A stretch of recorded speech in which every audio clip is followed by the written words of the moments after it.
Apprentice, you have recovered the artifact, I take it. Wonderful. Ah, Andronikos, what a pleasure to see you again. Hello yourself. Looks like you finally found your rock. Yes, thank you for leading us to it so obligingly. I'm sure you'll be a wonderful asset to my apprentice's crew. Now, Apprentice, you must hurry and recover the remaining artifact. Consider it done. I look forward to seeing you in your glory.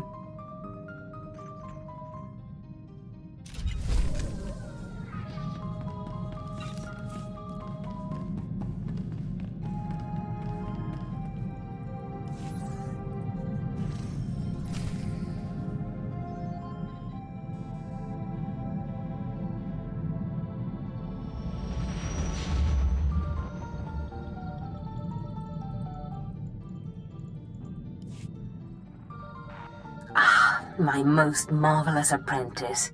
It's good to see you've made it safely to Alderaan. It really is a wonderful world, so rich in history. It's a shame you won't have time to visit the libraries. I'll have to make time. I won't dissuade you, but keep your priorities straight. The artifact is key. Alderaan is a planet in the throes of civil strife.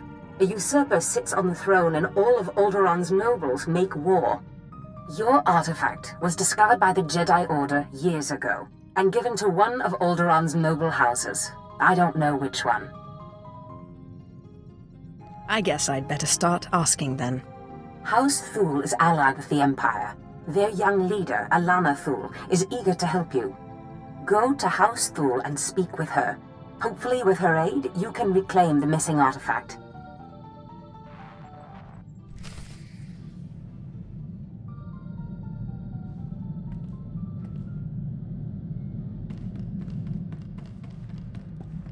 Very appropriate, Shimona. Wait, what?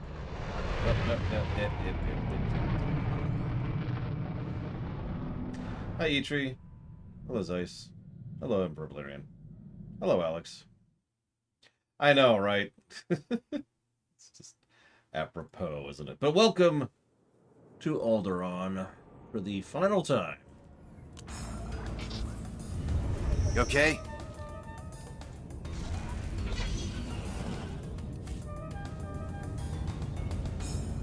Hi, Hazardous. Morcano is now a guru in the dunes, as was foretold.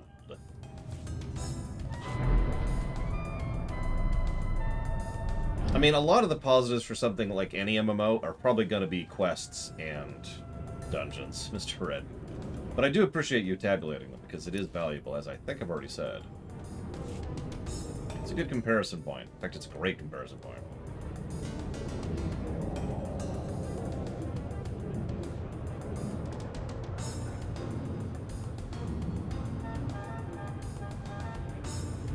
Who's that? That's Arcana. We're currently going through Alderaan. The planetary primary, the bonus, and the secondaries. Greetings, my lord. I bring the good wishes of Moff Sarek, the officer entrusted with annexing this planet. He wished to speak with all of you when you arrived.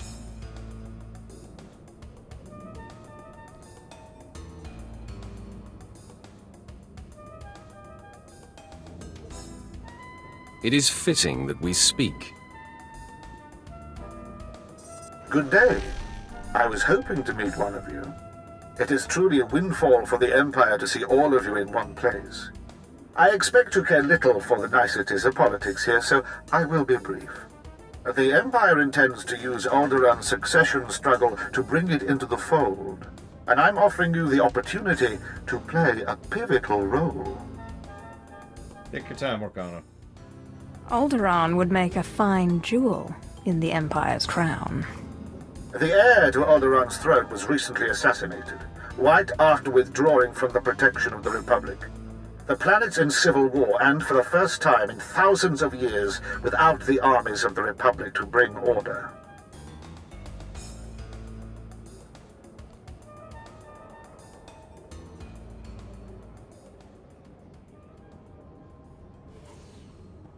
A divided world will fall quickly. Yes. We must make our move now, while the throne stands empty. We have an alliance with one of the noble houses, House Full. The house was exiled 60 years ago after a failed bid for power, and came to us instead. Unfortunately, they have proven too weak to do what's needed.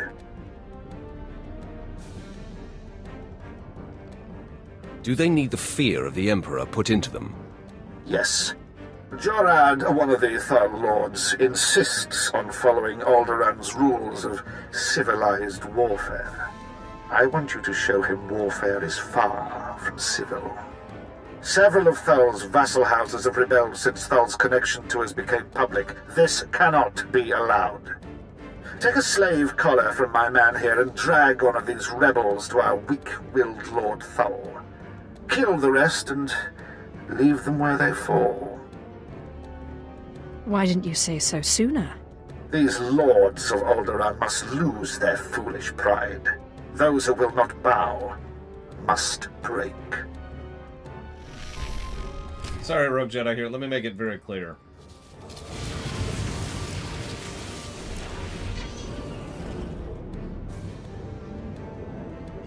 Let's see. I don't think Dr. Winter's here.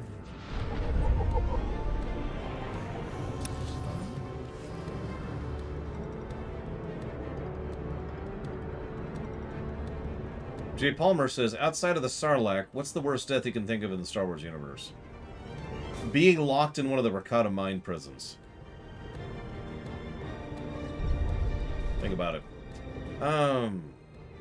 What sound effect is my favorite in Star Wars and why? That's Baron. I'm going to save that. Sorry. I'll come back to that. I know, right, Jay Palmer? Just...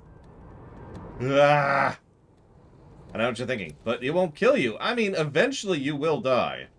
It's just extraordinarily slow. You'll get there. You'll get there. Any century now.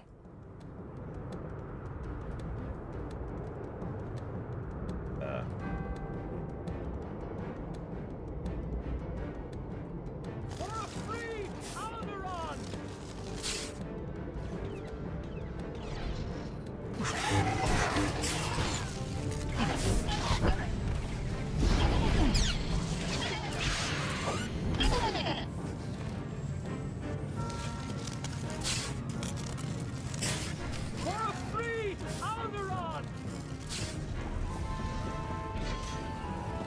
Oh, God.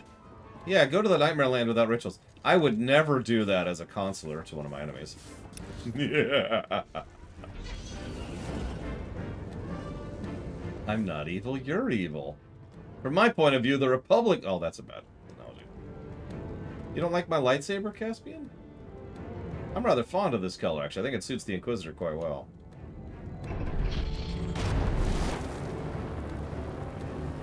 Ever since I can't put the damn thing away.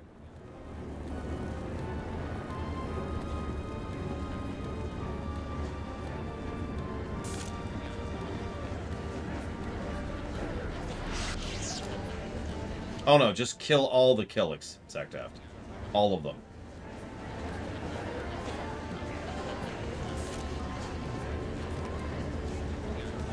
What is... who... Crymar? Is that Crymar Novan? That's a free nobleman of Alderaan. Unhand him. Who are you? What's this about?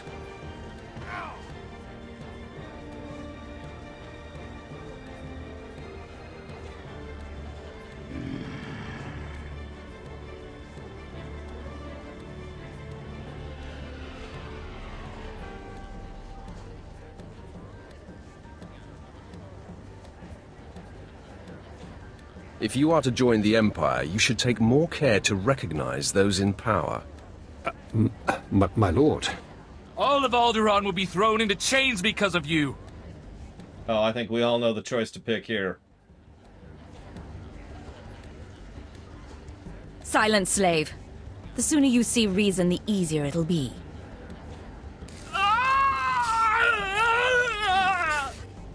I expressed to Moff Sarek that this sort of heavy-handedness might, might finally have the effect all your feeble negotiations have not. Sir.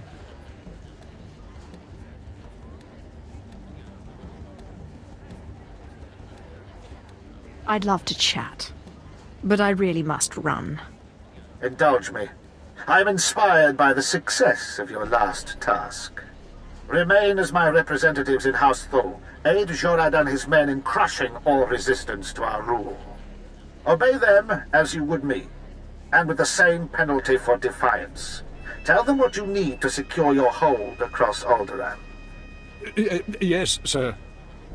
Sirs.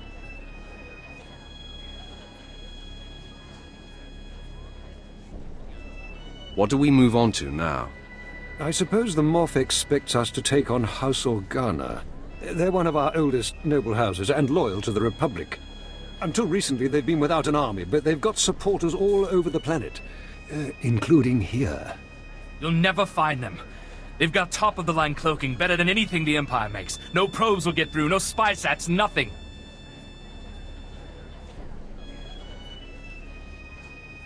You're weak. And a fool.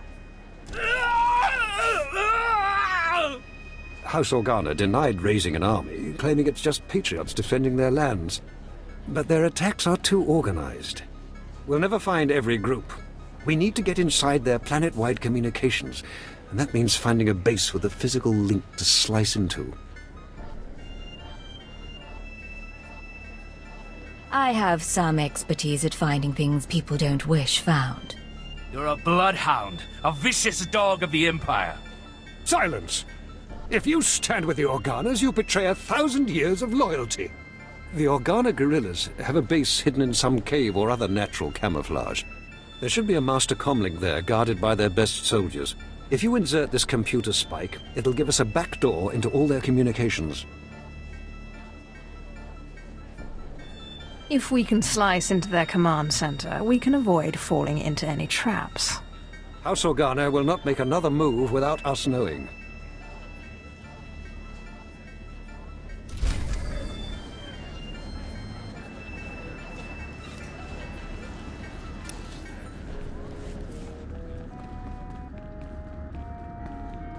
I've never had Skirly, or however you pronounce that, Orcano.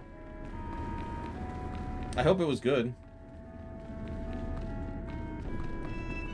I like the Vader armor, by the way. I know it's not literally Vader armor, okay, but you know what I mean. My lady, this must be the Sith we've been expecting. I can feel her power. Welcome, Sith. I'm sorry for the chaos. Alderaan is on the brink of civil war. But House Thul owes the Empire so much. I am honored. How gracious. If not for the Empire, House Thul, I would not be on Alderaan today. But our history can hardly be of interest to you. Darth Zash mentioned you're after a certain artifact. Am I correct? You've heard correctly.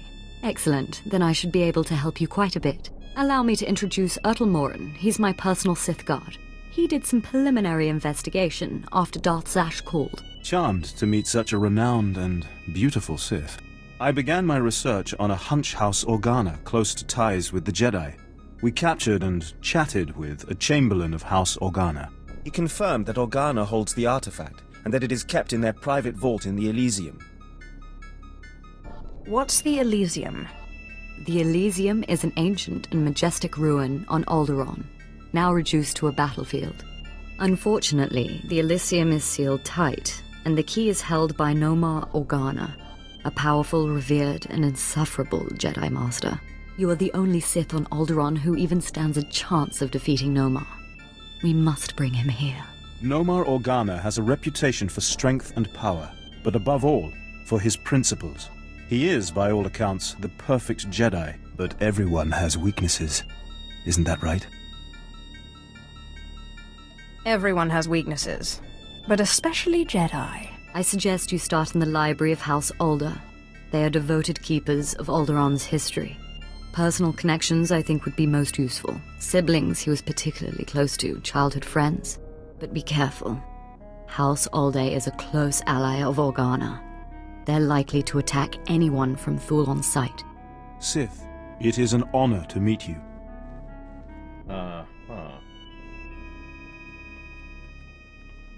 Did I hear it right? Did Darth Zash really send you? She is my master. So it's true. I'm honored. Really. You were part of that group of slaves they brought to the academy for training, weren't you? They say it was you who killed Darth Scotia. I mean... What if I told you they were right? I'd say I'm impressed. And then I'd want to know how you did it. I think that should stay my little secret. I promise not to tell anyone, and I'm sure it's an impressive story. I am an impressive person. That much is certainly clear. I certainly hope we'll get a chance to know each other better.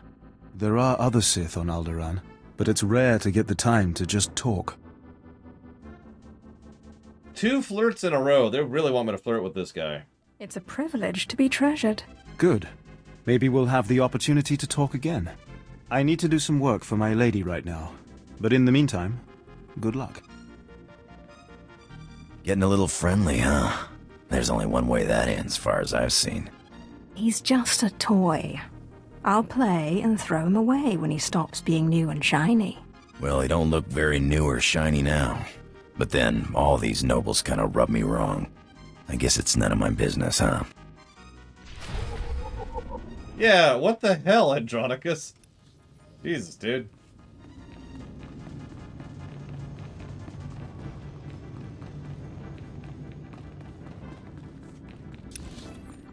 Alright, so we need to pick up a side quest, because side quests are the most amazing invention in the history. You know, I'm looking forward to reviewing WoW someday, because we're going to give out positives for quests in WoW. Can you imagine? Can you picture that for a second? Giving pluses for quests?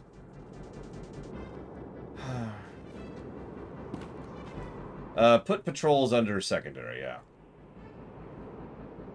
Imagine leaving your home for a sojourn into the galaxy. When you return, you find the manor infested. The wood is rotten and wriggling. Beetles carpet floors you raced across as a child, and maggots drop in tangled clumps onto your head. This is what House Thule must contend with, an infestation of vermin. Care to explain that? The Killiks are Alderaan's native insectoid population. Man-sized, barely intelligent. Barely intelligent? It's the ability's duty to contain the swarms underground. Unchecked, they are ravaging this planet, turning palaces into hives and cocooning the survivors. Generations caught in the mandibles of beasts. It sounds like you could use a hand. House Organa has been neglecting their responsibilities against the vermin, but even they carry defenses against Killik hunting parties. If you could seize the Organa toxins and poison the Killik hives, well, the Killiks will swarm, and the other houses must defend themselves and do their part. That seems a wise idea. We will all war against the Killiks, and Thule will save this planet from infestation.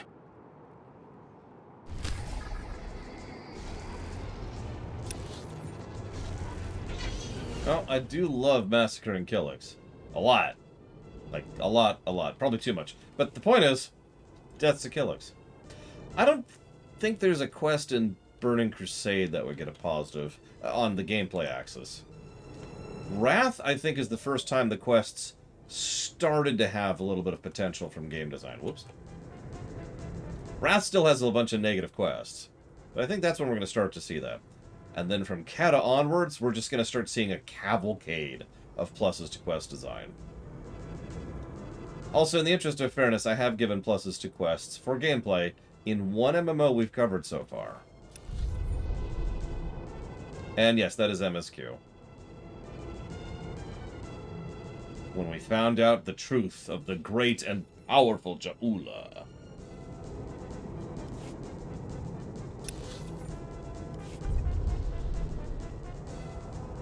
Yeah, I mean, it's easy to give a plus to story for a quest.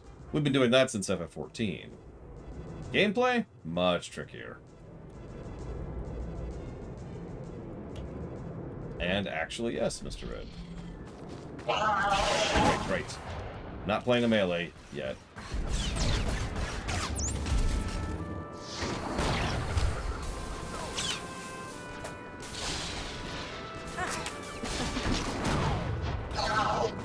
Yeah, I don't think I've given a single plus to gameplay to this game for anything quest related. I could be wrong, but I don't think we have.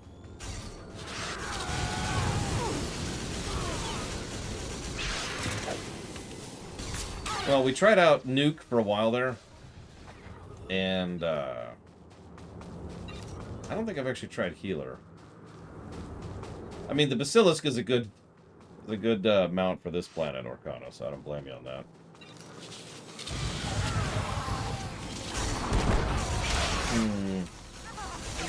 Possible, Mr. Ed. You would be more immediately familiar with that than I am, ironically.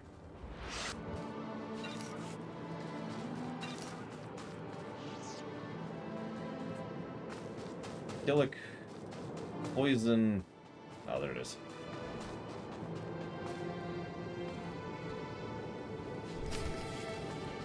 Oh, there's Dr. Winter. Let's see. Dr. Winter asked, do you mind explaining the rank of obligatory, optional, and so on?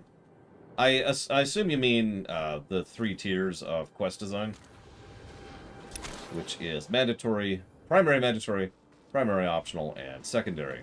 And there's technically tasks, but that rarely comes up.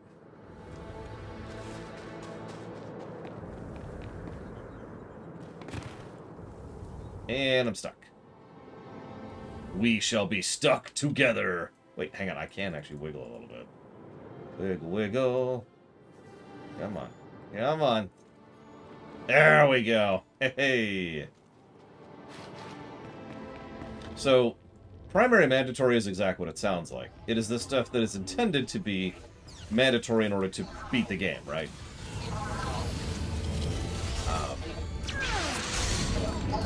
Going around, let's use Dragon Age Origins. You've played Dragon Age Origins, right, Dr. Winter? Because if you haven't, I could try another game.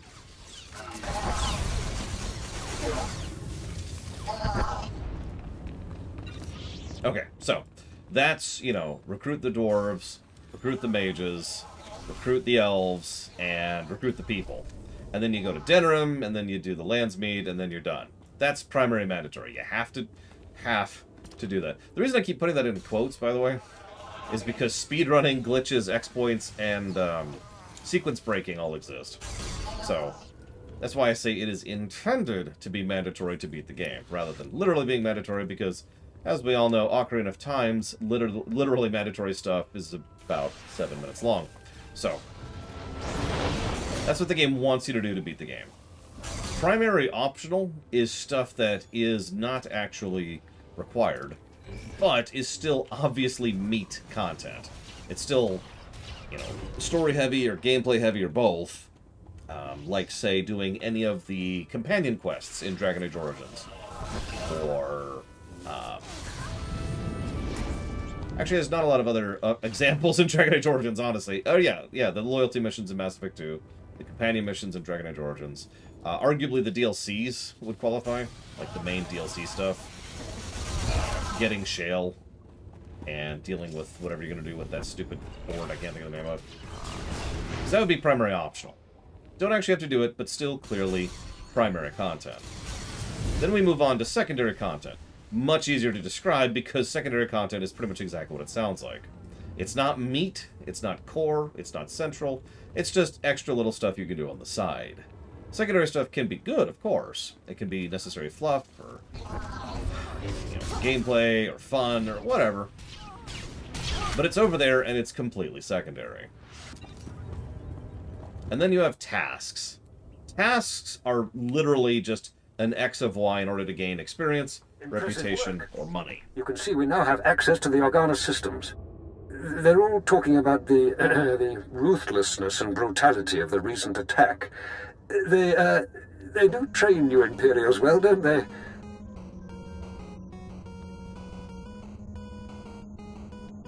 On Korriban, we held little parties each time a fellow student died.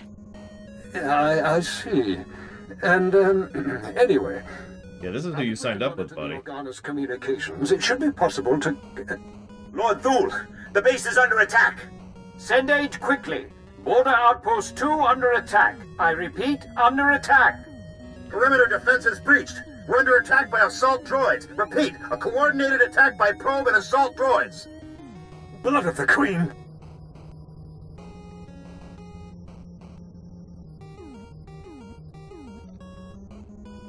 There's an attack on one of your bases. One we can handle. The data feeds are showing all 3 of our border outposts are under attack. A coordinated assault, hunter-killers and probe droids. All I've got out there is a skeleton crew. You're the only one close enough to reach them in time. Please, save my bases, and bring me the memory cores from any probes you destroy. I want to know who's behind this. Good luck. Every second, more of your men's lives are lost. Thank you. Now hurry!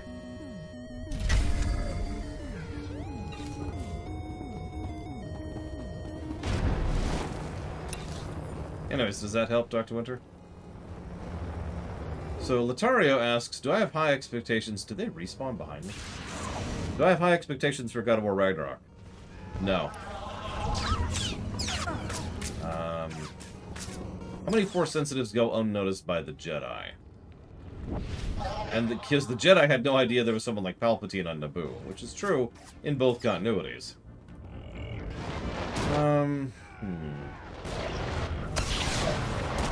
Wow, this is interesting. Just keep running, just keep running. Run. Well, there was a mama Jedi and a baby Jedi. And they were like, ugh. Well, I tried to distract them. Hopefully that'll distract them at least for a little bit. Anyway, so, onwards.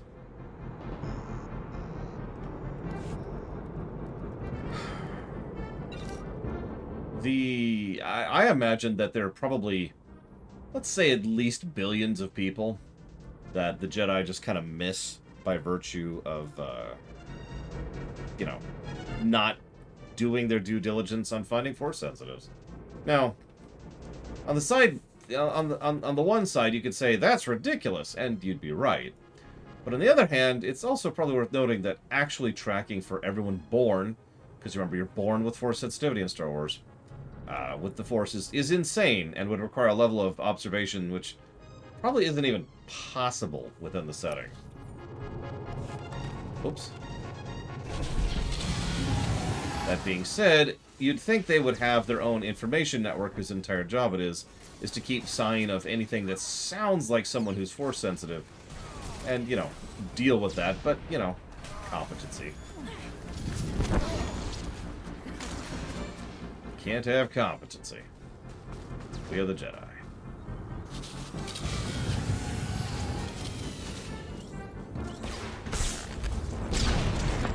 So, hang on. God of War Ragnarok. I need to look something up really quick. Give me a second.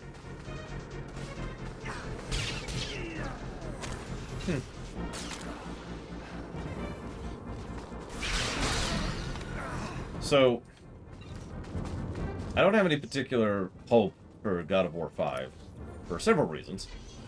The first and most important is the fact that it's coming out on the PS4 and the PS5 simultaneously. That may sound like a strange thing to call out, but I do so because there's a really common trend amongst game design that anytime you do that kind of skewing, what you're going to do is to make a situation where at least one of those versions, if not both of them, are worse off for the attempt.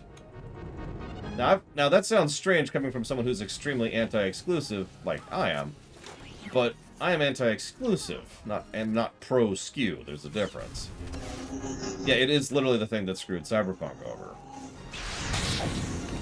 Generally speaking, in my experience and observation, the best way to actually handle that situation is to come out with it on one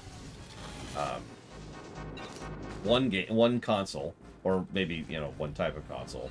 Focus on that, design the game, build the game, cool, release, then start porting there, now that you've designed and built the game.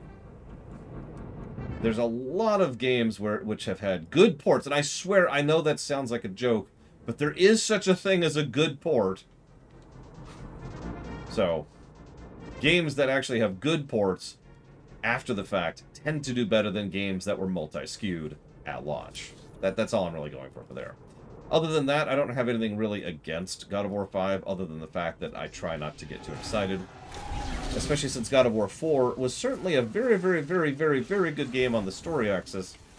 But honestly, I felt annoyed constantly while playing it on the gameplay axis, so we'll see how that goes when we get there. Ooh, camera.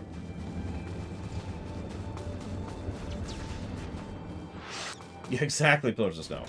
Nobody pays attention to good ports.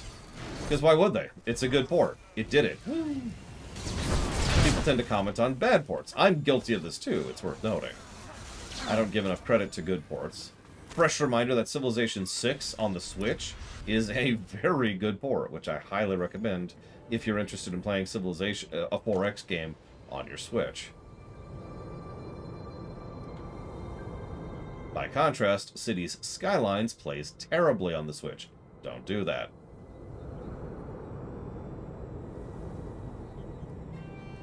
But yeah, the PS5 problem, which is still going... Did you know I'm actually on a wait list to buy a PS5? I have been for over a year.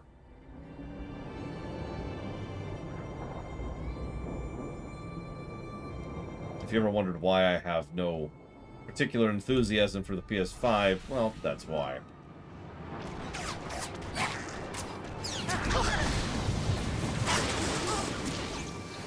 Honestly, if I somehow magically got access to a PS5 right now, that would kind of suck. Because I don't really want one right now. I have no need or purpose behind one right now.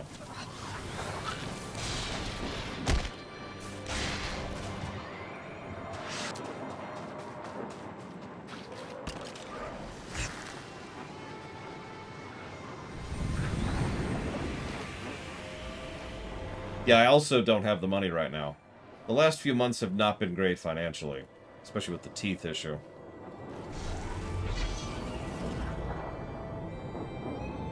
I will probably someday get a PS5 because it will probably be my job to.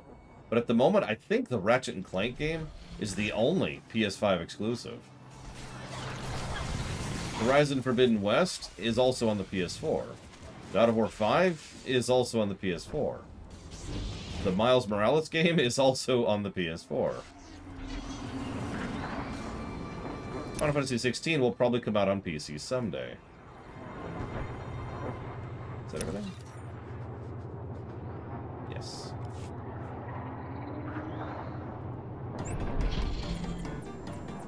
Like, I'm really not in a rush. Yes, that is options, sorry. Yeah, and PlayStation stuff has a strong habit of coming out on the PC, and occasionally it's not garbage.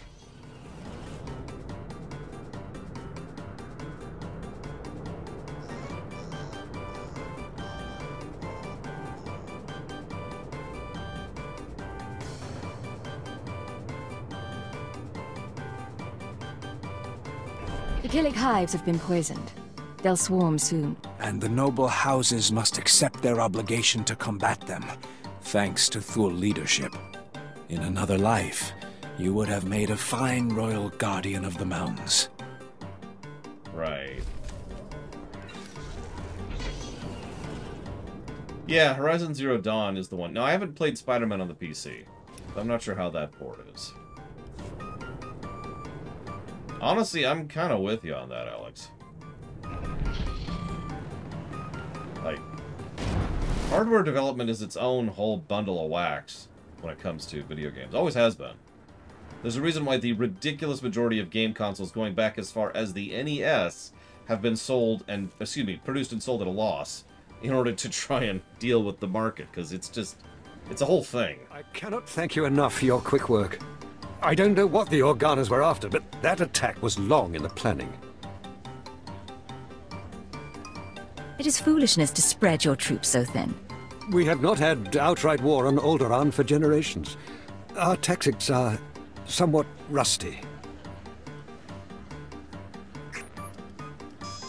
Who's the source of these? What were they looking for? And quickly! The programming signatures point to Lord Cedric Kilesa. Lord Killik is my vassal. He swore loyalty to me personally when we returned from exile.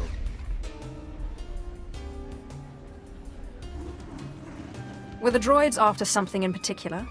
The parameters indicate the probes were to join an assault team in a... My lord, this program indicates an assault team massing in a tunnel between here and the Kalisa estates. I don't find any such tunnel on the blueprint. The siege tunnel! Blood of a queen! They're coming through the siege tunnel!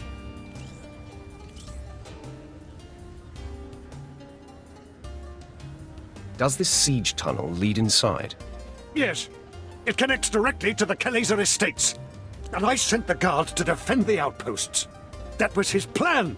No one's used it in centuries, but the tunnel opens right under this room. What are we going to do? You know this place better than I do. What's the best defense? Moff Sarek gave us cartons of thermite explosives. They take time to set up, but they pack a punch. If you take them into the siege tunnel, you can collapse it on Cedric and his army. Seal the access, so they can't threaten us again. Let's get this done. I don't know what I'd do without you here. There's an entrance to the tunnel nearby. The storeroom is in the same area. I'll recall my troops to defend the surface, but there's no doubt the real battle will be below. Thank you. Hi, Fisher Sam. Interesting way to find me, but, you know, it's valid. Yeah, streaming is actually my primary job, believe it or not.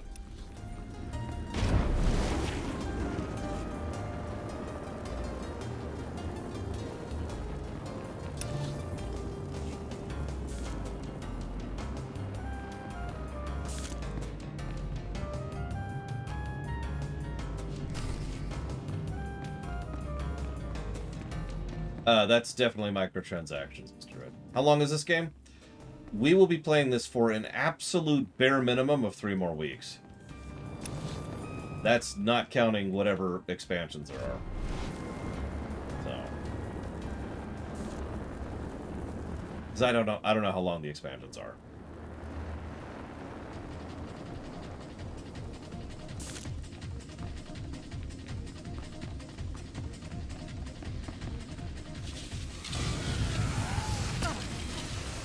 It's a long game.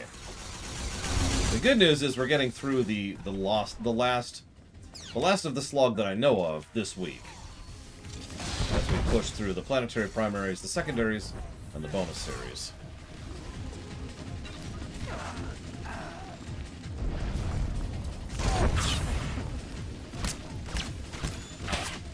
I cannot see that target. They can sure see me, though.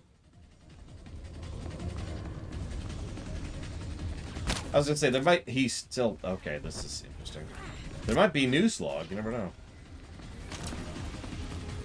Oh, I already kind of decided, Jay Palmer. I'll do the bonus series off camera. I'm not sure off the top of my head, Mr. Red. Speaking of questions, how many books have I read from beginning to end? I don't know, a couple thousand, maybe?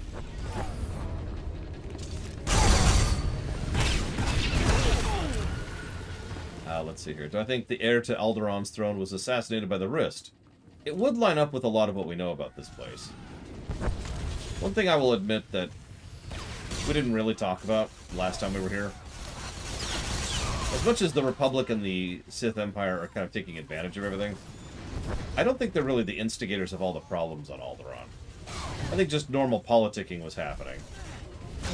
And someone made a play, and we had to deal with jackass with the Ulgo.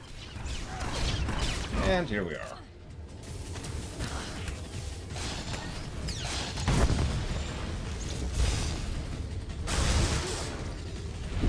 Yeah, exactly, Blade Jamal. Alderaan does not need external influence to be screwed up. Ironically.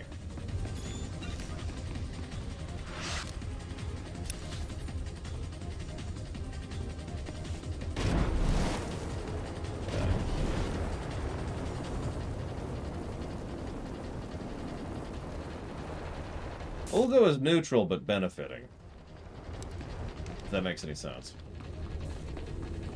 Okay, so... Blah, blah, blah, blah. So Alex asks, speaking of politics... Actually, I don't know if Alex is there anymore, so I'm going to save that one. Best RPG for playing an evil character, other than Planescape Torment.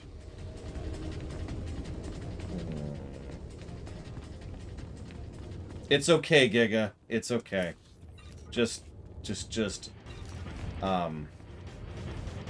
Yeah, what's funny is this is my instance. So I'm going to go ahead and leave because it doesn't share. Yeah, none of these have counted for... Well, no. One of them counted for me. The one I did. So I get so many... Like I said, this is my primary job. And I get a lot of questions about unrelated stuff throughout the course of the stream, obviously.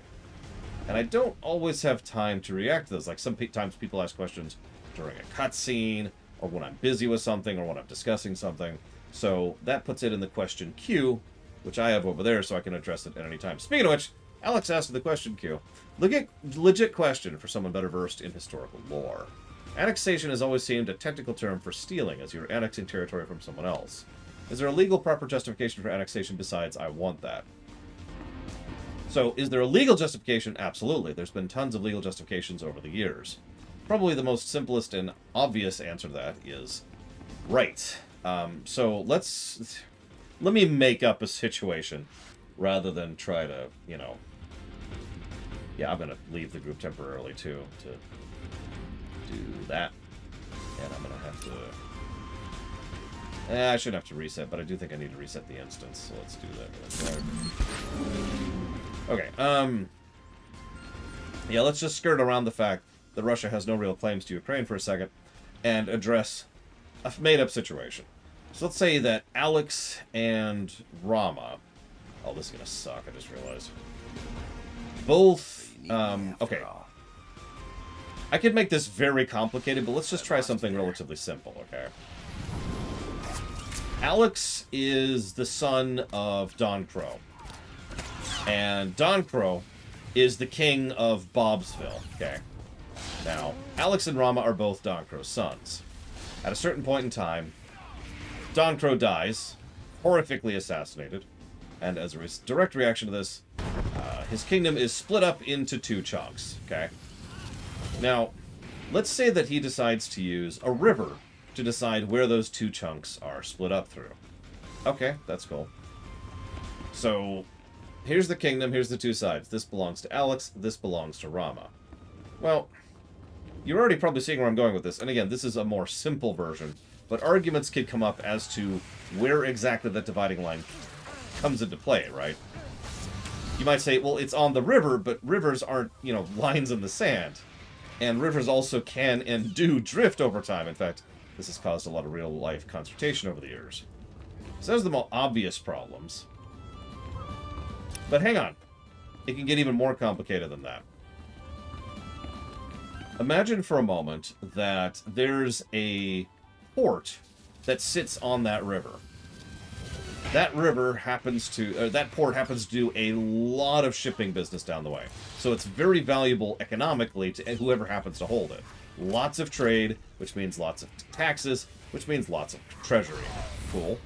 So both sons really want... Damn it! I'm gonna have to reset the whole quest. I'm gonna have to reset the whole quest! Wow. So that particular spot is at a specific point in the river. Now, both sides want it, so that's the thing. But let's get into legal excuses. Maybe because so much of their trade happens to people who are on the other side of the river, you can make an argument that it belongs to me because its primary business is on my side of the river. Maybe you can make the argument that that particular spot actually stretches across the river, like it's got some houses on this side and this houses on the other side. So that gives you the right to the claim for the whole thing, and therefore the port, and yada yada yada. Reset, please. Ah, this freaking game. Maybe you can actually... So this is all just the above-board stuff. Now let's say Alex decides to be evil. So Alex is like, now hold up. I actually was digging through Dad's stuff, and I found this old document that actually indicated he didn't want to use that river as the dividing line. He actually wanted to use this other thing instead. Maybe it's a mountain, or maybe it's a specific spot, or whatever. So Alex could say, as you can see, I have legal proof here. that shows that that actually belongs to me. Everything on that side belongs to me. So I'm going to annex it, because that is my territory legally, by right. Now, if that's too obvious, you can go even further than that. Maybe Alex decides to marry his sister, because this is Crusader Kings now, and Alex is like, all right, now that I have married my sister was always the one who was given legal ownership over this particular portion of this other land. Now, obviously, because she's female and we live in the medieval society, she can't actually own any of that land to tax it and use it. But because she is female and this is the legality of medieval society, she still has rights and therefore is considered property.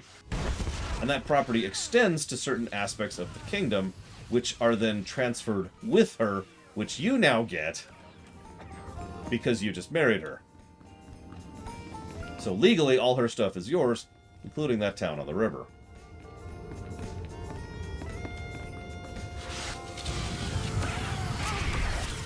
I could keep going.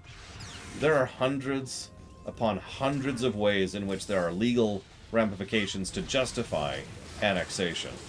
So, let's be clear, the overwhelming majority of them are legal justification for, I want that. That's the majority of that. There have been actual real situations where it's either more debatable, or it's unclear, or maybe the people voted in a certain way, and the corrupt and evil government decided not to go with that, and so that led to problems. Maybe Western Taiwan needs to be, taken in by the rest of the Chinese leadership in Taiwan. You get the idea, right? So there are several circumstances, legitimate circumstances, and a ridiculously huge number of less legitimate circumstances which can justify such annexations. That's one of the reasons I tend to refer to things as the casus belli, because the casus belli has a literal term, but its generic shorthand is excuse for war. It is your reasoning for going to war, or taking a thing, or whatever. I could probably talk on this topic for another couple hours, but let's not do that. See, ironically, Dr. Winter, historically, that usually wouldn't fly. What that king would have to do... So, Dr. Winter gives us circumstance. Let's say for a moment that... Oh, yeah, I'm not even getting into the dowry, Tara. That's a whole other thing. Let's say that Dr. Winter is a good person, a good king, who happens to rule right next to Alex's kingdom. And let's say that Alex is pure evil, as we know. Alex is so evil, in fact, that Dr. Winter's like, all right, hold up.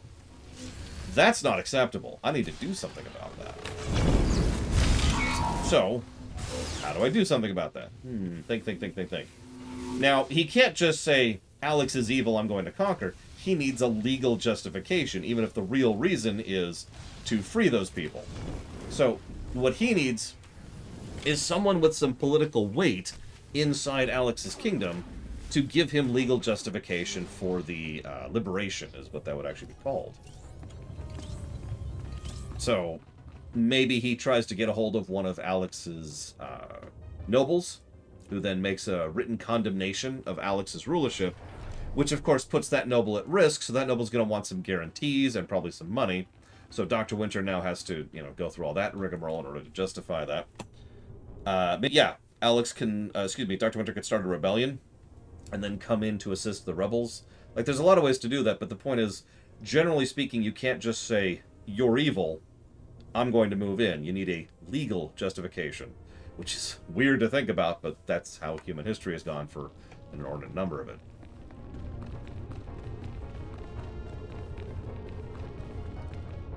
So, you're the Imperial puppet who taught Jorad Thul to bite instead of bark. Hi. Does he lick your hand? Fetch your slippers? Real Alderaanians will never bow to the likes of you. No one world can stand up to the might of the Empire. I would sooner see Alderaan blasted into space debris than given over to the Empire. You don't even have the guts to fight this yourself, instead of hiding behind a cart and a thermite. If you had a shred of decency, you'd settle this by an honorable duel. You against me. This tunnel's coming down. even our ruins are more alive than your empire. Retreat!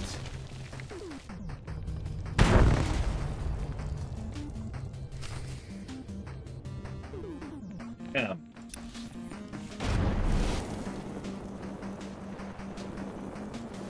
Sorry, so...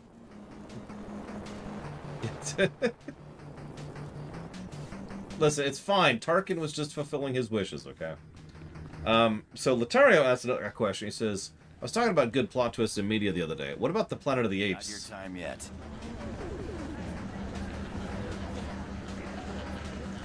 So the Planet of the Apes is definitely a twist. Let's be very clear about that. It's not a reveal. It is a no-really twist. It's intended to be, oh my god, everything you knew was wrong. But I kind of hate that film. Like, you ever watch Planet of the Apes? Like, actually sit down and rewatch it? No, I don't mean like 20 years ago or 30 years ago. I don't mean the key points, the scenes and everything. I mean, actually sit and watch the whole film. So, by the time I got to the end of that film, I was just kind of like... And then the big twist came, and I was like, well, that's clever and memorable. But that's about all I had on that. The Kalazes just surrendered. My men are returning from the outpost to take them into custody. The Kalazes are speaking of you as people of honor. I will tell Moff Serik of your heroism immediately.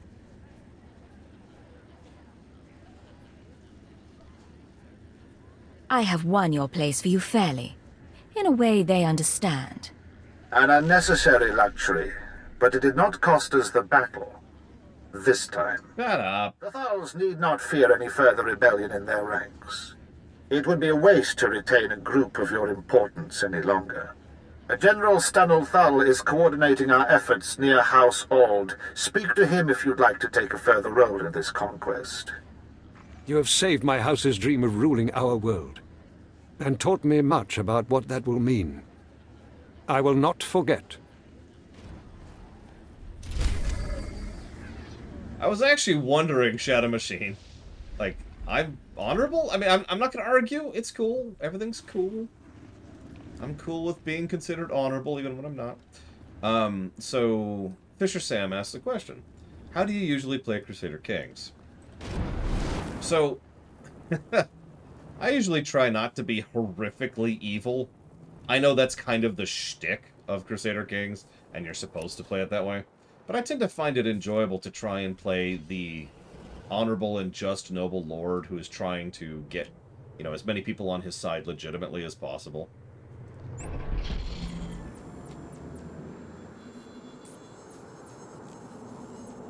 But when we play it on stream, we're actually going to go full tilt into being as horrifically evil as possible. Just diving into the dark side.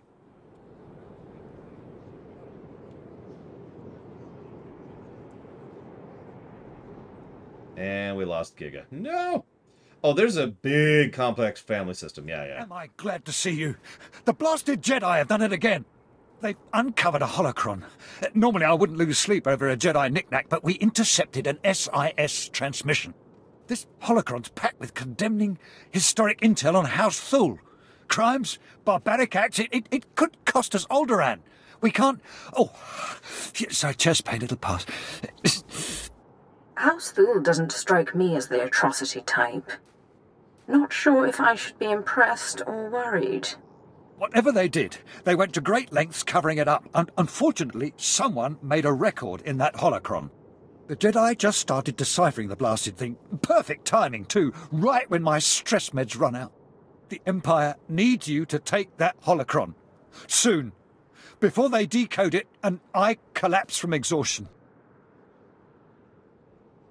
I could use a break from the tough jobs. Thank you. I'm breathing easier already. Get that holocron, then give it to Lord Erdoon, and teach those blasted Jedi a lesson. No, I'm alright, just go. This guy's got some issues.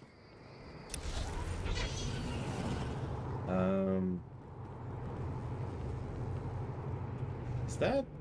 I can't tell if...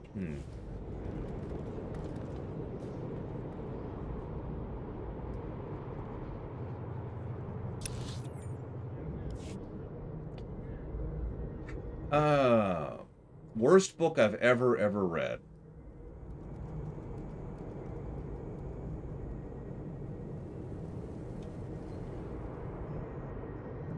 Just checking something. Welcome. Please select an available travel route. That's what I thought. Okay.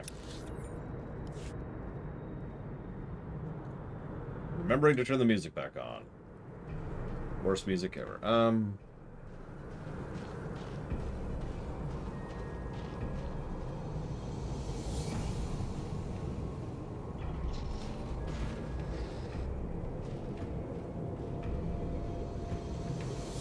See, if Malachor was on, I'd give a joke answer.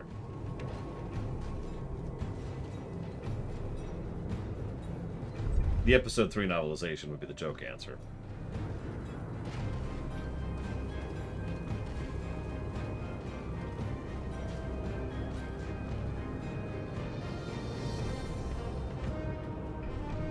Go, Giga. Be free! You'll be dancing in our dreams. No, not like that.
No, Papa Nix.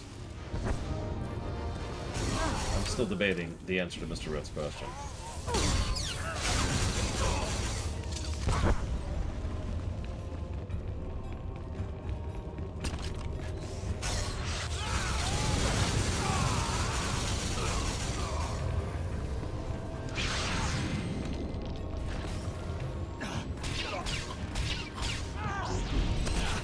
So there's two books that come to mind immediately.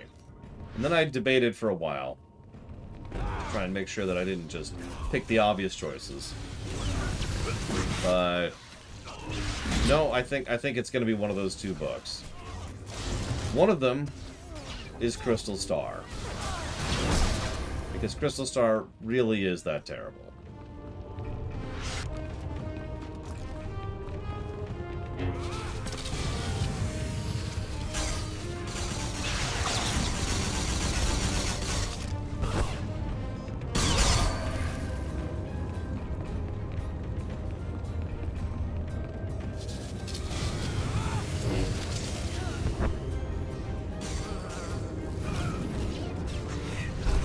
The other one is one you might be slightly more familiar with. War Crimes. It's a WoW novelization. It's about the trial of Garrosh Hellscream. It's not just bad subject matter, bad characterization, and bad everything else. It literally has things that I would consider to be bad, just sentence structure, bad word choice, you know, just bad.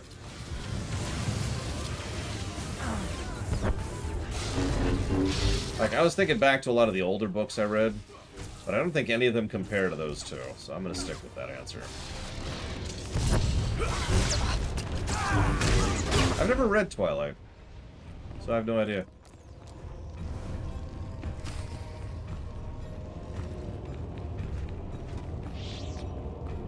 I'm told the Twilight books are substantially better than the movies, which I have seen, it's worth noting. I've seen some of the Twilight films. They're terrible.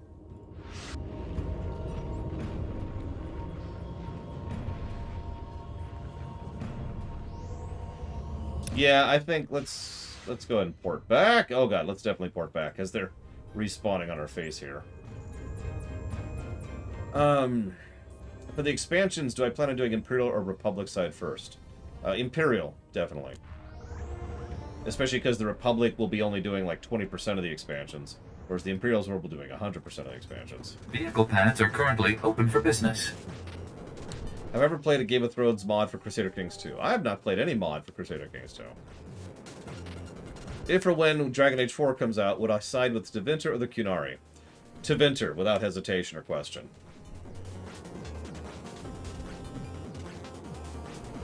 Favorite zombie movie, book, or comic? I noticed you deliberately leave out game. Well, I don't like zombie anything, so let me think about this for a minute.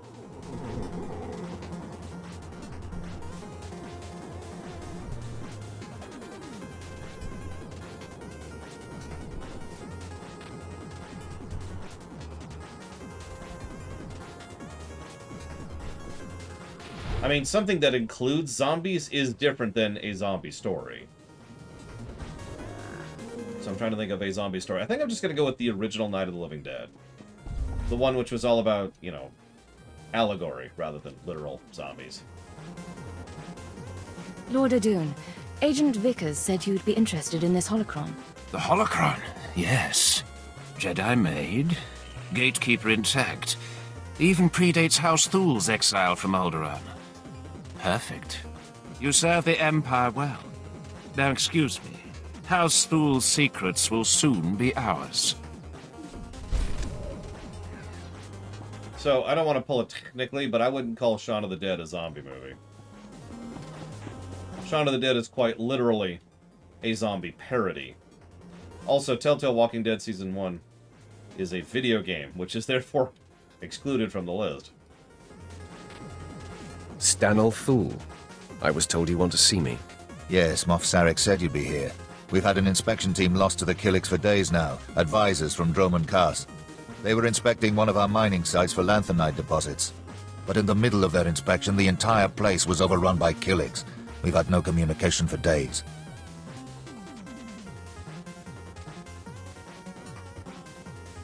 I want the full briefing. Risk assessment, strategic importance, all of it.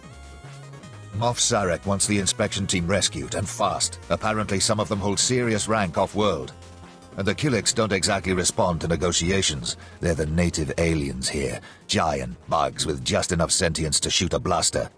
Attacking these Killiks would take half insisting the Killiks aren't intelligent. I'm too close to the problem to strategically assess its value. Look, I hate Killiks too, but you can't call them non-sentient when they literally are. No Sith would fear a mere bug. If you help, House Thul will be in your debt, and I will commend you to Moff Sarek, whatever you want me to say. It's not only the inspection team. My daughter is in there too. I don't know if she's alive or dead. She's dead. If you can find her, find our advisors. Free them if they're prisoners. I promise you a reward that will leave me bankrupt. You start digging into that treasury. I'll get everyone out of that mine that walks on two legs. If you rescue Daria, I will gladly give you my every last credit. All 2,000 of them. No, So, Tales of the Borderlands 2 is already announced last I checked, Shadow Machine, so I'm curious what the rumor is you heard. Questions. Oh yeah, to explain a little bit. The Qun are horrifically, nightmarishly evil. To such an extent that I can't even vocalize it properly. So the idea of joining the Qun makes me want to vomit. The Tevinter are filled with slavers and madmen and abusive, just horrible stuff, but are still not as bad as the Qun. So I'm still taking Tevinter there. That's the reasoning. But yes, Telltale did fold, Alex. And the Telltale developers went on to make a Star Trek Telltale game. Hasn't come out yet, but they're working on that. Another company bought up the name Telltale, along with several of the rights that Telltale still held on to. And so they're the ones making Wolf Among Us 2 and Tales from the Borderlands 2. And I think there's a third one. Yeah, that's another thing. Tevinter has the possibility of reformation. Faint, but extant. The Qun cannot, by definition, be reformed. It can only be destroyed. Let's see here. That looks like a quest! That's a quest! Why? Why do you exist? No, let's just do this.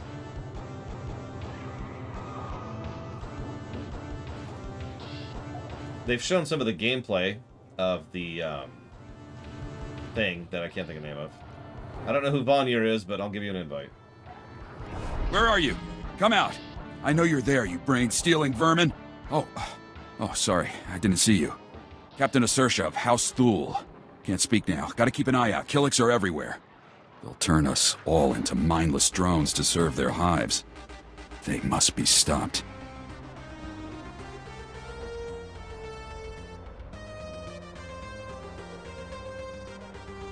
You sound a little scared. There are bugs on this planet twice the size of men who can steal your mind. You don't find that unsettling? Chaskruni do pat kurira do kanki kung. Chonki faguta jiho poda ji oto vokise.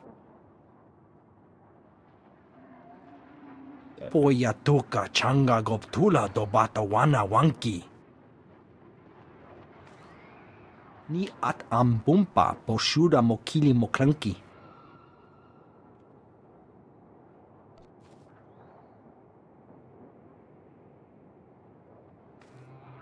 Don't be a fool. Pampawula ji ota kakoga huta nupisto. Buka kampak nijit tonka yiliska chanaga. Okay.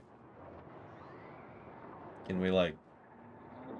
Se gota do muti kihasa da puño. And yes, that was Nazgûl. He's a really prolific actor. In that case, I'll do what must be done. Chikos pa ini gudad ijigliska chanagawa. Kuchusa yo mata chitoya. Nam kanoya choski nawi. O bagthra wanawaga mi bunawa duetwipe. Kill them all! Kill them with fire! Chechopa kuma ni umpi.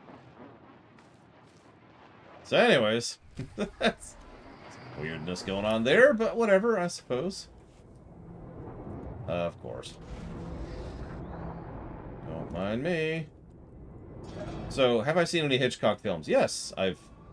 Not sure there's a Hitchcock film I haven't seen at some point in my life. Yes, I've even seen number 13.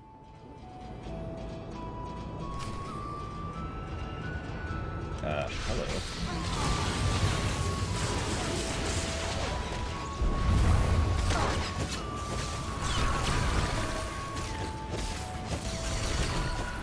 Ah, it's Vigilant. Hi, Vigilant. Given the option of saying screw you to both Tevinter and Qunari, would you choose it in a heartbeat? Yes! Screw both of them. Good lord. Like, we all know that's not going to be a choice.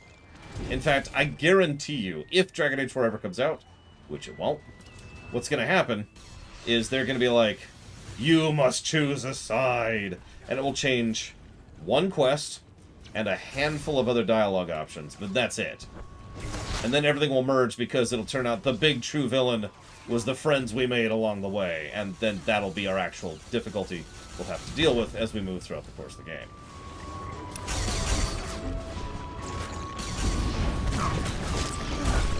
Seriously, that's not really a joke.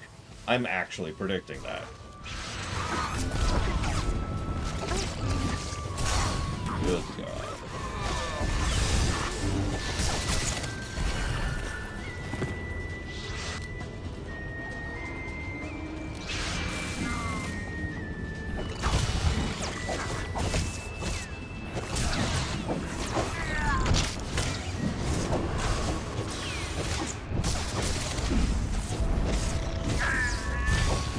I mean, honestly, the game I was thinking of there is Dragon Age Inquisition. Which makes a big frickin' deal about mages versus Templars. And then you must choose, then you do. And then one quest changes and a little bit of dialogue. Yes, Mr. Red, sorry. You know I'm right. You know I'm right. Now, it would be cool, and they will never do this, is if we have the option of joining the Inquisitor, or even the Inquisition, instead of the Qun or the Teventer.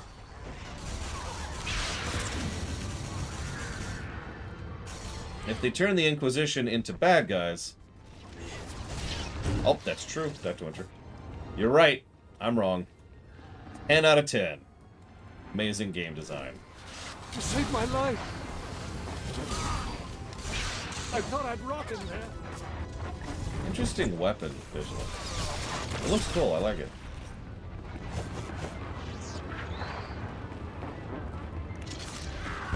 Best horror game with good atmosphere.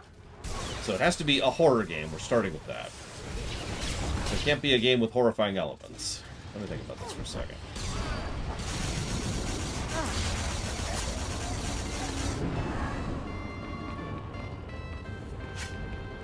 I haven't actually played that many horror games.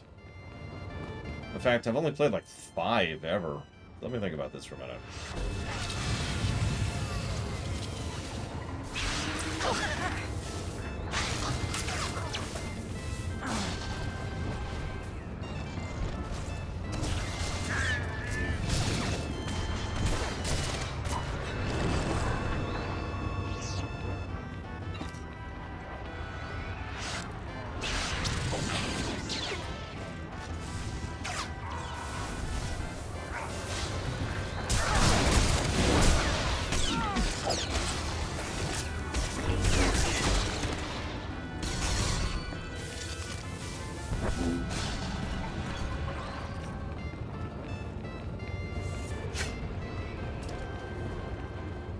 I should probably heal.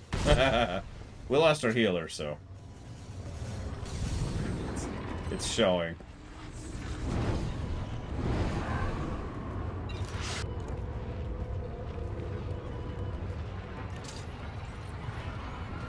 Honestly, I'm just gonna default to Soma.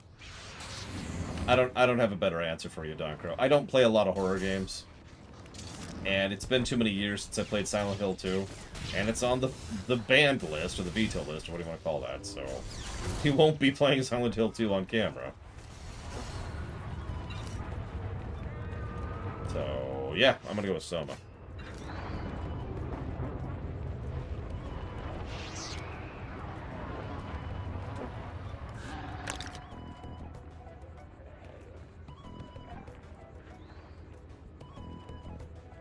Hi. Have removed those who are not of the nest.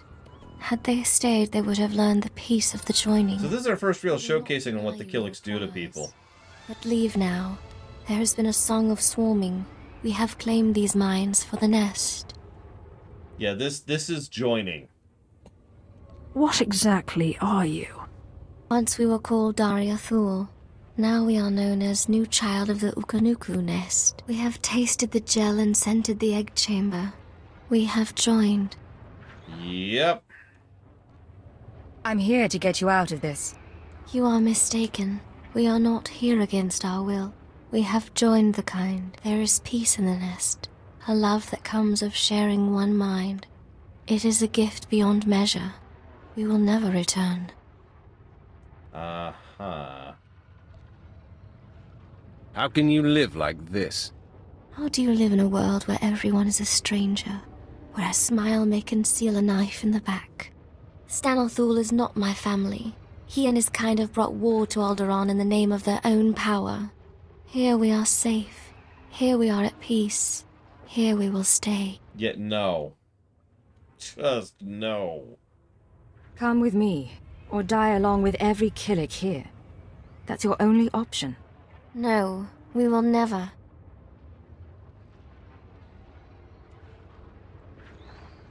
We are hearing the voice of the nest. We have decided it is not worth many losses to save one. The nest has spoken. We will return. Ugh. God, I hate Killik so much. Now, a lot of people compare them to the Borg, but let's make this very clear. What the Killiks are the many from System Shock 2. They even have the same general approach. You know, being together. She just said it flat out, you know. living where every mind is connected is preferable to living where we are separate from each other, you know? One of the things that's constantly emphasized throughout System Shock 2 is that recurring beat of, how can you stand to not join us? What you're going through must be some kind of horrific terror nightmare death. We're here to save you from it.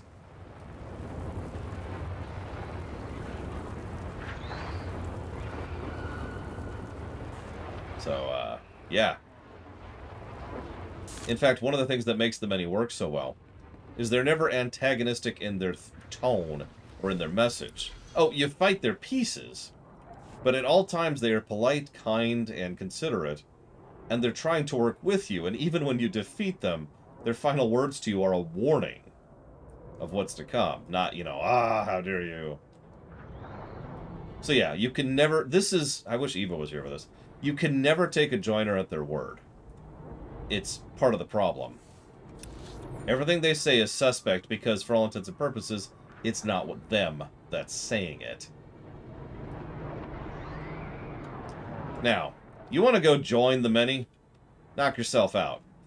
But the problem we tend to have is the only people we talk to are people who have already joined the many. And in almost every case, it was not willing.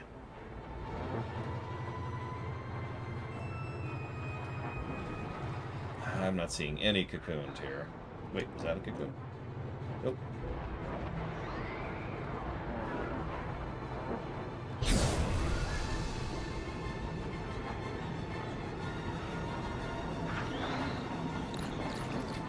I already hate this quest.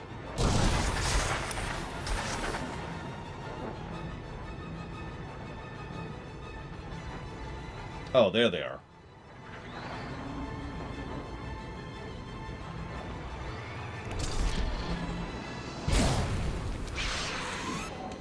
Be free!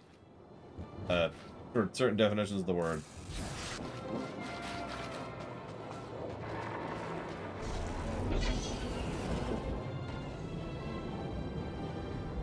Yeah, go ahead and put that under unintentional skipping. Definitely.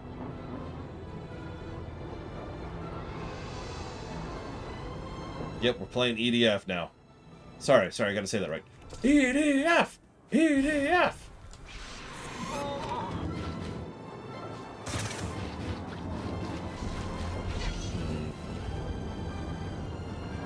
What race was the canon Dragonborn? Pretty sure the answer to that is... Oh, okay. What race was my canon Dragonborn? And whom did he side with? So first of all, screw the Stormcloaks and their stupid faces. I've actually only ever sided with the Stormcloaks once ever, not counting the lore run, which we did. So I guess that's twice. And that was literally just to get the achievement. Back when I was actually achievement hunting. So, screw all that crap. And screw Ulrich, and screw everything. Playing Smuggler again. So, I would say, so obviously my canon does not join the Stormcloaks. I'm not sure I have a canon race. I feel I'm leaning towards Dunmer. I feel like that's the best pick for me, personally. And I have to wait on respawns now, because why would it share? Don't be stupid. Credit sharing. What do you think this is? A game that was made more recently than 10 years ago?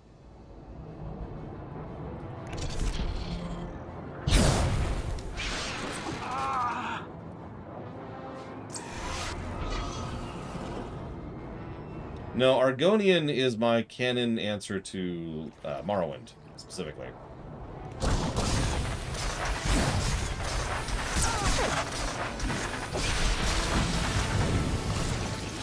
Morrowind was an Argonian, Oblivion was an Imperial, and Dunmer was Skyrim.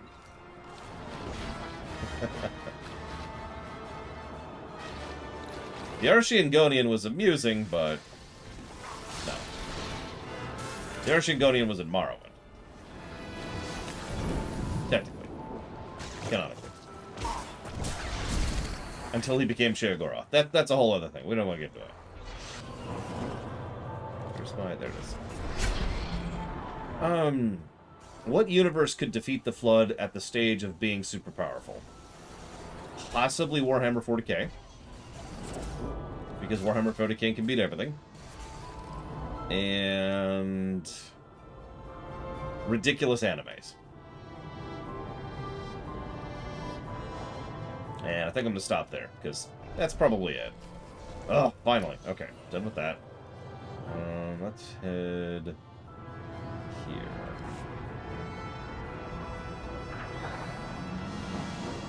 No, I said ridiculous animes, Mr. Red. If you think Goku is strong, then you haven't seen ridiculous animes.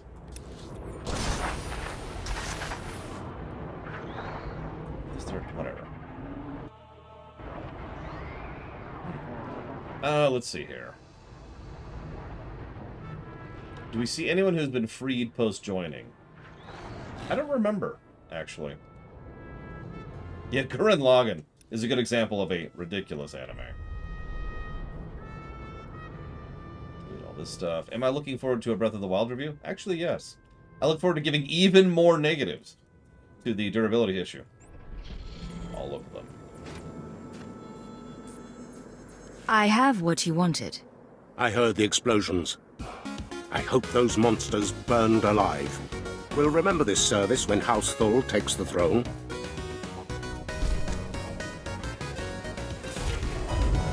I mean, honestly, I'd probably give that to the Tyranids, Alex. But the Tyranids are the Tyranids. The Galaxy Eaters. So, you know. Yeah, anyways. Which ED... Oh, actually, I've never played an EDF game. Dr. Winter, sorry.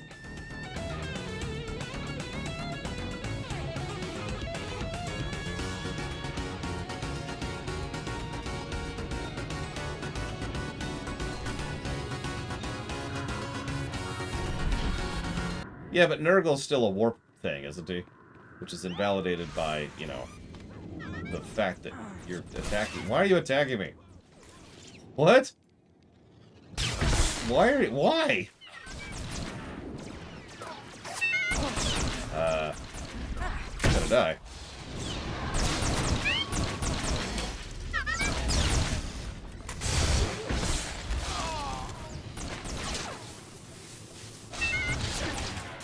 Veronicus!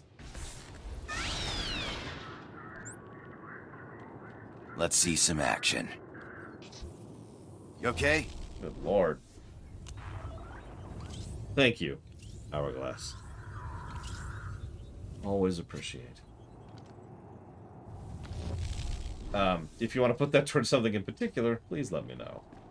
In the meantime, it's time to kill the guards. And the librarians.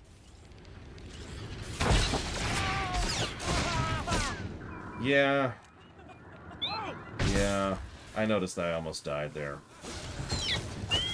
I am even more glass cannony than I was when I was playing a sniper, and I don't think I like that. In fact, I know I don't. Oh my god, that knockdown. Look at that. What? Listen, Hourglass. I am your obedient dancing monkey. Obviously. In fact, here, hang on.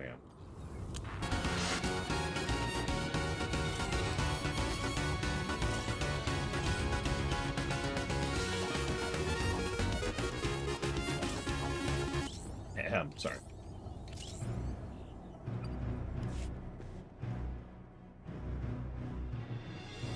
You got it, Hourglass. Thank you.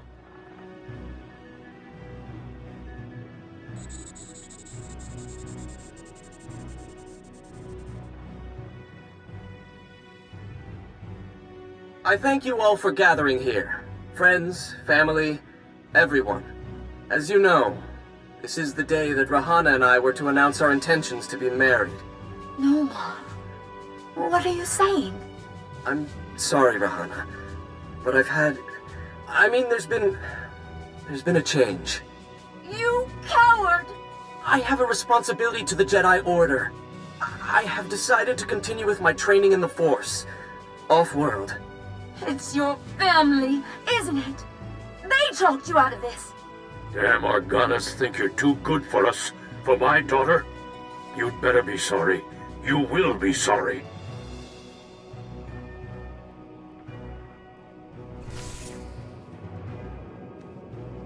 Interesting.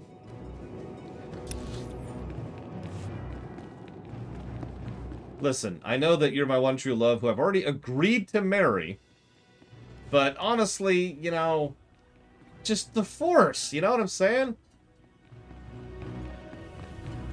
I mean, it's the Force. There's no contest there. There's no contest.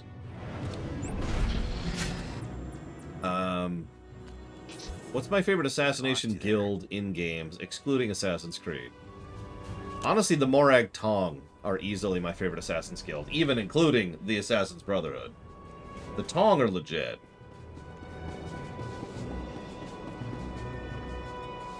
Thank you. My medics are treating the inspection team for shock, but they seem otherwise unharmed. I wish I could say the same for my daughter. It is clear those monsters have drugged her, brainwashed her. I've heard of this, something in the pheromones that joins their captives to their hive mind. Turn Thul's troops against the Killiks before they can destroy another mind. You're right. What good is the throne of Alderaan if our world is first overrun by these bugs? They must be driven out. We should slaughter them until nothing but their mounds remain! General Thul, excuse me. I heard my rescuers have returned. It is urgent I speak with them. I'm Agent Craig Graff, Imperial Intelligence. It was no accident those Killiks attacked when they did. The Ulgos pushed them toward that mine. Are the mines so important? The mines are nothing. Not until we get production going on Lanthanite. It was a decoy. The push was orchestrated by the Ulgos to distract us from something they're calling Operation Sunshower. You Alderaanians are entirely too cheerful. I've heard that term. It's come up a few times in the chatter we're getting from our back door into the Organa networks. It's a beradium detonator, a massive explosive. They plan to strike at the heart of Thul lands. The detonator's being transported by Boris Ulgo's elite soldiers, former Republic Special Forces, with the best weapons they could take and all the training the Republic gave them.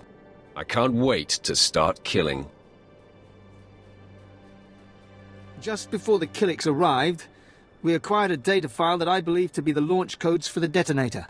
If you really wish to strike fear into the heart of the Ulgos, get into the camp where they're holding it and set it off prematurely. It won't be the full force of the weapon, but let it be Ulgo that perishes, not Thul. Actually, I'm kind of with you on that, Laterio. Don't mistake me, the Assassin's Brotherhood is fascinating from a literary perspective, but hilariously incompetent from other perspectives. 20 pages of anthropological nonsense and not one new weapon design. You were brought here to help destroy these bugs. I mean, it's probably telling that the only time the Assassin's Brotherhood were actually, you know, was specifically when they were under Ezio's direct control. Every other time, they are at best a bumbling bunch of fools, and at worst, actively antagonistic to their own goals. Current status: enraged. Systems destabilizing. Mission objective incomplete. All supporting units are offline. Failure is not within mission parameters. This unit requests assistance. What exactly are you? This unit is a Special Forces assault droid with advanced infiltration protocols. Mission parameters: eliminate Ulgo stronghold defenses. Current mission status: impossible. Extensive damage to this unit requires core shutdown. All supporting units have been destroyed. Requesting assistance.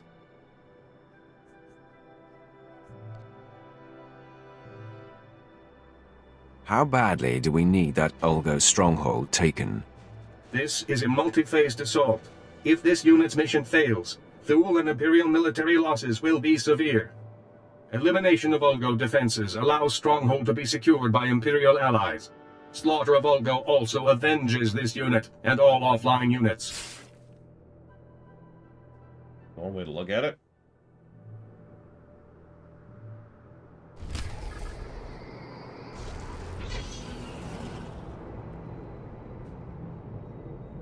So Jay Palmer says, who do I prefer? Well, no. What Jay Palmer says is Hans Zimmer, John Williams, or Howard Shore.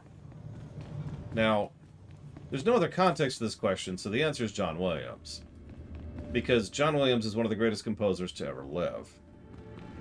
Yes, I stand by that. I've actually gotten a lot of flack for that opinion, but I have never actually swayed from it. In fact, my opinion of that has actually gotten stronger, not weaker.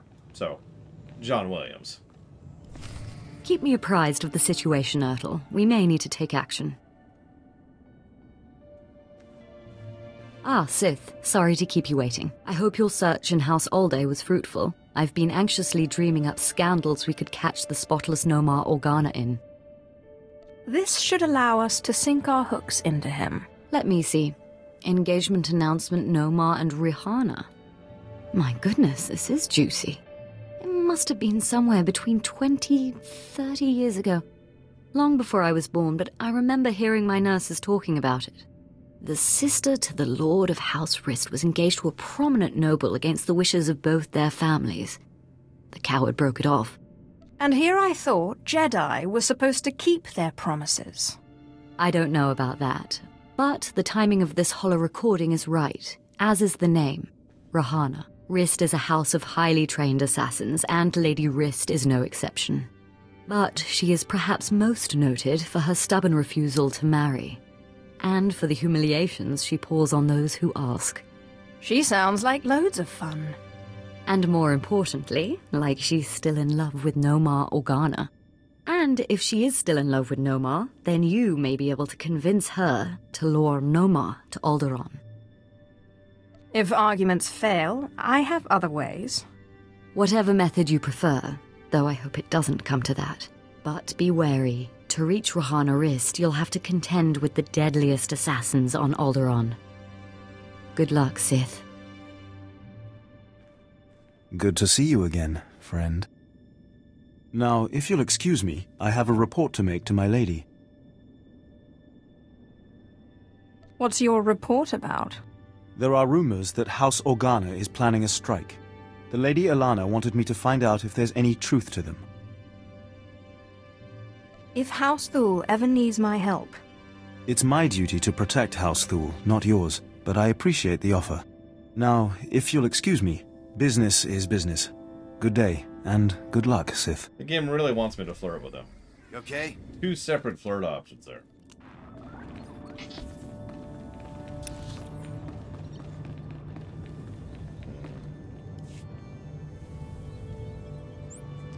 Let's see. So I actually don't know the answers to those questions, Latario. I'm not as in-depth on ring lore as I otherwise could be. Mostly because I never got into the books until after the movies. And even then, I wasn't as interested in the books as I was in the movies. Now, I did play Lotro, which is far more focused on the games, the books, than the movies. But it still leaves me with a distant, barely considerable knowledge of Lord of the Rings lore. Danny Elfman is good. I'd probably put him somewhere in the top 200 or 300 or so, Papaniques. Somewhere around there. As for James Horner, maybe in the top 1,000. Maybe.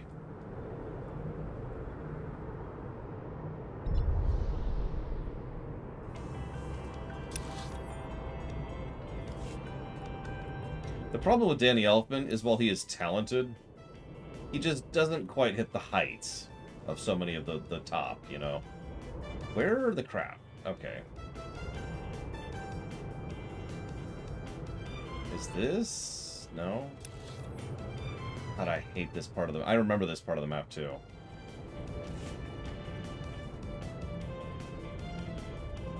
Probably, Dr. Winter.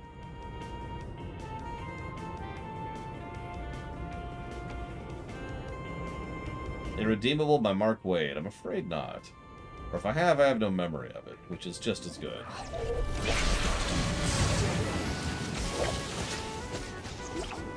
Hello, camera. I actually just mentioned Hans Zimmer. He was part of the question. The problem with Hans Zimmer is there is no... So... let me express something that really irritates the snot out of me about the music industry. This is true for movies, it's true for games, it's true for shows, hell, it's true for bands. The music industry has a really strong tendency to miscredit people, deliberately. There's a whole series of legal jumbo about who gets credit for what, when, where, and how. But what it really boils down to is good luck figuring out who actually worked on an individual song in some cases. Now, obviously, this is not always true. Sometimes you'll be able to look at something and say, oh, Bob made that song. Other times, not so much. God damn it, game. Stop doing that. Hans Zimmer is one of those people. A lot of things get Hans Zimmer's name on them that he either didn't work on or his team worked on. Because the Hans Zimmer label is, I think, like 6 or so different composers. All of whom who do similar styles of work, but all of whom get credit as Hans Zimmer. And again, this is not that unusual. Now, there is actually a person named Hans Zimmer, to be clear.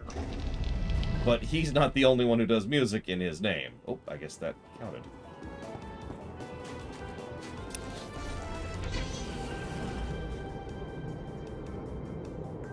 Now, that being said, there's no team in...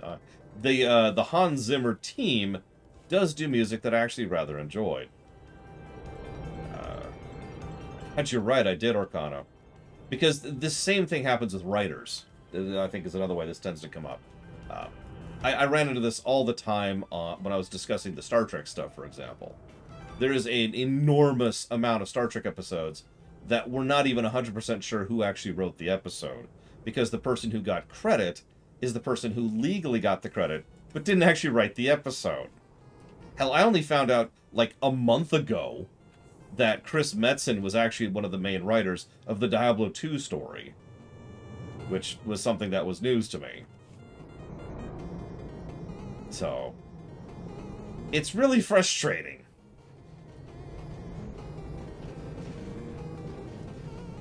That being said, Nobuo Uematsu is without question my favorite composer. Like, no argument on that front. Past that, I'd have to think about, how do we get up there? Damn, this game. Okay. I see, okay, I see it. Wow! They really want us to go the long way around, don't they? Look at this nonsense.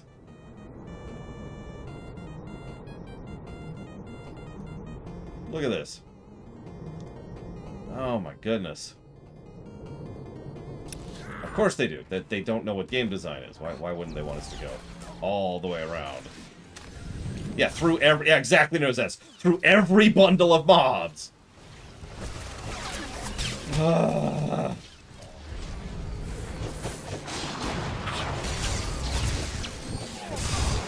accept my death. Ugh.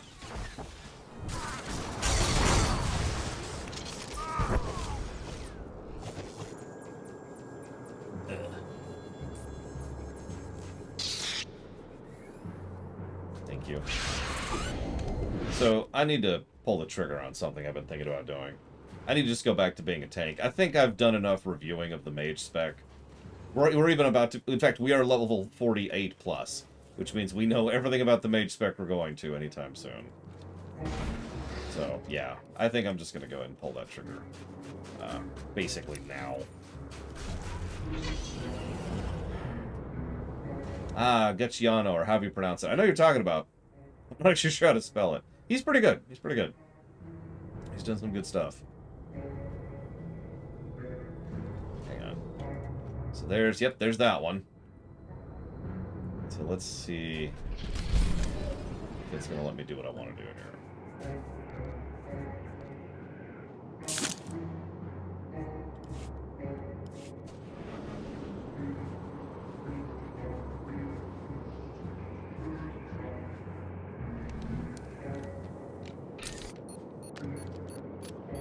Stand perfectly still. Stealth away.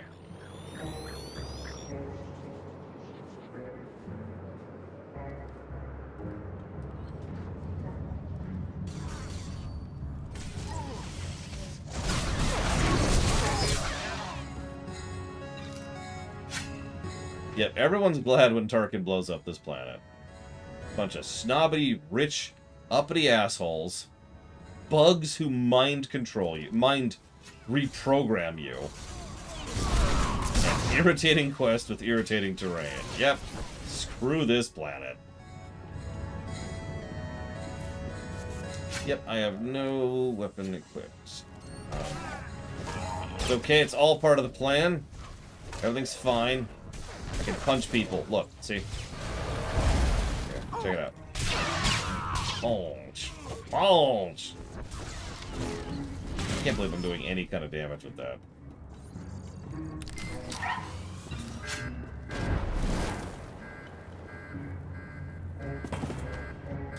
Oh, there it is.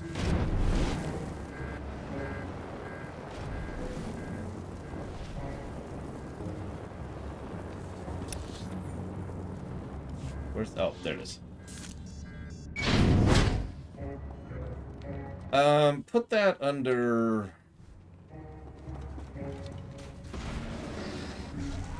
yeah, go ahead and put that under info in game.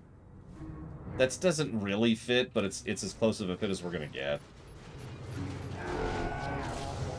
Because what it actually is it's obtuse gameplay mechanic.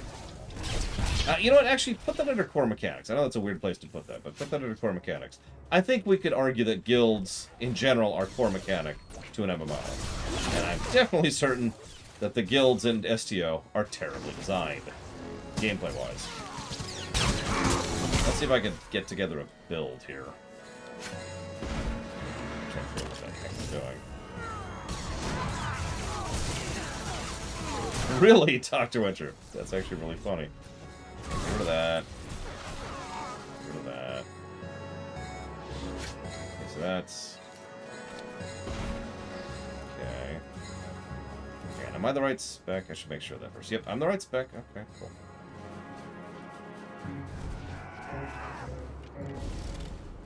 That's the behind attack.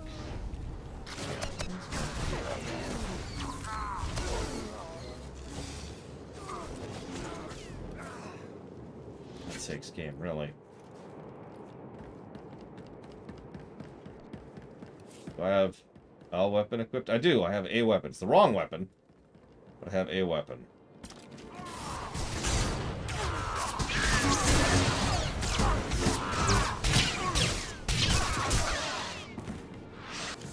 Damn it! Why am I naked? The Furt Master has returned. Somehow. Yeah, what I'm hoping for, Papa Neeks, is after I finish like the next major quest, that it'll give me a weapon reward, and that'll be a two-hander since I'm currently an assassin spec. And I can then, you know, use it and have a two-bladed, double-bladed, whatever. Excuse me. Hey, Disco.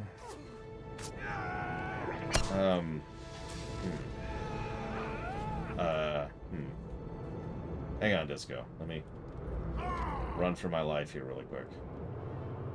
Is this it? Nope. Where's the... Oh, they're there. I got this. It's cool. It's cool. Okay, now run. Run. Flee for your lives. Oh my god, I lived through that. I'm sorry you're having a crummy rig, Disco. Really?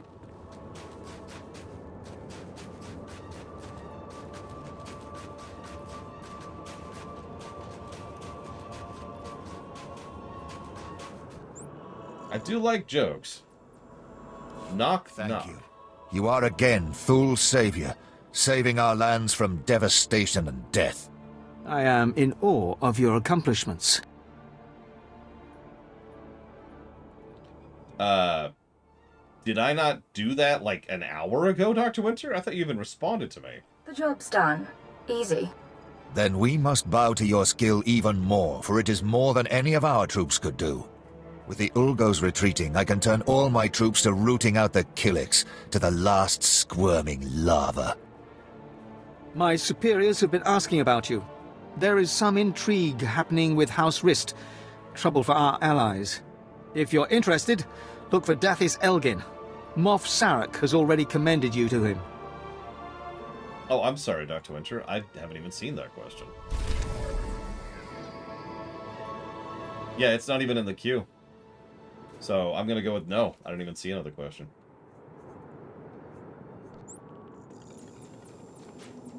The Ulgo threat has been handled. The Empire should be able to take the stronghold soon enough. This unit expresses its thanks to the Imperial. Current status, relieved. Offline units have been avenged. Commencing core shutdown.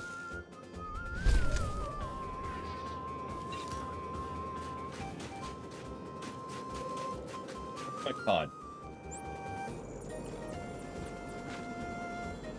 My lord, sorry, I don't have time for proper respects. We got men dying left and right up at the border post, and no medkits. Organa's got medics by the river for their own men. Someone needs to requisition their supplies and take them to the border post or our boys will die.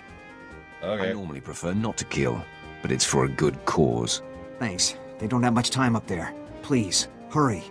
Medical Officer Willem is waiting.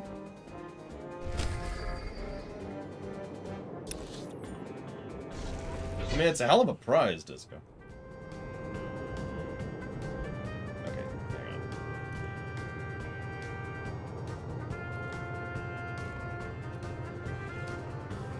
Yeah, just get off.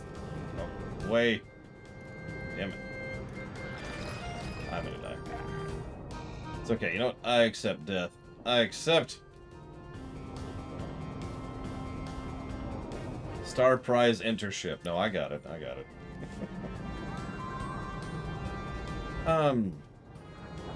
Oh my god. Ah, Agent. Dathis Elgin, Imperial Advisor to House Thule. Am I glad to see you? House Thule faces a crisis that threatens to undermine their entire position on Alderaan. And the Empire's as well. You'll have to tell me what this crisis is before I agree to anything. House Rist, Alderaan's House of Assassins, is currently aligned with the usurper House Ulgo. But there was a time when Rist did all manner of secret jobs for whomever paid. Now the dirty details of those jobs are threatening to get out. Do you need me to go teach this House Rist a lesson? Rist has held to their honor. They are not responsible for the current predicament. A former Rist assassin, kicked out for revealing the identity of one of his employers, is blackmailing Thule. He says he'll reveal every assassination, every kidnapping, every conniving thing Thule has done unless we pay him. Just tell me where he is and I'll kill him. I'd rather not have him killed if possible. It raises too many questions. We've arranged a meeting to deliver payment, but he's recruited some of Rist's best assassins to his side. I don't trust him. That's why I need you. Someone strong enough to withstand whatever trap he intends to spring. Consider it done. This man wants to establish his own House of Assassins, and he has demanded land and a title as payment for his silence. Take this case and meet him at the assigned meeting place. If he takes the bribe, fine. If not, kill him. I love the fact, by the way, that there's an entire noble house of assassins. Like, that's their thing, is there's just... Yeah, anyways. So. Blade Travel says, who do I prefer, John Williams or Narset? I think Narset's a better composer than John Williams, personally. I don't know, what do you think, Narset?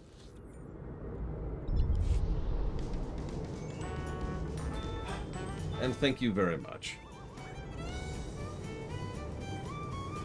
I will put that towards Dungeon Siege 2. You're thinking of the Morag Tong, Papa Neeks.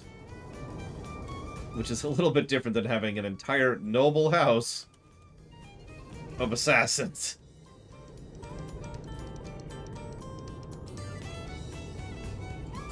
I know, right, Jay Palmer? Just could you just deal with these Killiks? Anyways.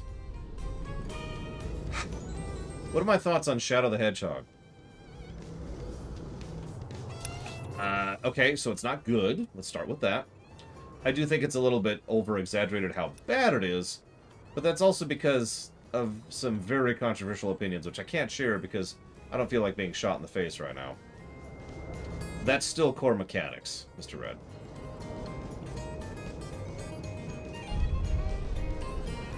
That's still part of how the guild works. The Antivan Crows send their regards.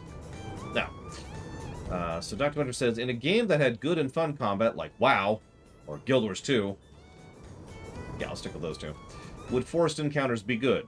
No. Now, designed encounter layout might be, you know, a good thing. I do tend to value that sort of thing. But it would never actually be good to force encounters. Only, as you say, a wash. Damn it, I don't want to be shot in the face! No! I guess I have no choice. One way or the other, I shall be shot in the face. Very well. If I'm going to be shot in the face, it's going to be on my own terms!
Okay.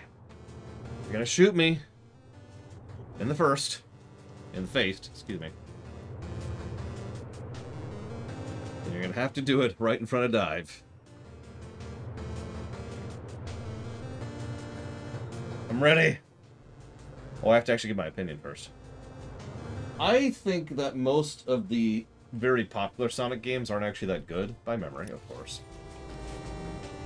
And I think that people tend to hold them up on a bit of a pedestal. And so I think people tend to think that games that don't stand up to those standards are worse than they actually are. Or, to break that down a little bit more, I don't think Shadow the Hedgehog is a good game, but I don't think it's that bad. Now, the question, and I'm not sure about this, without actually having gone back through it recently. The question boils down to, is it hilariously edgy? Or is it just, you know, edgy, in which case it sucks. No comment, Pillars of Snow. The DOF system. Let's go ahead and put that back under the info in game thing.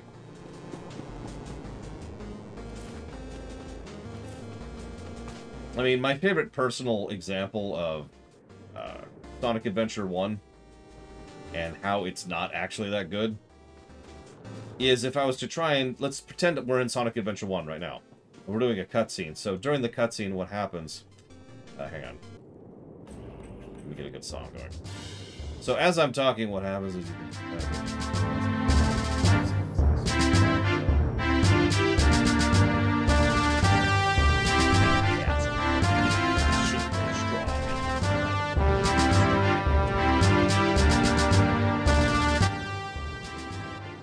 Now, the best part is, anybody who's played this game, you know, I'm not actually joking.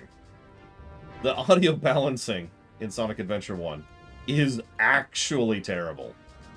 Just terrible.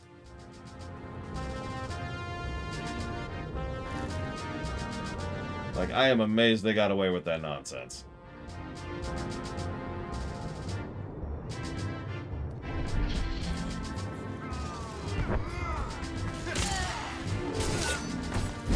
Black File. I think that's actually the Ciela sub from earlier, but you're still awesome. No matter what they tell you, remember, they're wrong.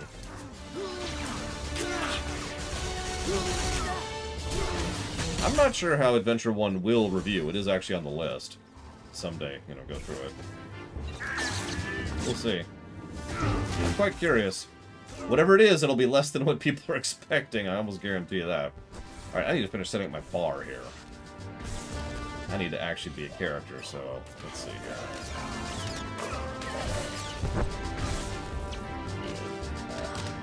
That actually goes there. There's that.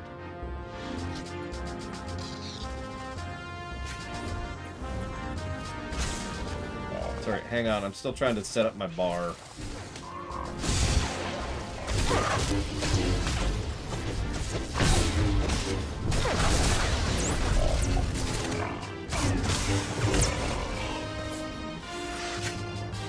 I should probably just sit and do this. Come on, game. Game, come on. Really? Okay.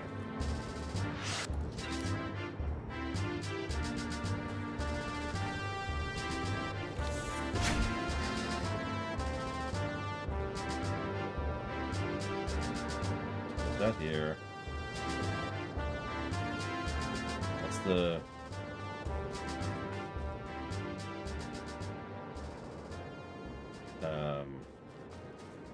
So I think that goes here. Wish I could just borrow my consular build, because it's pretty much exactly what I want here. Yep, nope, that's backstab. Okay, backstab's already there. Damage buff. That goes over there. That goes over there.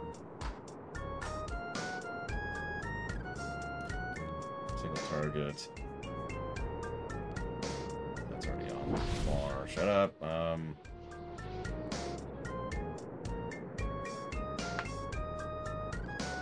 Goes there, I think.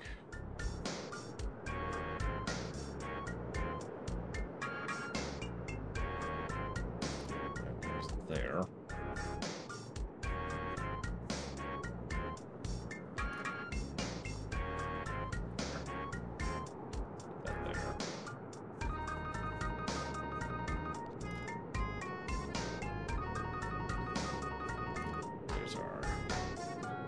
Emergency cloak. Emergency AoE.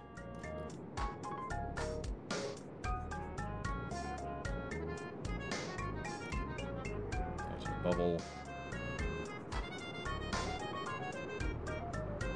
There's our execute.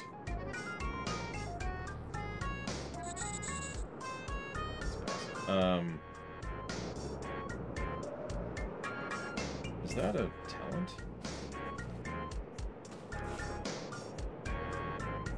It is, okay.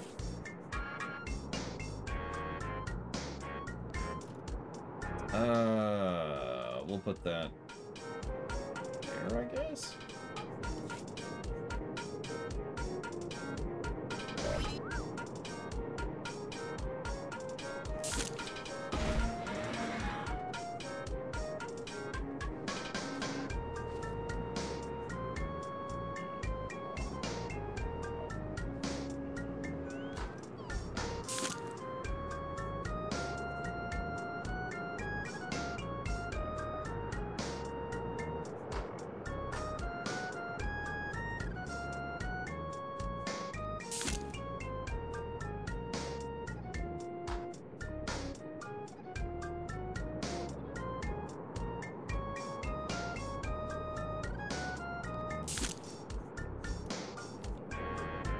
Okay. Sorry about that. I should actually be able to fight. Well, that's not true. I don't have a dual saber, but once I get a dual saber, I should be able to actually do something again. Oh, is there a tank stance? I meant to check that earlier. I don't think there is. I think I'm just a tank by virtue of being this build. Yeah, thought I'd ask. I know there's guard, but then I put that on somebody else.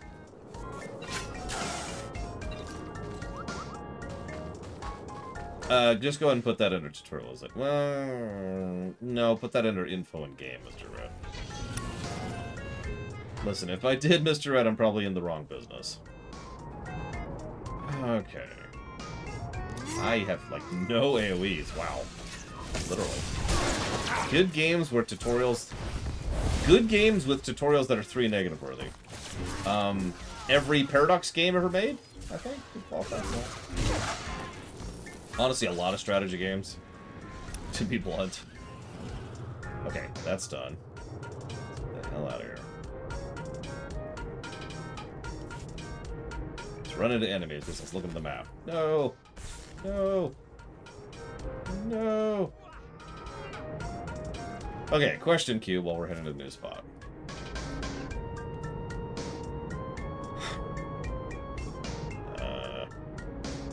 Most disappointing game I've ever reviewed. Oh, hang on. Let me pull up the list. Let's see. Disappointing games. Disappointing games. So we've got the Resident Evil 3 remake, immediately. Just Cause 4 was pretty damn disappointing.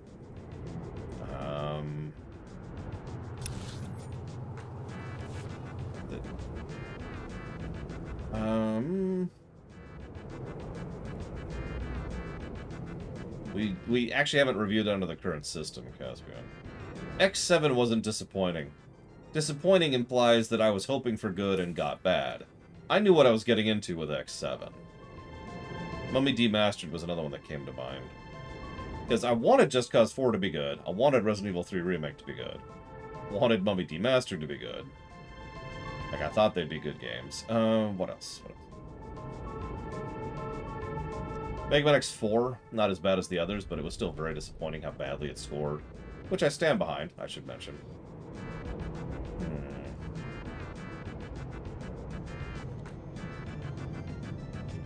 Okay.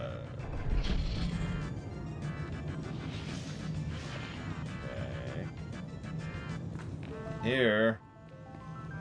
I have nothing to say to you right now. Okay. Hey! What else? Far Cry New Dawn. I was looking forward to that.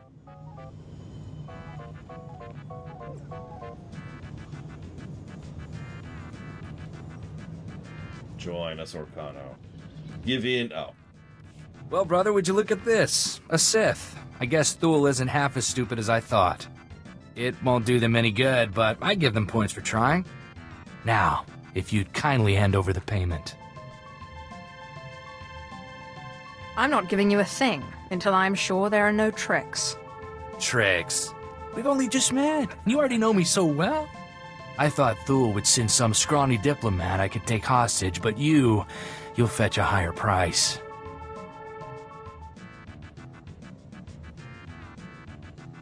You'll have to beat me first. I'm looking forward to it. Still don't have an AoE. Yeah, this guy is extremely stupid. There's Mummy Demastered.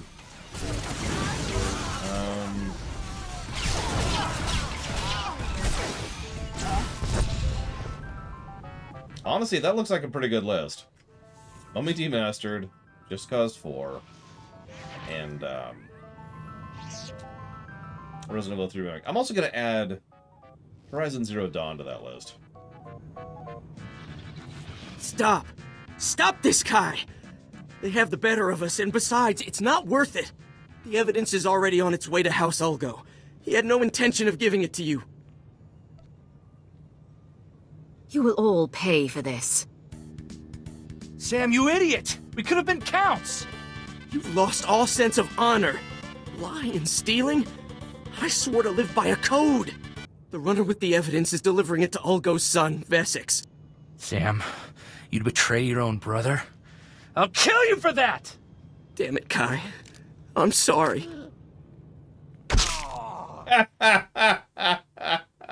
Look, the coordinates the runner was headed to are in the console over there. You might be able to catch him if you hurry. I'll take Kai's assassins. I promise, neither you nor Thule will hear from us again. You get to live for that. Betrays me and... What? Why are we killing him? Why are we killing him? Alright, whatever. I mean, okay, fair. I'm the one playing intelligent, so... If you want to play evil stupid, then we've got evil stupid.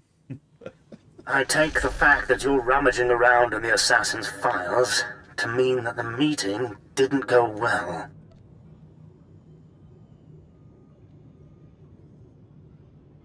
Ugh. Some problems came up. Well, what are you waiting for? Spare no detail. Damn it. Now we're dead in the water if we don't do something fast. If Boris Ulgo gets that evidence, soon every house on Alderaan will know who Thule hired Risk to kill, and when. They won't just banish Thule, they'll destroy them. And the Empire's chances on Alderaan will die with them.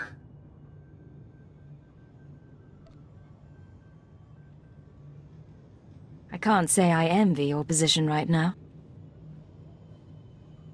I'm sorry, but I have to ask for your help once more. Boris Ulgo commands a squad of the most highly trained commandos on Alderaan. They have even defeated Jedi. But you may stand a chance. I have to ask you to recover that evidence, quickly. I won't disappoint you. Thank you so much. Find the evidence, destroy it, and I promise you double the reward when you return.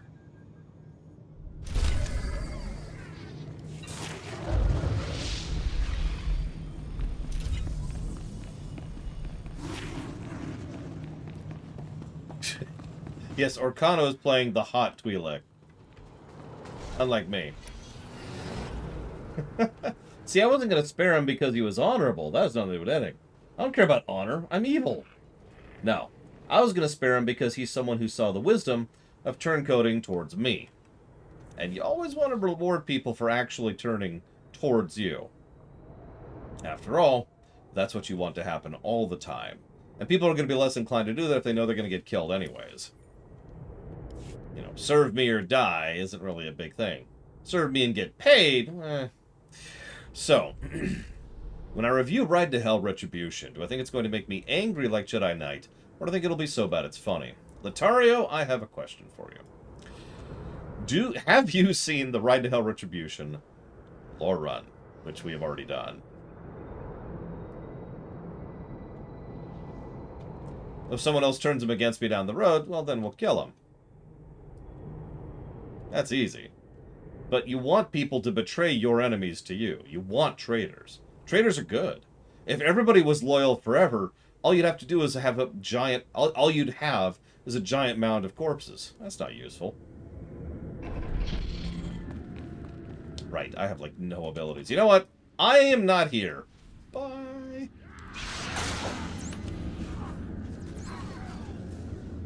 Ah, but you are aware of it. But you have heard of me. Sorry. Oh. Yeah, okay, fair. Necromancers get their own use out of things.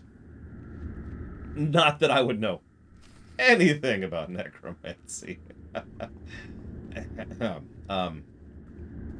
What do you want me to interact with? Or do you want me to kill somebody? You want me to kill somebody? God damn it, game. Okay, fine. Hang on. Back out. Listen. Korn can go do his own thing, okay? I'm busy. Whatever.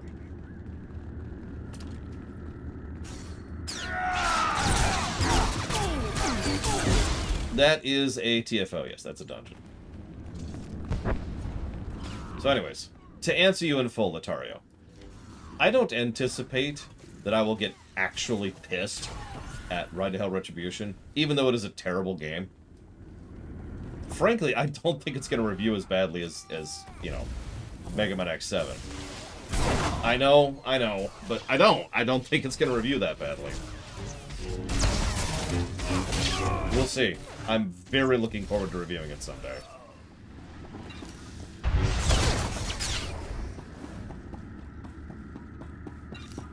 Oh, right, music. Music. I've got so many things up right now. There we go. Music. So, when it comes... Oh, now we get to Dr. Winter's question. When it comes to differentiating between primary optional and primary secondary, what are the main aspects that make it either?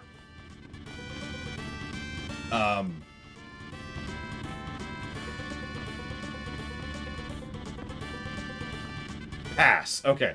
I don't know how to answer that. It's... If I get a quest to go... hang on. Let me try to work through this for a second. Give me a second. So imagine for a moment that I have a quest. Let me try to remember the whole details here. I've talked about this before. You there, Dr. Butcher? You're there. You're right there. If you're walking through town and there are two quests you pick up. One of them is a quest that's from a poor, bedraggled group of merchants who are fleeing from Breland because of the increased bandit attacks. And they're not sure what to do about it because I'm going the wrong way, I think. It's hard to tell. They're not sure what to do about it. Hang on, everything gets to hold for a second. They're not sure what to do about it. They lost their home, and they lost their bodyguard who died back there. And now they've been going through the area with what's left of their belongings, most of which they were able to carry with them. This happens to include several pigs which they kept with them, you know, these hogs, literally being able to just kind of roam with them so they could take them into the wilderness in order to try and reestablish themselves closer to the city. And once they get to the city, they'll be able to set themselves up and actually try to, you know, get a little bit more of a finances going. They've got enough food to last themselves the winter, but at the moment they're still struggling with all this. So, adventurer, can you please help us? Because recently, thanks to some attacks from some nearby monsters, we actually lost several of those pigs. So can you go get X of Y pigs? Versus, let's say you get a quest to go try and figure out what's been causing so much of a disturbance in the nearby area. And as you've been going through the area, you find out that there's this one guy who has been seeding notes and information amongst some of the local bandit groups, trying to get them to follow the local bandit lord. And they've been trying to recruit for his cause and get more and more side with him. So once you find out about this secret meeting, you can rush out and confront the person who's recruiting and try to shake him down for information. Unfortunately, he refuses to talk, so you have to kill him. So then you have to go and kill several of the nearby bandits he was trying to recruit in order to get some of the recruitment information off of their bodies in order to figure out who is actually behind all of this to begin with. Both of these quests are X of Y, and both of these are based on real-life quests. That's why it took me a moment to think about this. These are actually both in Lotro, specifically. One of them is primary optional. The other one is completely secondary. Is the distinction made, or do I need to keep going? Okay, now then. Where the hell am I? I am so sorry, Papaneeks. You will never be seen again.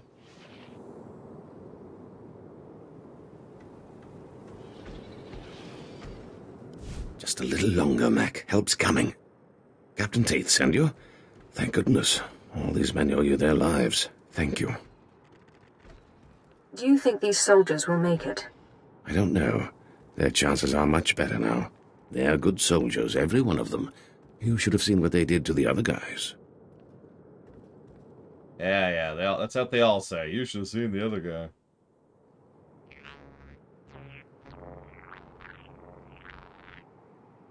Yep, this is a thing that's happening. There we go. Just hang on. Hang on. Let's just give me a second.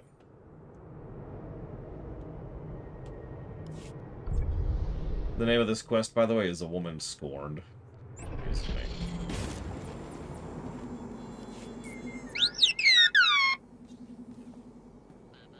Tell me you've defeated Wessex. Oh, yeah. Tell me you managed to destroy the evidence of Thul's misdeeds before Ulgo was able to distribute it. Yep. You have my promise. That's a new outfit. Never in my entire life have I been so relieved. Here is a reward from House Thul. Is that a Malik outfit, Orcano? Wait, who's... Huh? You've done a great thing for the Empire. I hope you realize that. Yep, nope, Lieutenant Moore, who apparently directly works for Darth Victus, wants a word with us. Sure. Oh yeah, XCOM 2 was legit. I'm looking forward to replaying that one. It's got its problems and it'll get its negatives, but man, that game's good. Vonnier is vigilant, I believe. I could be wrong, but I'm not.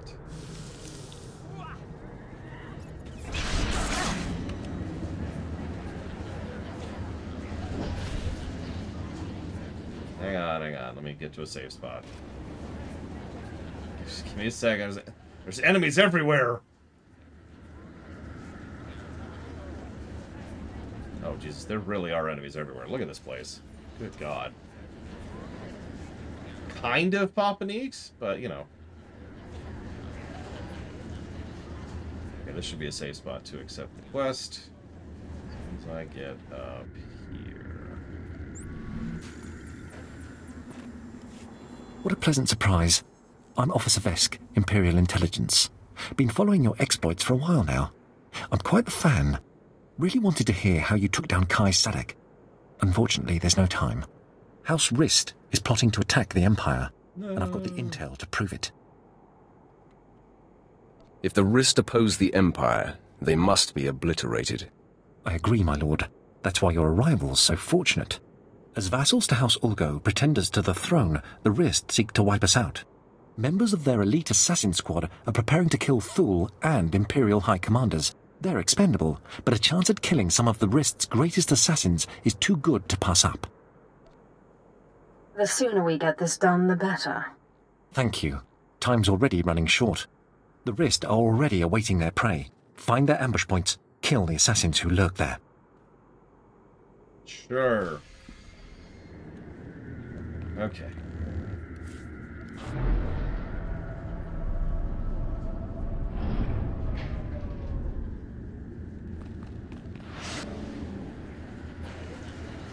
Don't mind me.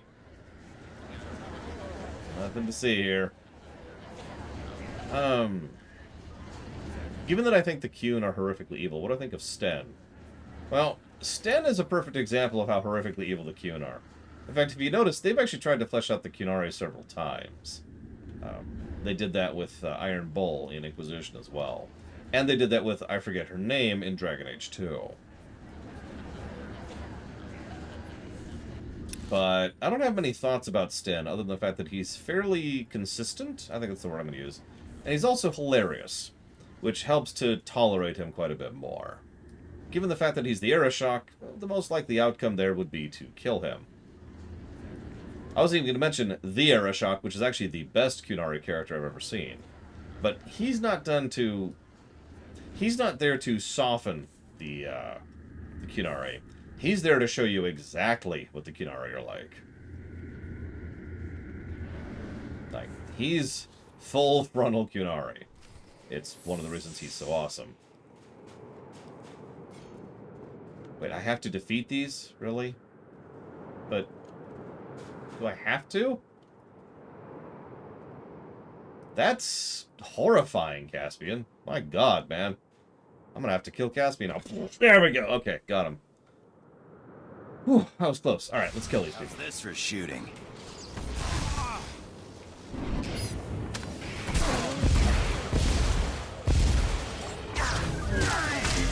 Okay, I can't use half my abilities, but it's okay. It's cool.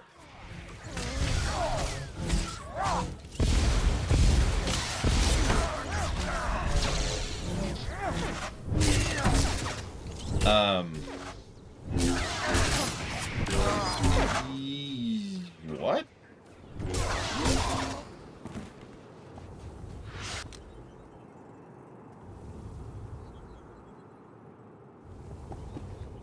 Well, one of those quests I just mentioned is literally connected to the main story. It's the story about how Saruman takes over Breland by infiltrating and manipulating its bandit plans. The other story is some dude with his pigs. It has nothing to do with anything. It may be an interesting story. It may be well written, but it's entirely contained within itself. Don't mind me. I'm just making my way through here. Making my way downtown. Congratulations, Sith. You've broken into my home, butchered my assassins, and forced your way into my personal chambers. Hello. Can I at least offer you a drink before you start making demands? A drink would be nice. Excellent. People have so little time for hospitality these days. So tell me, what does the bright-eyed young daughter of Thule want from Rihanna Rist? I believe this has your name on it. Well, well. Let me guess. You dug this holo out of some dusty archive in House Ulgo. Let's just say that his Royal Jedi-ness Nomar Organa and I are ancient history and leave that dead dog buried. There must have been some good times. I don't know what you expect me to say. Nomar Organa and I were in love. I'm sure he'd write it off as misguided youthfulness, but it's true. We were going to get married, in spite of our family's disapproval, and then he got cold feet. That's all. Then you won't mind calling him up so I can kill him. What? No, I couldn't. I don't know what you think I am. I thought you were an assassin. What does that have to do with anything? If you expect to get any information out of me so that you can kill Nomar, you're mistaken. I've seen more of war than either you or that little bird Thule, and you won't get anything out of me without a fight. Okay. Listen, I may be alone and literally not able to use half my abilities, but I still have the other half of my abilities. So, this isn't going to go very well for you. Hi, Valerian.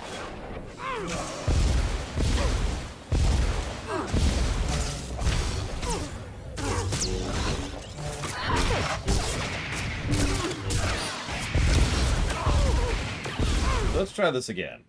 All right. You win. I'll call him.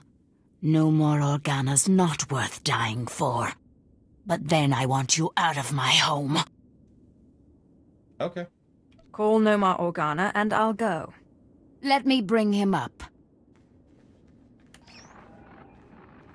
Rihanna, what a surprise. I know, it must be. Nomar, there's something I need to talk to you about. Go ahead. Anything I can do. Anything at all. Not like this. It's a favor I need, here on Alderaan. I was hoping we could meet. Of course. I can be there in a few hours. The old place? Yes, the old place. Thank you. There. Are you happy now? Oh my god. One of the options can be, in a minute, kill, or where will he be? We're not going to do that. We're not pointlessly evil. We're interested in some other ends. Where's Nomar going to be? I'll give you the coordinates, but I won't come with you. And you'd better get out of here. The meeting spot is in an underground cave near House Cortez. But the entrance tunnels are filled with Killiks. So good luck. What exactly are Killiks? Bugmen. And I hope they tear you to pieces. Now get out of my house! Aw. I think I picked a wrong option earlier on. Ah, well. Oops. Where am I? Where the hell am I? Okay, here we go.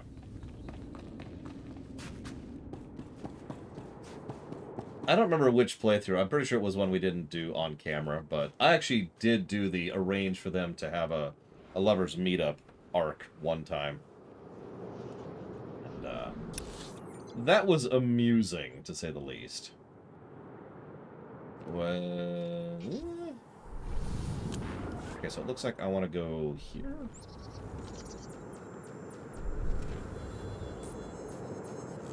Yeah, but I was trying to get her to meet up with the Jedi, Dr. Winter, and I failed, so... Oh well. Shrug.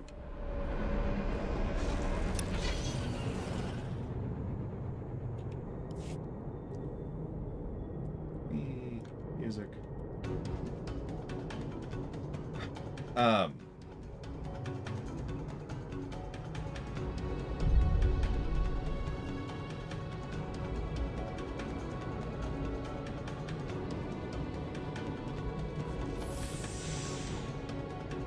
So gameplay does involve the difference between meat and non-meat as well, while we're on the subject. Although that usually doesn't apply to a RPG, so that usually doesn't have a similar metric. Let me put it into these terminologies. I think you're right, Dr. Witcher. Damn it! So close.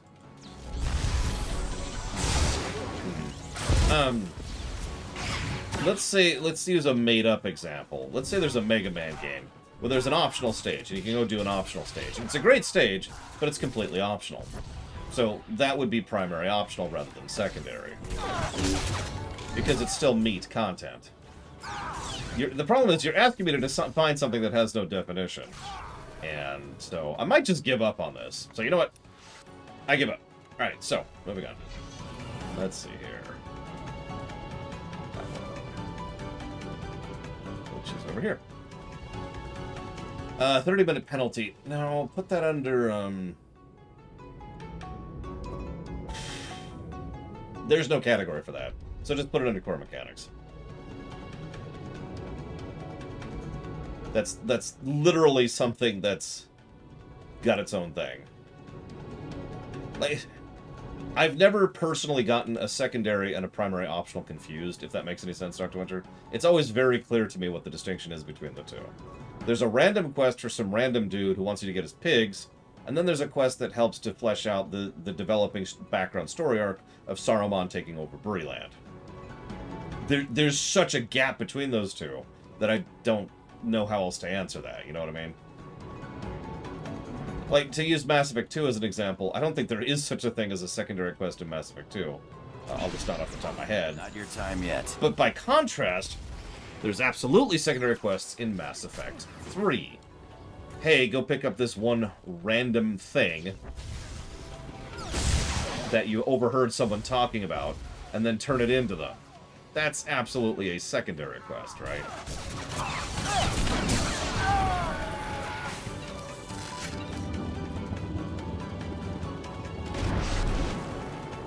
Meanwhile, Orcano is still... They say if you look deep in the middle of the night, up at the stars, Orcano is still doing his class quest. The Hammerhead missions? I don't remember. I've only ever done them once. On camera, actually.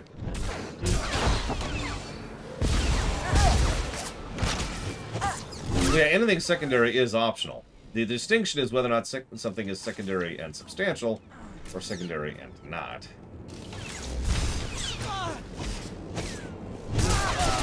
The Quarian... I don't remember that one, Dr. Winter.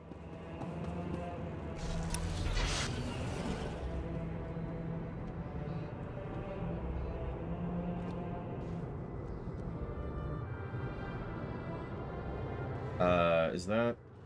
yeah, no, that's this. Okay, so that's... I guess this is turn-in time. Alright, turn-in time. I guess the Hammerhead might even be mini-games, given how optional that is. Oh god, I think we lost Shadow Machine.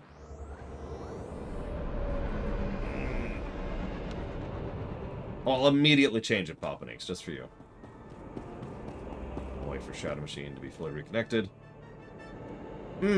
Right, I know the one you're talking about, Dr. Winter. Yeah, no, I think that would actually qualify as secondary in that case. Yeah, I think that would qualify.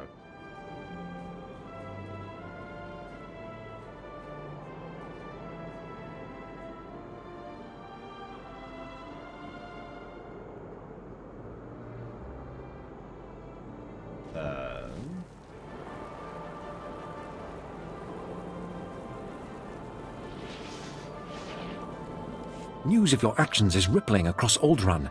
The rest are wounded.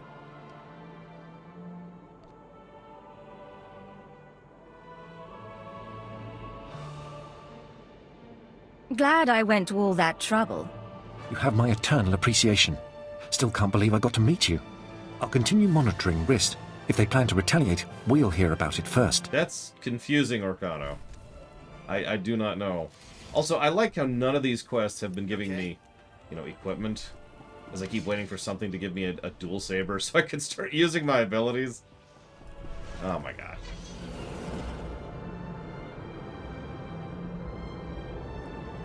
Vehicle pads are currently open for business. See, one thing I was thinking about was, you know, there's the sections in 2, specifically, when you wander around Ilum, and you could hear, like they have a extended story, and you hear, like, a portion of it at a time as you talk through them.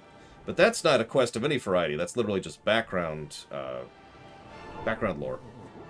So that doesn't qualify. Probably Papa Nix. Let's see here. Question. Oh, Disco asked a question. I think Disco bowed out for a second. Perhaps he asked a question. If I had to live in the Sith Empire or the Galactic Empire of the original trilogy, which would I prefer? Galactic Empire. First of all, there's much fewer Jedi and much fewer Sith, so that's a good thing. And second of all, Alderaan's gone, so that's a net positive on the galaxy. But also, I feel like the galaxy in general is just in a worse state back in this era. Like, how many different Sith and Republic senators and Jedi are wandering around with super weapons in an escalating war that's devastating planets? Yeah, I'll live in the Galactic Empire, thanks. Yeah, exactly. The whole point of this is an era of conflict, you know? No, thank you. Also, true pillagers know, if I'm quiet and smart, I can probably outlast the Galactic Empire, especially since I know they're probably going to die out. That's a heroic. Whoops. Sorry. Okay. I'll get back to Disco's question right after this cutscene.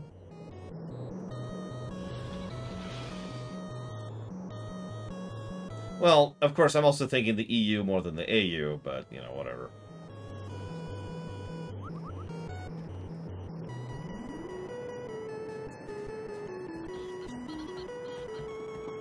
Hey. My lord, please stand by a moment. I have urgent orders to put you into contact with my superior, Darth Victus. Ah, you've arrived, finally. I'm told that you've served Darth Zash well in your time as her apprentice. Nice stash. I am Darth Victus. Our Empire has need of you, Sith. Here and now. I would be pleased to do whatever you require, my lord. The task at hand involves House Pantea, the weakened former rulers of Alderaan. Though most believe them wiped out, a few stragglers yet survive. These surviving Panteas are needed to legitimize House Thul's eventual rule. We are creating an understanding with them even now, but the forces of House Ulgo plan to interfere. Why are the Ulgos so concerned about House Thul? Boris Ulgo, House Ulgo's leader, was a Republic war criminal before he usurped Alderaan's throne. His hatred of the Empire is well known. Ulgo has strike teams massing Thranta for transport. They intend to assault the Pantea's mountain hideaway and slaughter all surviving members of the House. The eradication of House Pantea would greatly impede our plans for House Thul's ascendance. It cannot be allowed. You will find the Ulgo strike teams and destroy them at once.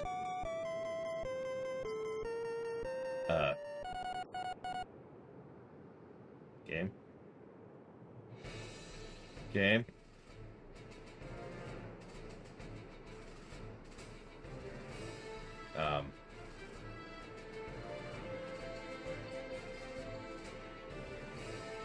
Okay, we lost Shadow Machine.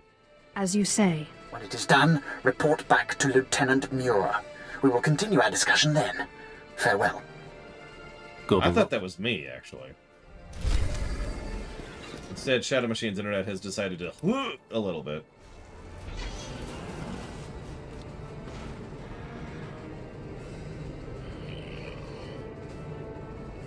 I'm sorry, Shadow Machine. It sounds like whatever hit me this morning is hitting you.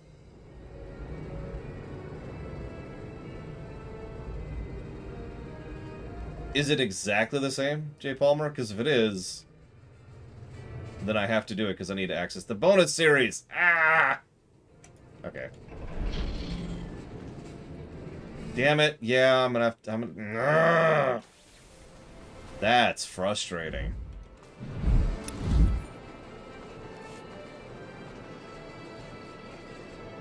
Okay. Well, I'm doing the bonus series later, and not on camera, so that's not the end of the world, but that's still frustrating.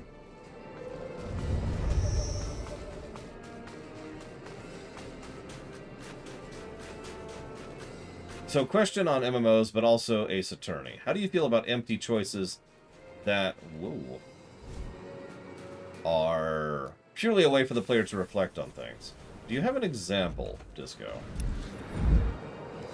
I think I know what you're talking about, but I do want to be clear, rather than presuminate. Mike says, can we please have another FF series lore run 116 and FF7R have come out, please? No. However, since the Final Fantasy games have not actually been reviewed yet, that they are available for review, and so therefore that is probably a thing that's going to happen at some point.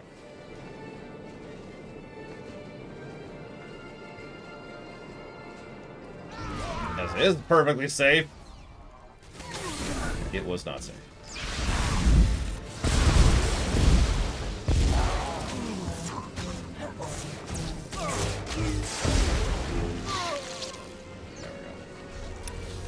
No, it's fine. I'm gonna do the primary later. Probably off camera.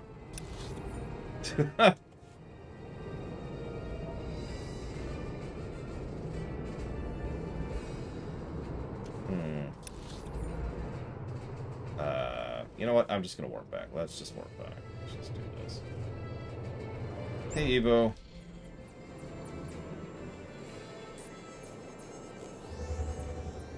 I mean, I do think some games, including the one we're playing, have too many dialogue options where they're meaningless. And I think they do them just because they feel like there needs to be a certain density of how many options you get, literally per conversation. Welcome back. Probes have confirmed the full elimination of Ulgo's strike teams. I will contact Darth Victus immediately. My lord, Lieutenant Muir, the matter is dealt with. Excellent. Yet more proof that the servants of the Empire are capable of any task. I'll see to it that you receive your due rewards. Tell me what happens now. I'm currently engaged in negotiations with the Pantia survivors at their mountain hideaway. I will arrange for you to be allowed inside. Be sure to conduct yourself cautiously. The Pantia hideaway is neutral soil. They won't tolerate uncalled-for aggression. One obstacle still stands before our plans for House Thule. Boris Ulgo, the supposed king of Alderaan himself. We'll speak more when you arrive. Farewell, my lord.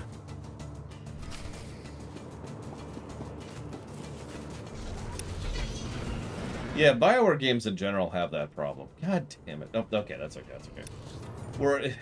So it's not just the Fallout 4 problem. It's related, obviously. It's more the... How do I get up there? It's more like... The NPC is giving a speech. And so they say da-da-da-da-da, da-da-da-da-da-da, da-da, da-da-da-da-da-da. Then you should have some kind of reaction, right? But the problem is, what BioWare games tend to do is they say da-da-da-da-da-da, yes, I agree. And then the NPC just continues as if you didn't say anything, or worse, gives a one-line response to you like, that's definitely one way to think about it. And then they go right back to their speech. It's like they insert responses where there don't need to be any. Is this kind of what you're talking about? Because that's what it sounds like. If not, well, then I'm stupid. Lore shock. Have I ever played Dragon Ball Budokai Tenkaichi? I've never even heard of that game, Lotario. So, no. When it comes to reviews, do I prefer to play the best version or the most available one? It depends entirely. Some games I actually prefer to play a certain specific version for whatever reason. Maybe it's easier to stream, maybe it's less frustrating or painful for my hands. Maybe it's got Killiks everywhere and there's just bugs. There's just bugs. There's just bugs. Yeah, sometimes it has a better translation. There's all sorts of reasons why I prefer a specific version. So it varies. Like, I'm not even sure which version... Ah, camera! Come on! I'm not even sure which version of Chrono Trigger I'm going to review when we get there. I'll take Colicoids over Killiks any day of the week.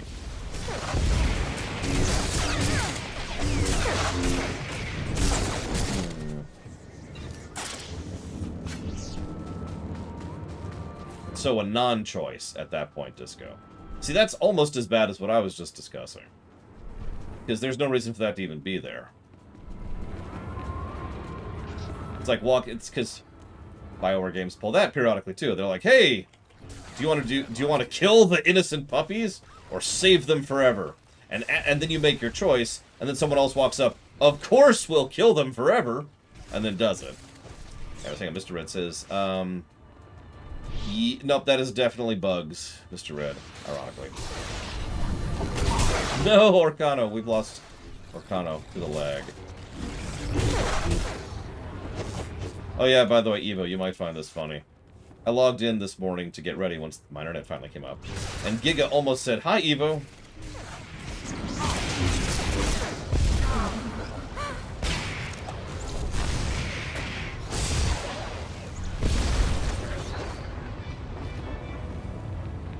Obviously, we save the animals. Every time. It's part of the route. Alright, so let's see here.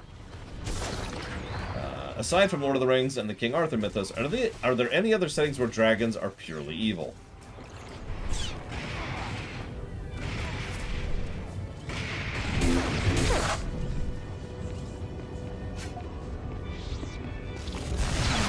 Yeah, I'll go ahead and invite you, Papa Neeks. Well, see, the thing is, in Dungeons & Dragons, you know, no, because there's plenty of good dragons. There's even neutral dragons. Now, Zeiss, of course, is like Tolkien. Okay, apparently I misspoke. So when I say, aside from Lord of the Rings and the King Arthur mythos, I don't know if you guys know this, but Lord of the Rings was actually made by Tolkien. I know this is shock. It's this shocking. That's how shocking this is. But that's what I'm referring to when I say Lord of the Rings. So aside from Lord of the Rings and King Arthur, I can't think of one.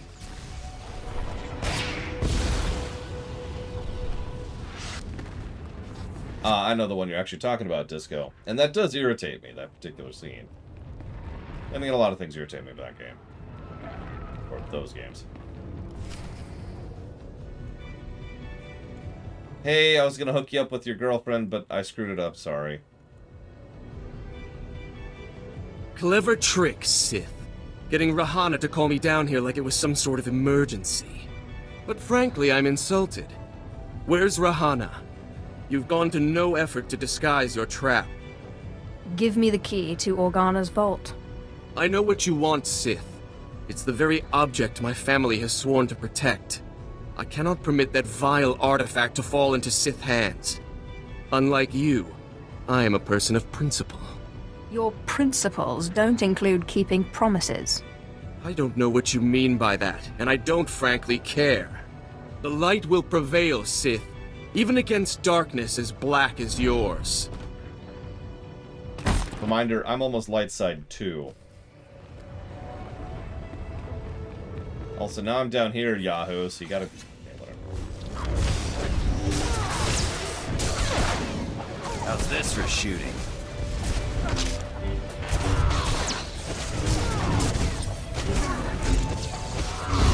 Yeah, it's funny how terrible these Jedi are on the Sith side.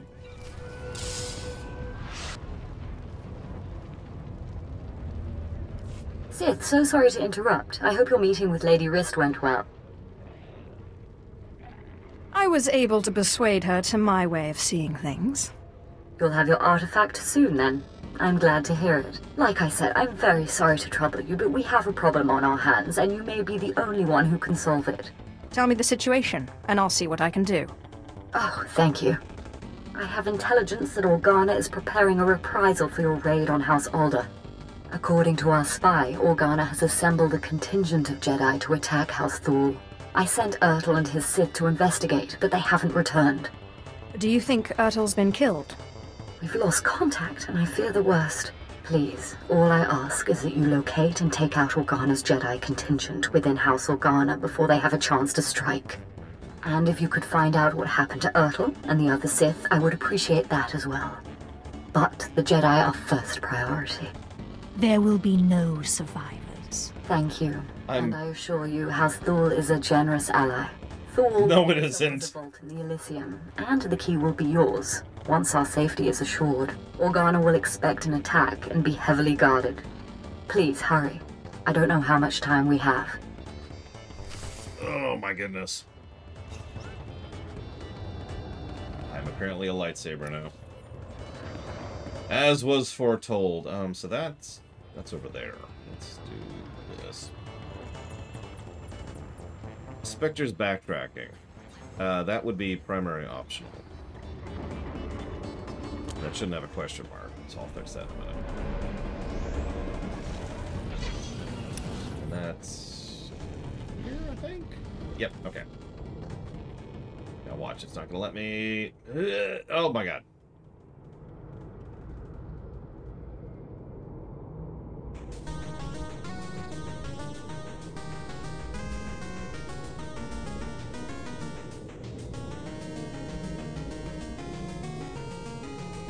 Damn it, Darth Zash. I thought we were friends.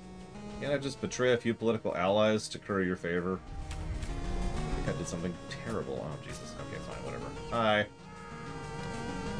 Spectres. Yeah, Spectres is primary optional. There's actually no secondaries in STO. Well, that's not true. But I don't think we did any of them. One of them was removed recently. Did you hear they got rid of Tour of the Galaxy? I was there for a while.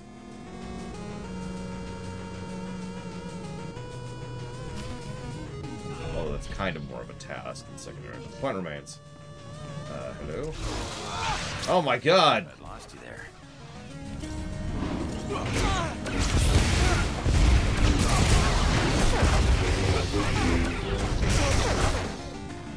Let's see. Spectre's backtracking. There it is. Delete the question mark and update. There we go. Cool. I think that's a thing, Mega Skullmon Spockmon. I hope they're actually good remasters, but of course, we have no way of knowing that until they come out. It'll be nice to have them in a more easily playable, editable, and streamable format. It's always nice to have. Oh, here we go.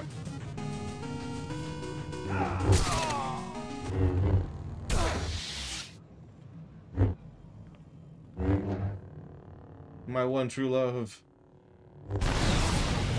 Actually, only one of them, Alex, under the current system.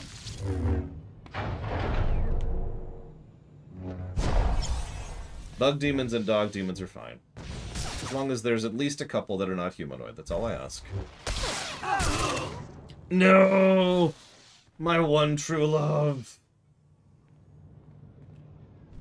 Oh, I don't even get any words? I just... Okay, sure, whatever. No.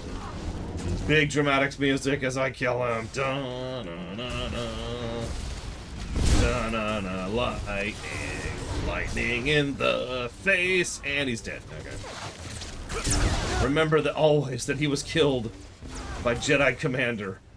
Excuse me, Jedi Strike Commander, who has no other name.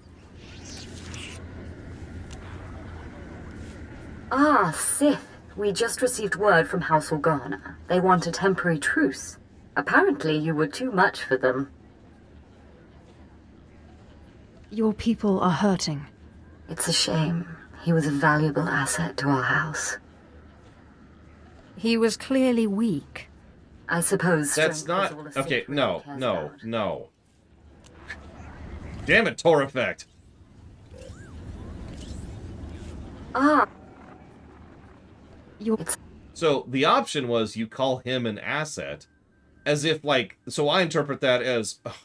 he was a person, not an asset. Instead, what he says is, he was weak and pathetic. It pains me terribly to hear it. That's kind of you. House Thul is once more indebted to the Empire, and of course, to you personally. The Elysium is where the houses keep their dearest treasures. I'm sure you'll find something of value. Thank you again, Sith. House Thul is once more secure. I don't know what would have happened without you. Oh, I do. Okay, so... It is nice to have clothes on. Oh, what? Huh? Okay, I'm not even going to question that. So that's over there. That's up there, so let's go over there first. Do I think the Force Unleashed game is accurate to the power of Jedi or Sith in universe?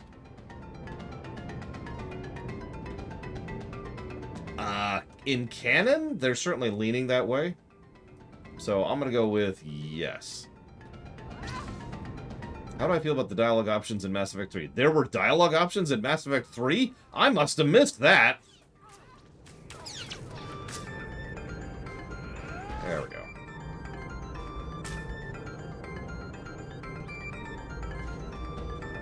If I have to spell it out, the dialogue options in Mass Effect 3 is one of the biggest things I disliked about that game.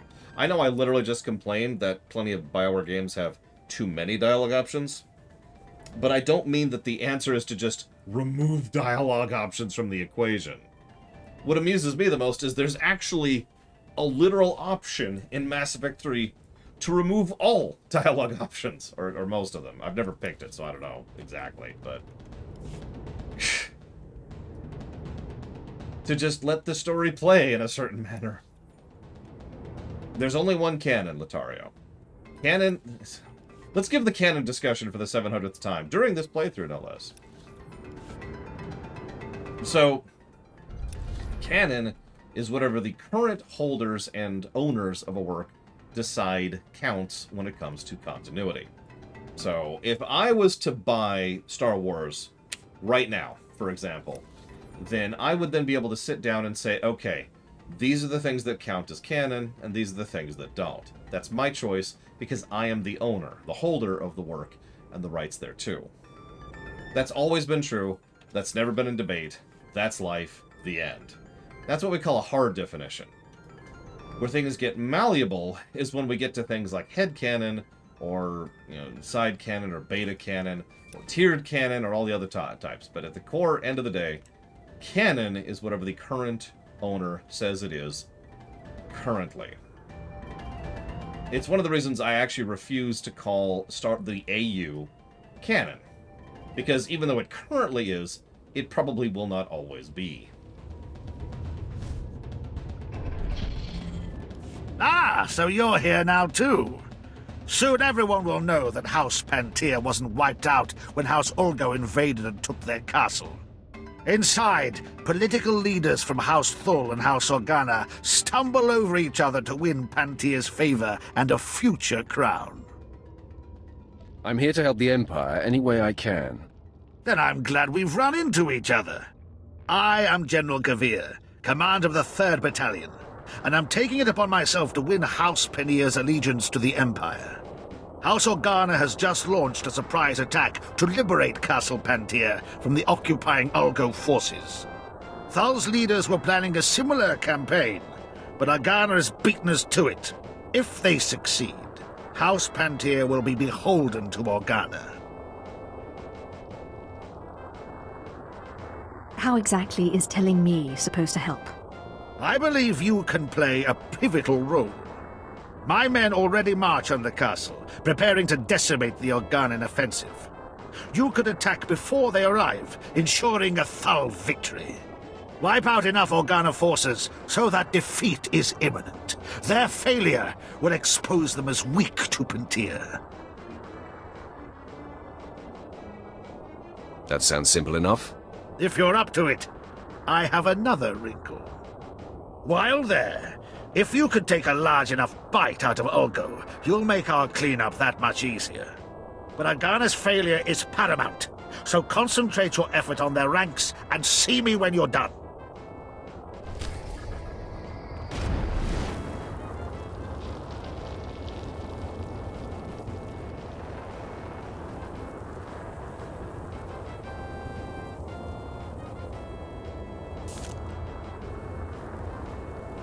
Good, you've arrived.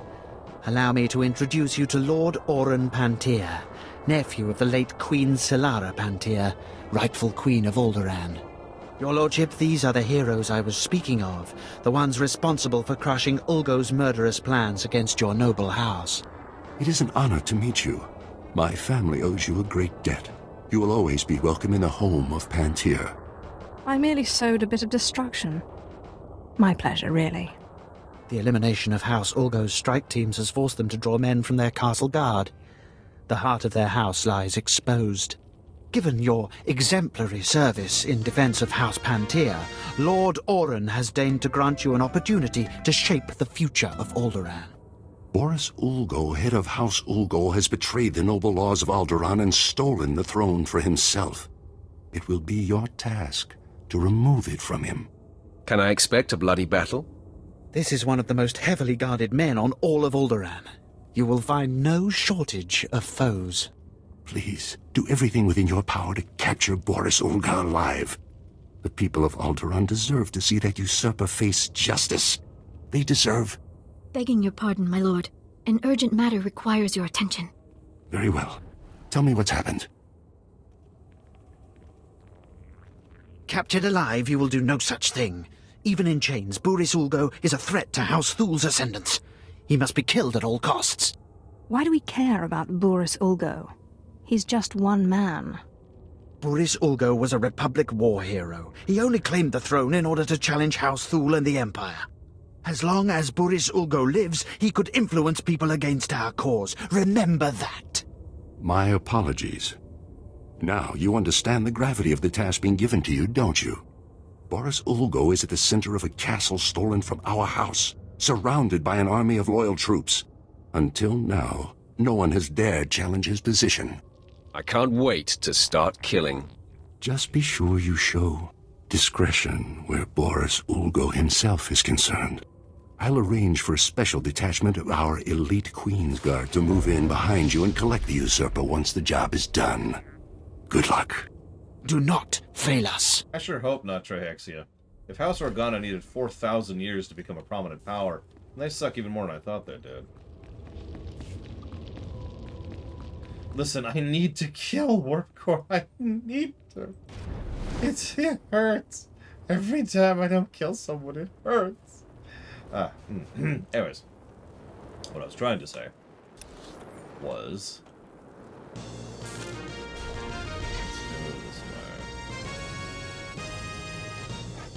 Thank you. Yes. Yeah, no kidding, Alex. Whatever. So. I forgot where I was in the question. There we are. Question from Dr. Winter.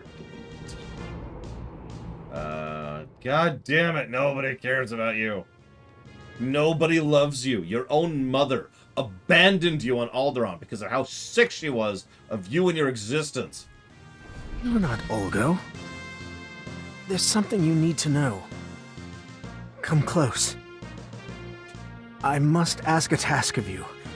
And the rivers swarm with Ulgo murderers. Okay. Tell me, do you care for Alderaan? No. Or only for the house you serve? Still no. I help all who would bring this planet peace. Then we are brethren. I am Sir Darius of House Pantea's Queen's Guard. I failed my queen, and now Alderaan is leaderless. That's why she doesn't love you anymore. Pantea was killed when her transport crashed in this river. Her body was found, but her crown still lies in the water. Find the crown. Evade the army. Take it to Captain Lieber of the Queen's Guard in the mountains. He can be trusted.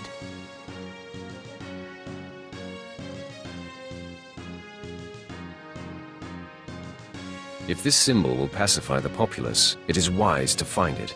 Then I can rest. Oh, sorry. I thought they was requesting me to help him rest. My bad. Sorry. Sorry. A little overeager there. Whew. Okay, so... so Dr. Winter asks, to stick with this game, class stories, later replaced by MSQ, are mandatory. Correct. The planetary primary is primary optional. Correct. Side quests are secondary. Correct. What about flashpoints? Believe it or not, flashpoints vary. So, wait, are you there? You're there. So, like, for example, Acellus and Black Talon would clearly be primary optional, right? Like, those are not only tied into the overall main arc of the reignition of the war, but you know, they're directly part of us getting to Coruscant / Droman Kos. Primary optional content. They're also some of the better designed dungeons in both gameplay and story, so that's also a relevant thing. But then we look at something like the Colicoid War Games. Clearly secondary, right? Does not matter for anything, really. And honestly, I would say that about most of the flashpoints in this game. Now, the operations... So, the only operation I'm actually familiar with is the Dreadmasters. Now, that being said, I'm pretty sure, based on what I know of it, because I've never actually done it myself, to be very clear. But I would say that based on what I know, that the Dreadmasters operation qualifies as primary optional. Not 100% on that. Hammer Station, clearly secondary. Has nothing to do with anything.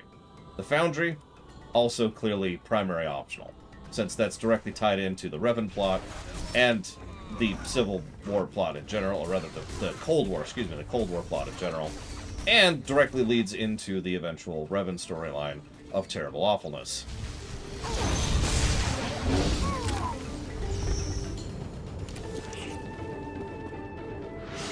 And yeah, that's what I've heard, Orcano. That tracks, because if you've been paying attention, FF14 started off with a whole lot of optional dungeons, and then pared those down and down and down, until in the more recent expansions, the overwhelming majority of dungeons in FF14 are primary optional. They're, you know, part of the main story. In some cases, they're actually primary mandatory, because the fact that you actually have to do them as part of the MSQ. That's not us. That's not us. In Star Trek Online, they kind of drift a little bit back and forth. Nobody cares about the Romulan minefield, or honestly even the Borg TFOs. But something like, say, Jupiter Uratus, that's clearly primary. Oh, is this it? World of Warcraft is in a similar boat. WoW started off with a bunch of optional dungeons back in vanilla, and then drifted further and further into dungeons being part of the main story the further in you go. So by the time you hit, for example, I hate to use this example, but Shadowlands, I don't think there's a single secondary dungeon in all of Shadowlands. It's all primary optional. So as a reminder, Papaneeks, let me interact with all the things, otherwise this is going to bug out.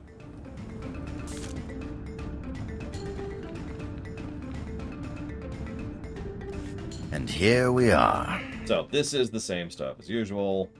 Your claim to the throne is no more legitimate than House Thul's. Wrong. Alderaan is everything to me. Blah, blah, blah, blah, blah, blah. It's past time I ended you.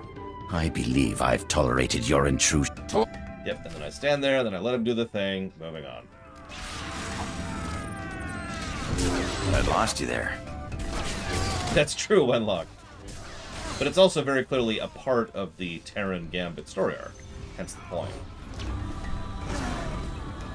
I wonder where ESO sits on this particular dynamic, because like I said, virtually every MMO I'm familiar with drifts from dungeons being optional, secondary, to being primary over time.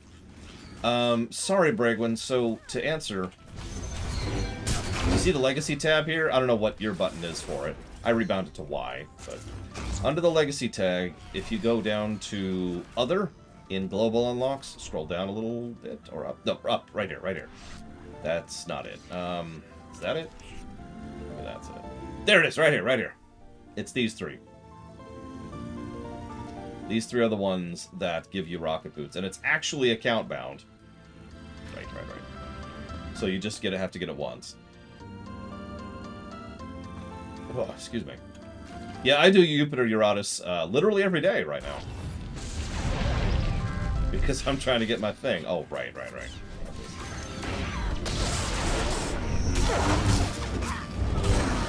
I mean, Steve Blum does a lot of roles in this game. So does Yuri Lowenthal. So does the guy who voices Winnie the Pooh. I can't think of the name of all of a sudden. There's a lot of recurring actors here.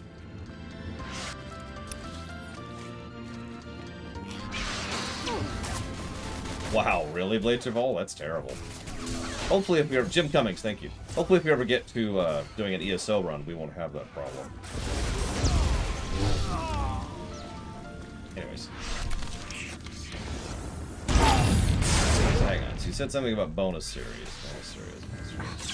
So I would say that the bonus series was probably intended to be primary optional, but every bonus series I've seen so far, so in other words, all the ones we've done for the sake of the review, have clearly been secondary.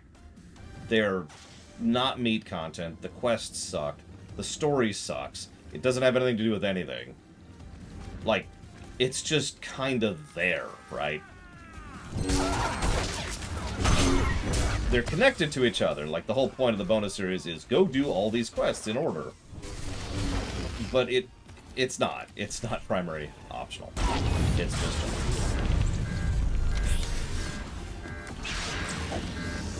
hello, big boy.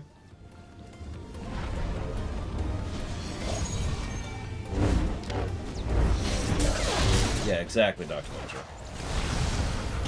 Even in the cases where there's something approaching an actual story arc between them, it's usually very vaguely connected. And there's not like a singular character or thread that pushes it through. It's just, we need to go after the exchange. And then you have a few quests that, you know, vaguely involve the exchange, and that's it. It's like, yeah,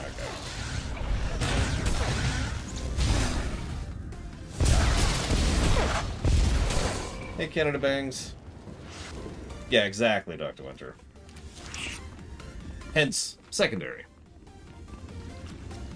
Good luck, Arcano.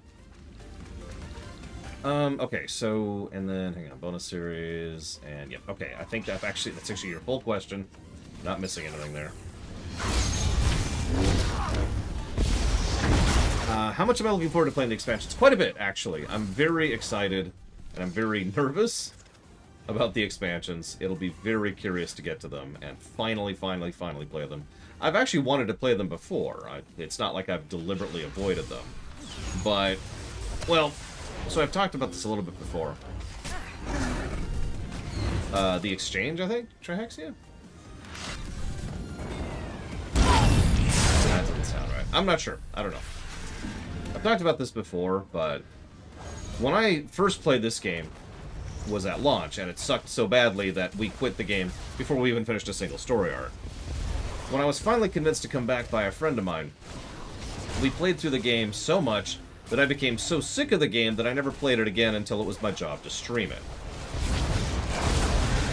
That was the KOTOR run, specifically. And if you remember, we weren't even 100% committed to streaming Tor at the time. We were just, like, it was an option after we finished KOTOR 2 that we might play a bit of Tor. Remember that? The reason why is because those horrible dark memories of slogging through every bonus series, like 8 times or whatever it was, I think it was 8 times, on every character, because you had to, has scarred me so badly that I never quite recovered from any of that.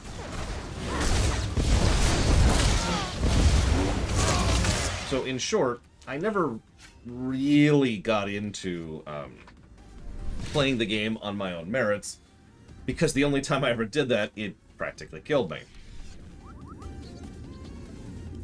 This is not over. I'm not dead yet. I won't let you win. I won't let the Empire's shadow fall over Alderaan. Exactly, Shadow Machine. Let's be contradictory, just to keep them on their toes. Your fellow nobles can decide your fate. So be it. Let the battlefield change. I will fight to protect Alderaan from the Empire's filth to my last breath, just as I always have. Cool.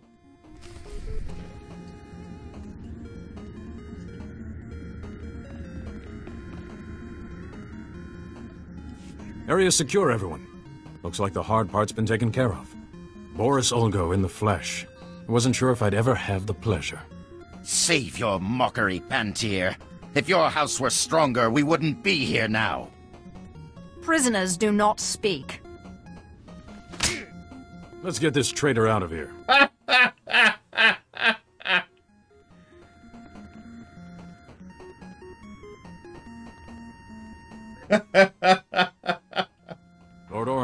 The operation was a success. Boris Ulgo is in our custody. It's finally over. The usurper will finally face justice. You were right, Lord Victus. Our house owes you and House Thule a great debt. Yes, I must admit, even I am surprised that it was possible to capture the usurper alive. I hadn't expected that particular windfall. It was nothing, really. You have delivered Boris Ulgo as promised.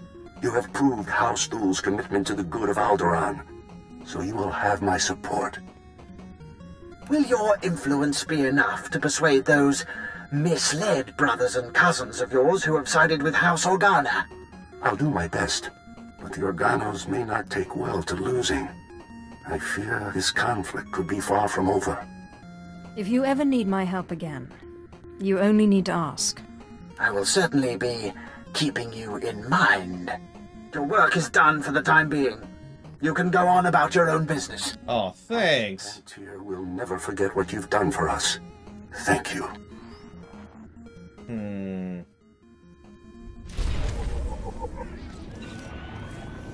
too kind.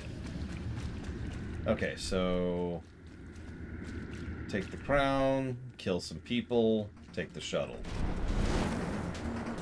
Deactivate Thule Vault's force field.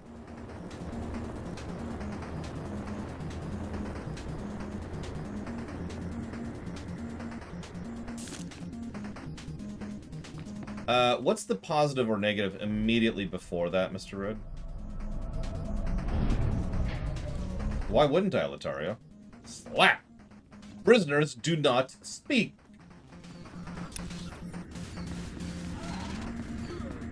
Oh, we're totally finishing Act 1 tonight.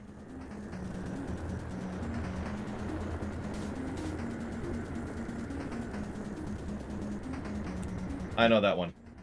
I know what that is. That's, primary optional. Primary optional. It's part of the 2800 chain. By the way, occupying Bajor is also part of the 2800 chain, which is optional.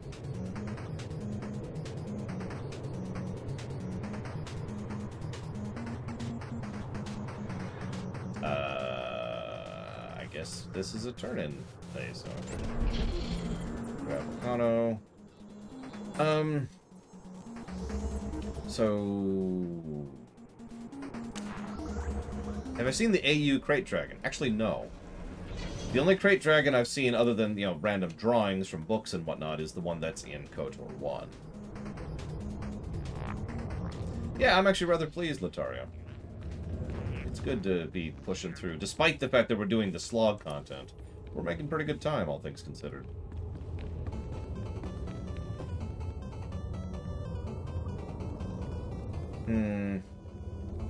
Captain, I admire your principles, but it is clear Organa offers no help on what matters most to House Pantir. You need not try to sell House Pantir on Thule alliances again, Fixer. But who are these? What do your lot want to do with the captain of the Queen's Guard?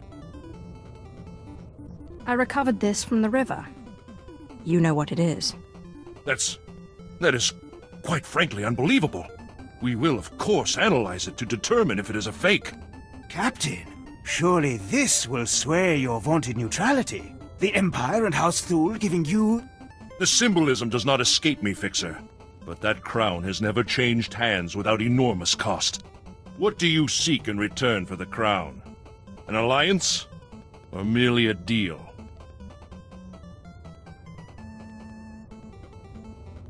Yeah, I know, Papa. In the end, what I ask is that the crown go on a Thule head.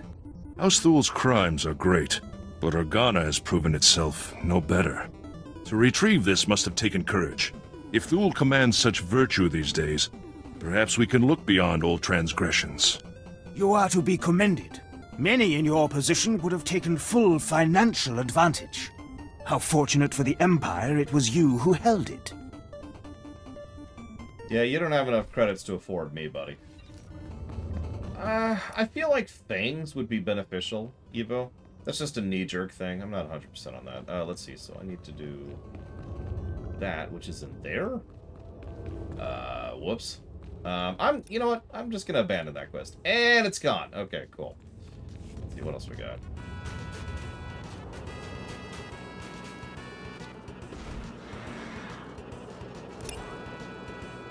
Okay, so that's at Elysium, so I guess it's time to hit Elysium. On, maybe around, Devo? I should stop giving you advice, sorry. I agree with whatever it is you picked.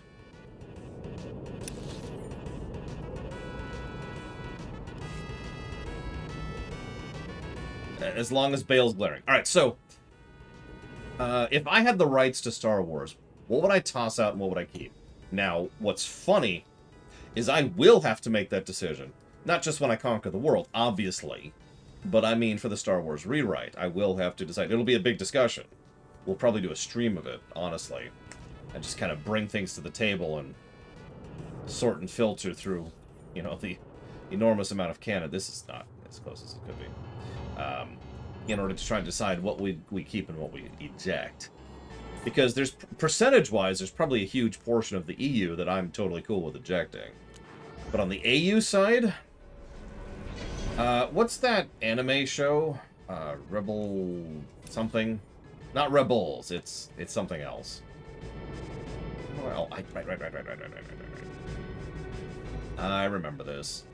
I remember the map being bad. Resistance, that's the one. So we eject that. Select an available travel route. That's gone. Have a safe and pleasant stay. So we'll eject Resistance. Listen, Retro, it's okay. Once I take over the world, all those other usurpers, they'll take a nice vacation to someplace really warm and comfortable and relaxing with lots and lots of fruity drinks. It'll be great. So the reason I'd eliminate Resistance is because the biggest thing I would get rid of is the sequel trilogy. Now, I know what you're going to say, and I know what you're thinking, but to be clear, it's not because of any quality thing, which, again, is... I can't mount here? Seriously? Which is its own separate thing. I can't mount up here? Are you freaking kidding me? Okay. Again, quality can and does matter. Okay, maybe this is not where I want to be. That's going to be a hell of a fight, Latario. Galen Merrick does not belong in Star Wars. But, yeah, exactly, Blade to Vault. The sequel trilogy is astonishingly inconsistent. Not just with itself, but with the rest of Star Wars. How many of you know which is my personal favorite of the sequel trilogy films? And most importantly, why?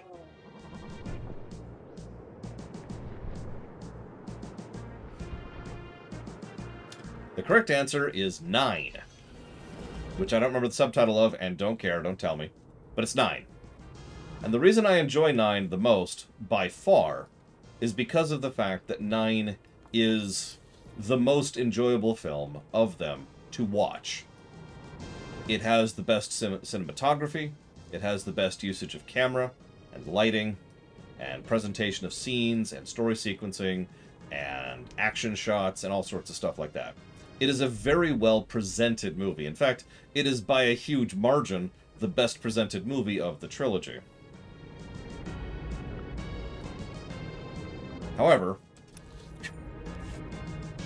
the sequel, Episode 9, doesn't fit with Star Wars at all. It is, for all intents and purposes, a disconnected fanfic.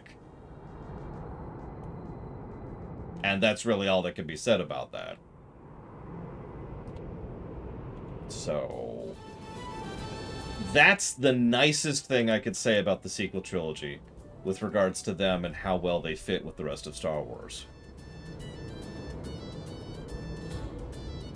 Oh yeah, by the way, my least favorite's 8. Anyway, so, point being, all that stuff sucks. It all needs to go. Gone. With the sequel trilogy gone, anything directly connecting to the sequel trilogy also has to go.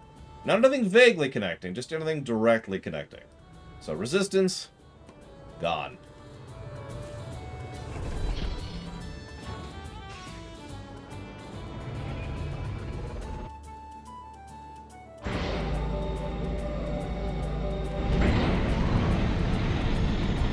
I think I'd keep most of the rest of the AU. I'm cool with Clone Wars, I'm cool with Rebels. I haven't seen most of the new shows, so I actually have no idea about those. Can't mount here because screw you. Absolutely keeping Rogue One. Like, Rogue One is kind of awesome. But also, Rogue One is a nice little... It slides into Star Wars more neatly than not. Not just in terms of continuity, but in terms of tone, presentation, setup, themes. Hell, I did a whole rumination on it. Let's continue to put that under bugs, Mr. Red. But part of the reason I mentioned that I enjoyed Episode 9 and its good presentation is to emphasize that quality, again, doesn't really keep something or salvage it from being considered for canon. Because that was the whole reason for that discussion. Even my personal favorite of the sequel trilogy doesn't belong and therefore is gone. Deer Demons. Yes, Deer Demons are perfectly okay. Everything's cool. 100%.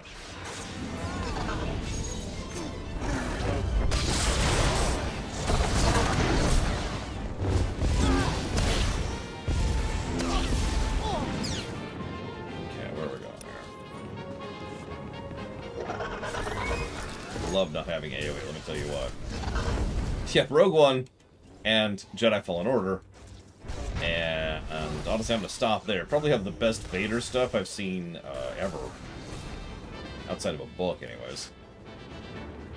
This game came out in 2011, I want to say, Canada Banks. Don't call me on that. Nope, wrong way. This way.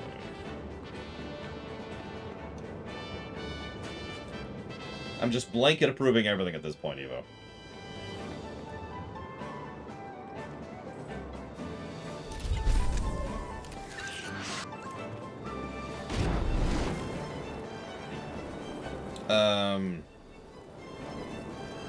Those are actually dungeons, Mr. Red.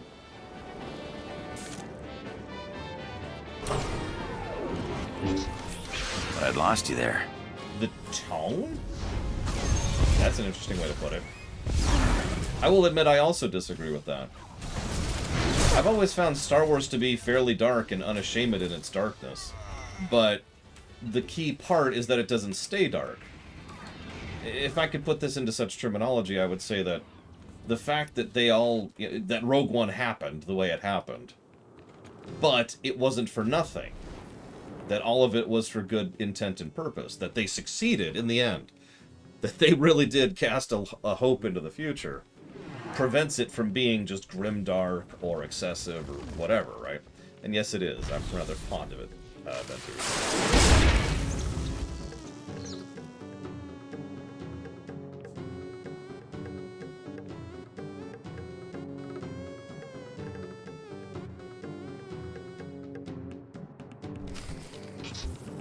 Not your time yet. Ironically, I would say KOTOR 2 probably comes the closest to violating that particular rule. Oh, we're done? We're done. We're done! We're done.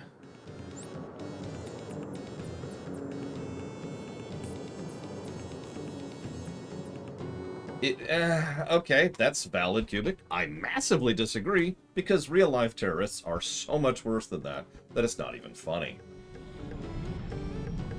Having to make hard choices because of an over-oppressive regime is what Rogue One showed, in a very toned-down and very non-realistic fashion, which I am, for the record, completely okay with. If they actually showed real terrorism, that would probably be something I wouldn't find acceptable. Ah, apprentice, you have the artifact. Wonderful.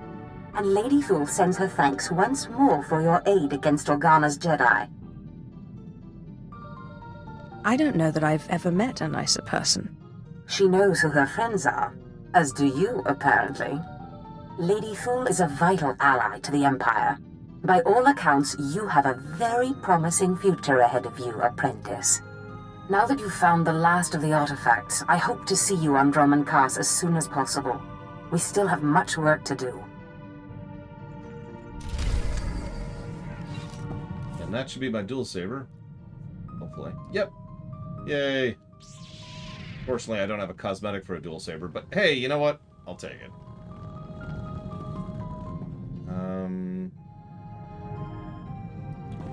Okay. So what's the story, Sith? Seems like you know all about me, and I don't know nothing about you. You always the squeaky clean, or you making up for something? I didn't choose the Sith Order. It chose me. I do the best I can. Why bother? What's the universe ever done for you?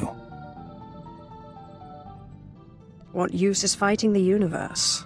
The world would be a better place if we all helped our fellow victims. And I say forget them. I was an accountant on Moneyland when I decided I wanted a little more adventure. So I put a blaster to the head of the intergalactic banking clan and walked off with a few million credits. Been robbing and murdering ever since. I don't for one moment believe you were an accountant. Well, how's this for accounting? In 3 years, the Sky Princess took more cargo and harassed more Republic ships than half the Imperial fleet. I'm a liar and a thief and a murderer, but I'm good.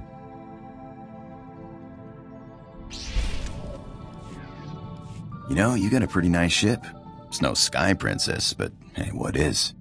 I had a ship like it once. No armor to speak of, but you don't need defense when you can maneuver like that. You didn't seem to have a ship when I met you. Yeah, got blown to pieces. But it was a thrill while it lasted. Nothing like playing chicken with a ship twice your size and then firing up his tail when he blinks. Sky Princess was great, but she couldn't do that. So why did you move onto the Sky Princess? Nice as a little ship like that is, you just can't carry enough cargo. And you burn too much fuel jumping to hyperspace. Pirate's gotta make a living, and then he's gotta be able to escape when the pressure's on. But this ship here, best of both worlds. She'll fly like a dream, and then she'll jump away. Did you really expect a Sith to fly anything less? I guess there are two kinds of people. The Sith and everyone else. Hey, you got time to chat? I like how one of the options is flirt always, and the section option is always. Sure. Did you have something in mind? No, just wondering. Haven't been aboard too long. Like to know who I'm working with.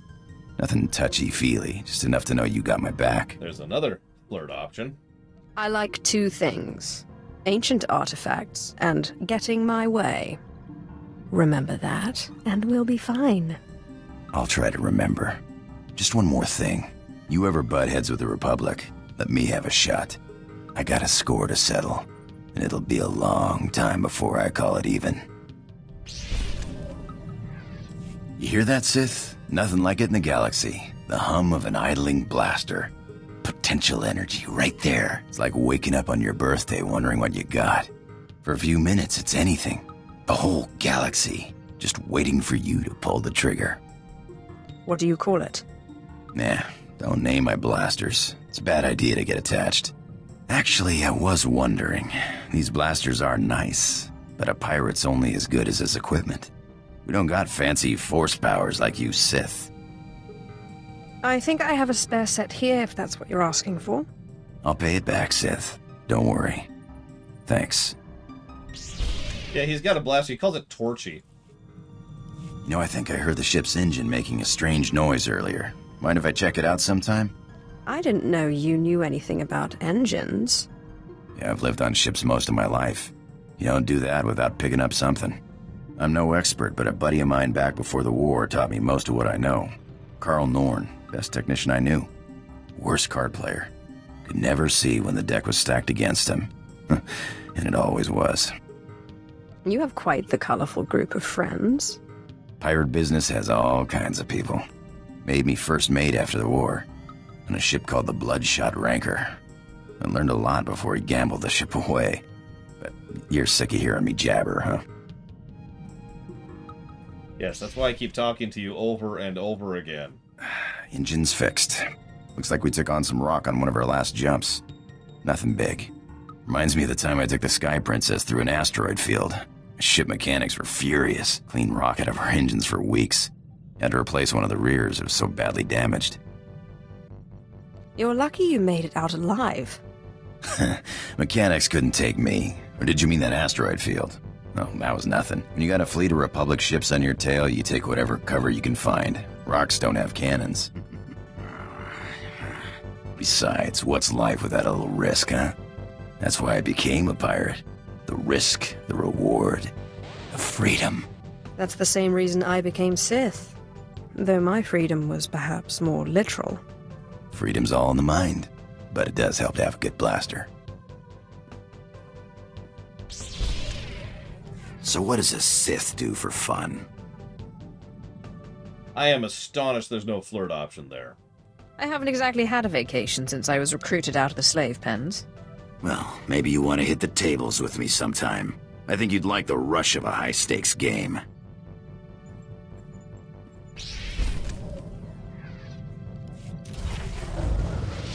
Hey, remember I was telling you about Carl Norn, great tech, bad card player? Got me into the pirate racket? Just got a call from him. He's in deep. The Hutt cartel on Nar Shaddah's got his number. Sorry, Dr. He deserves what he gets, but he's done good by me. I promised I'd meet him on Nar Shaddaa and help him out. I'd be happy to lend a hand if you need it. I appreciate it, but it's nothing I need to drag you into. I'll try not to be long, huh?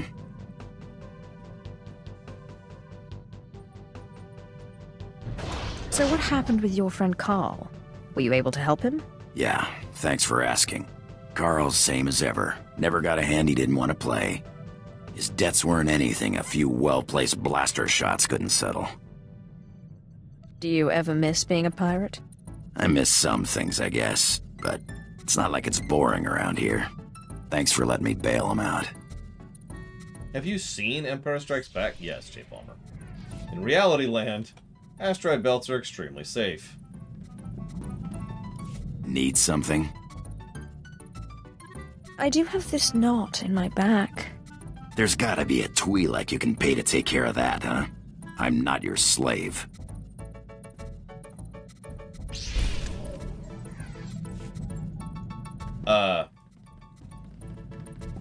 Okay.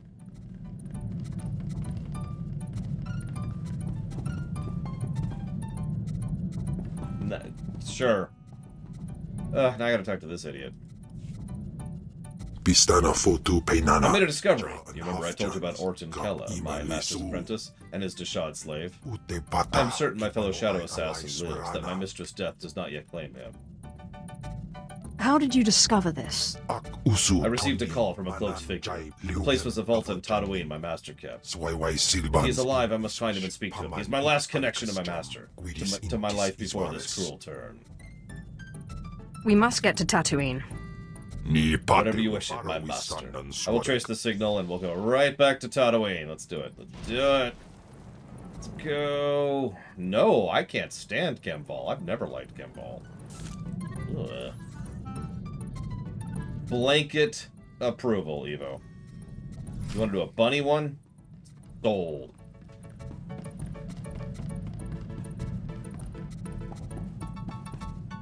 Alright. Well, we're on our way here. How long would Bajor last if the government got the Federation to leave their space? I mean, Bajor would last for bajillions of years.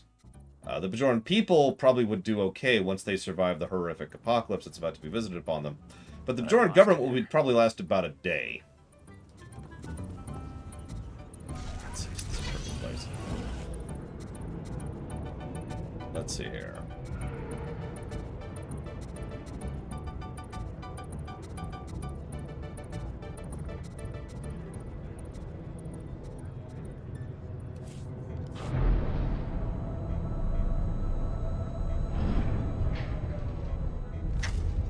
So, to put it in simplistic terms, Dr. Winter, no, it doesn't affect the review at all. It's just another interesting little bit of data for me to keep track of. Especially since in so many games... Really? It's on the Dune Sea. In so many of these games, the distinction between a secondary and a primary is so obvious, right? Whether it's mandatory or optional or not. So it's helpful for me to keep that distinction clear, especially when comparing, because the whole point of keeping that clear in the audit is to compare one game against another game. If I want to see how FF14 handles its secondaries versus Tor, then I don't want to see the primary optionals, because that is not part of what I'm considering for the comparison, if that makes any sense. But it doesn't really affect the review. Like, it doesn't change the score. Have to change this jackass. Let's see. Have I played Epic Mickey? Yes, I have played Epic Mickey. Would I rather raise my fist or salute? Well, considering I tend to salute more often than not, I'm going to go with saluting on that one. In visual media, the Sith and the dark side always have red lightsabers, even though there's a myriad of other colors. Any reason why they only use red? Yes. The reason they use red is because they had to distinguish the difference between Obi-Wan and Darth Vader in A New Hope. So they went with the most common and obvious color comparison that has ever existed in the history of visual media. Red and blue. You might be thinking, well, then why is there a green lightsaber? Actually, that's a brilliant little thing, but I won't bore you with that right now. And he's right! Not your time yet. Maisen Bama.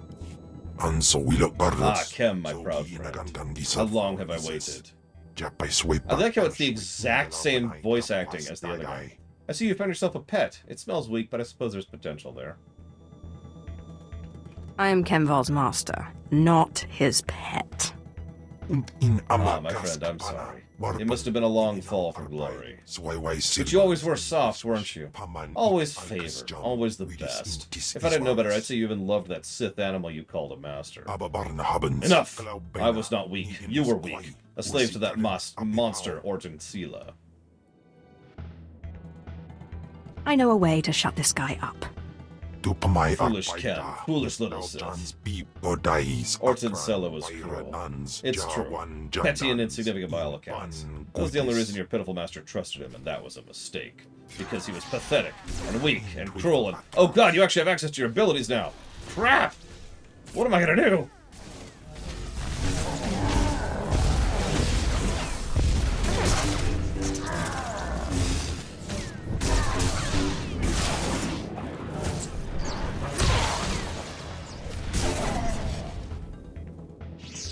Die.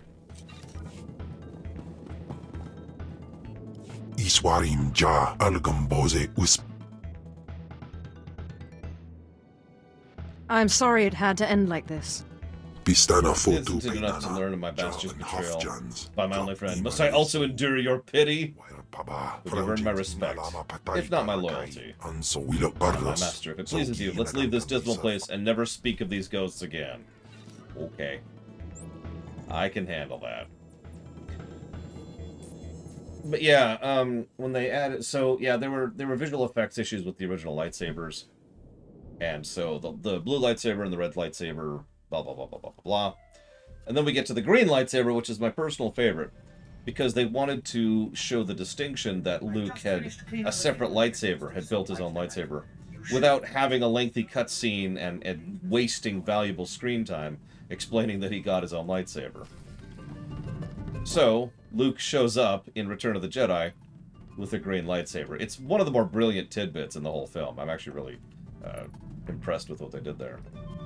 You're looking for Sash? Well, she's not here. Allow me to introduce myself. Thanaton. Darth Thanaton. Hi. Don't worry. I haven't done anything to your master. I'm far too interested in how this game she's playing will turn out. I've waited a long time to meet you. An alien in the Sith ranks is an extremely rare thing. I'm never going to hear the end of that, am I? No, you won't. Not until you convince your naysayers of your worth. I'm not concerned with your origins. The trials on Korriban are an honored tradition designed to sift out the unworthy. I trust they've served their purpose. I want to speak to you about your master. You don't like her very much, do you? Darth Zash is arrogant and reckless. The reckless have a way of defeating themselves in the end. When she finally self-destructs, be careful not to get caught in the blast. A young Sith should not associate herself too closely with a master like Zash. A young Sith can't get very far without a powerful master. You must seek your own way. Carve out your own victories. The cult you won on Nar Shaddaa was a good first step, but it's not enough. A Sith cannot live without a power base. Good luck.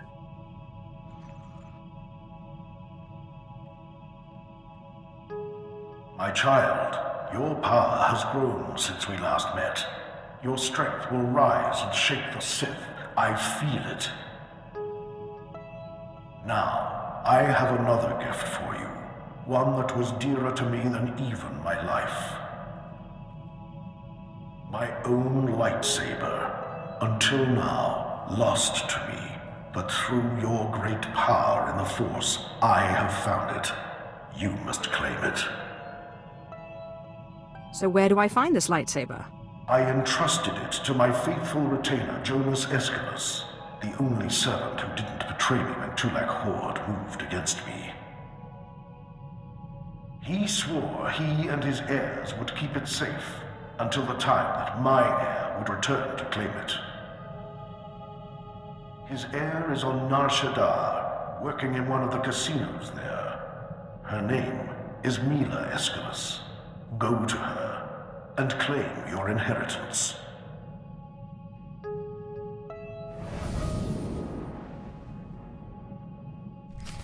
Oh, absolutely, Latario. No question. That is the thing. Zash has a lot of problems, but she is very progressive. Thanaton has his problems, and he is very traditionalist. But I agree with something Dr. Winter said earlier. The best teacher the Sith Inquisitor ever had was Thanaton. Is Thanaton? Will be Thanaton? However you want to think of that. Hopes that Knights of the Fallen Empire will be the Shadowbringers of Tor. Absolutely no chance in hell. Unless somehow everybody I've ever known who's ever played it is completely off the rocker wrong. No.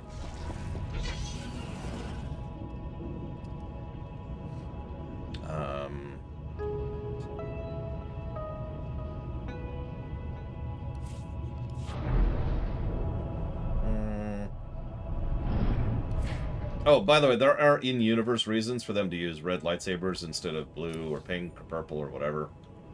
But, those have changed over the years between the EU and the AU, so who knows? Chemval or Andronicus, who's worse? Chemval, no question. Delete one of these. These. Oops. Where am I going? Welcome. Please select an available travel route. How do you tell someone their ego got in the way of them reading your scripts? I had two friends whose ego's way too big and it makes them reading anything colored bad unless it checks their own ego. I don't even understand that. Like, they won't read it unless it strokes their ego? How do they read books? Do they not read books? Are they stupid? I mean, I don't understand here. How would I explain rewrite the power ability disparity throughout the original trilogy and newer media? I would flatten it out, up, down, or in between, rather than try to explain it at all. So in short, I wouldn't. And yeah, once Thanaton has made up his mind, he's made up his mind. It is arguably one of his problems. After all, he is very traditionalist. God dang it.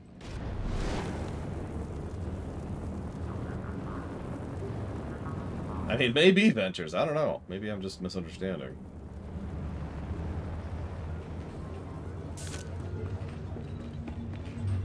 Hello. You're Mila Aeschylus, aren't you? I believe you have a lightsaber that belongs to me. I knew this would happen. I warned him, but he wouldn't listen. Please, don't kill me. I'll get the lightsaber back, I promise. I hope you plan to elaborate. It was my no-good father. He broke the oath. Dad was never very smart. But a couple of years ago, he topped himself, put everything we had, lightsaber included, on the sabacc table against a sleazebag named Gil Rosen, a known cheater. Lost it all. I'd like a word with your father. Now he's dead, and I'm paying off his debts. All of them. I'd get the lightsaber back, but Rosen has it, and he's holed up in the industrial area. It's too dangerous, and I can't exactly afford help. I could shock her here, but I'm not stupid evil, so... It's nothing I can't handle. Look, you want to go? Fine. But I'd get killed. Rosen will have guards everywhere. Oh, and please don't kill me. Only an Escalus can open the lightsaber case. It's some kind of genetic lock, so if you get it, bring it here. No. I love killing. Love it. It's so... industrial sector, right? Sure, we'll see how close this is.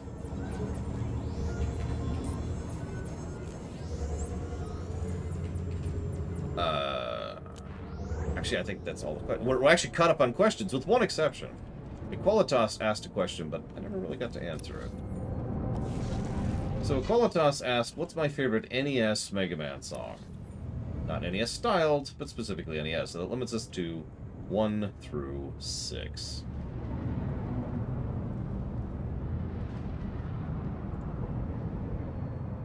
It'd be easier to do a favorite song per game, which actually I've already done. We did that while we were doing the Mega Man series. So there's a couple of good ones, such as...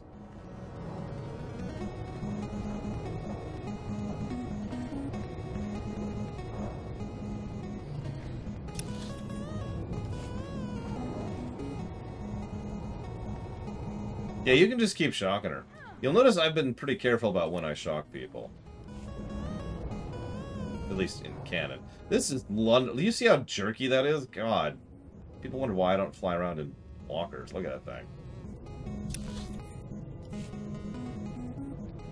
I mean, you know, screams of horror and torment. Pleading for me to stop torturing her for no reason. You know, stuff like that. Horrible stuff.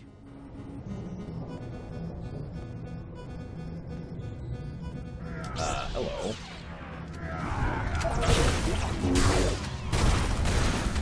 I lost you there.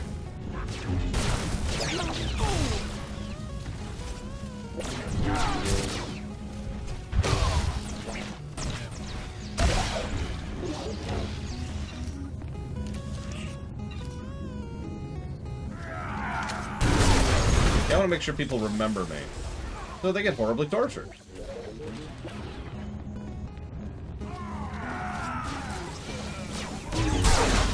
I'm not actually sure, Captain Banks. I've never done it.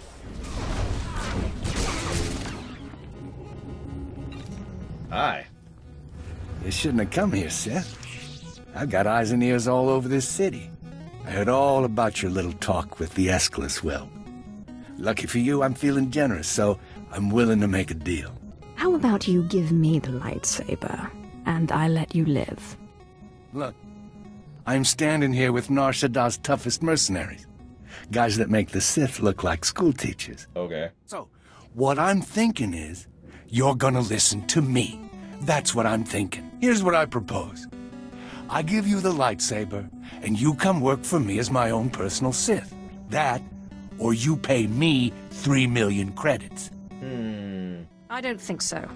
Yeah, I'll go with no. All right, then. You made your choice. Boys, kill the Sith. Sir, you do realize... No complaints. I don't pay you to complain. Kill her. Kill her. What are you doing? The irony is, on this character... You can't pay me enough to fight no Sith. I have 3 million.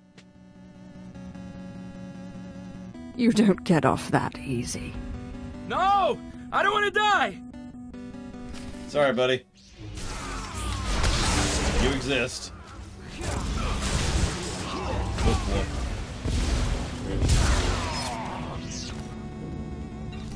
Ahem. So as I was saying,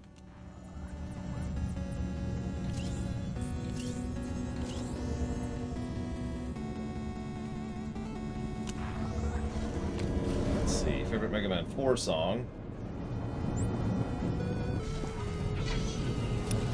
Yeah, they were in my way. Oh, it's a terrible idea, Yada. Terrible. Why would you ever want a dual saber? Good lord.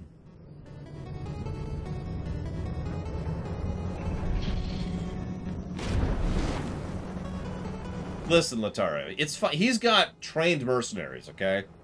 That he pays a lot of money to eat, to make people like us look like, you know, whatever he said, school teachers. He's fine. He's fine. Everything's fine. So did you give that scumbag Rosen a taste of his own blood? You won't be bothering anyone anymore. Thanks. I appreciate that a lot. Now, let me see that case. Just a second here. Oh, there you go. I hope it's what you wanted. Anyway, now that I don't have to pay Rosen off, I'll probably ditch this place. I owe you one. I'll find you when I need you. I hope I'm up to the task. Good luck out there. And then Mega Man 5 song.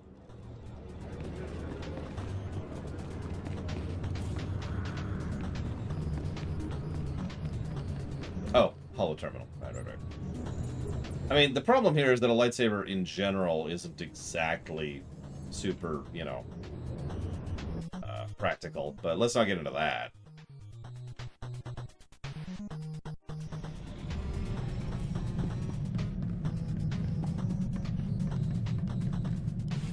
Apprentice, you have all the artifacts. Excellent. Meet me on Dromon immediately. I'm sorry I don't have more time to talk. There is much work to do to prepare the ritual. Look at her. No time to talk. Too busy plotting your demise, cruel witch. You have done well, flesh of my flesh, in seeking out your inheritance. But things are more dire than I suspected. I have discovered the nature of Darth Zash's strange rituals. There is no doubt that she intends to cause you harm. Tell me about these rituals.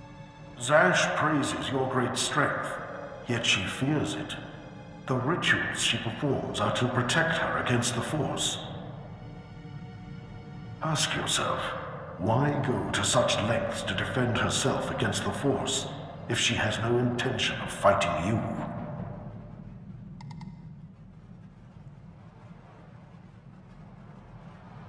I'm not afraid of Zash. Do not let Zash move first.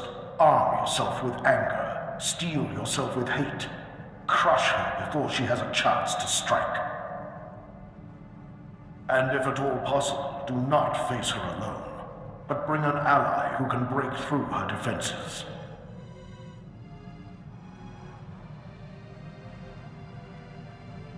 As you say. Good. I can be no further help to you. I am too weak to face Zash. It depends on you.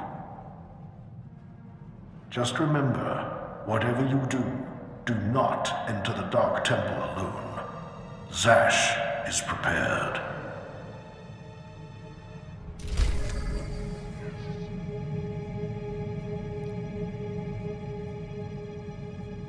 Oh, hey, I can pick one.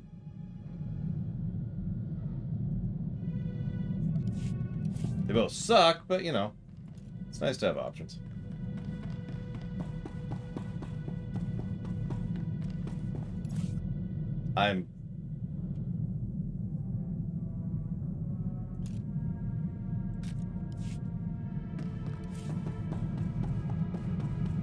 I don't know what to say to that, Evo.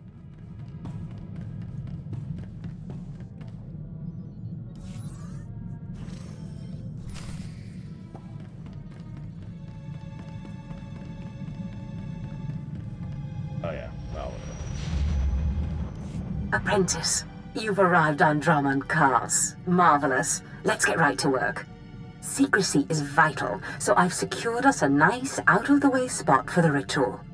Meet me in the innermost chamber of the Dark Temple, where you pacify the apparition, and we can begin. I trust you've made all the necessary preparations. Indeed. All I need are the artifacts themselves, and, of course, you. Then we can begin. But there is one thing. Given the sensitive nature of this ritual, I would ask that you not bring your pirate companion. Your Deshard is fine, desirable even, given the sensitive nature of your bond to him. I understand completely. Good. Now hurry and meet me in the Dark Temple. The sooner you arrive, the sooner we can begin.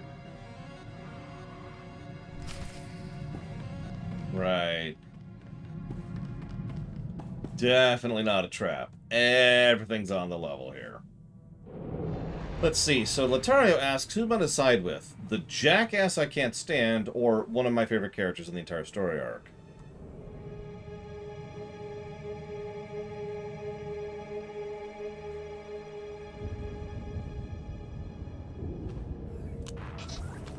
But I'd lost you there. Thanks, Andronicus. I need you to go away for a minute. Guess I'll work on the ship a while. Maizen Bama. Thanks. Appreciate you.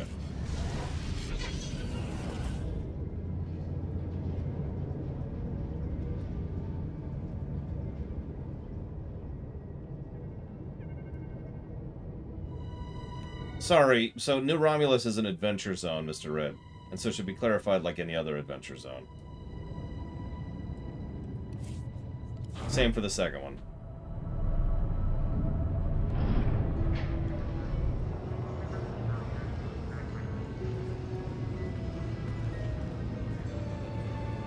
I mean, we still haven't, like, we've seen several companions on the Republic side, and here, that I don't like, but we haven't seen the truly terrible companions yet.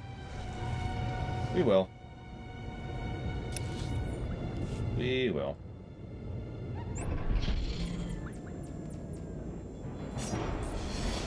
In Teufel Atraus.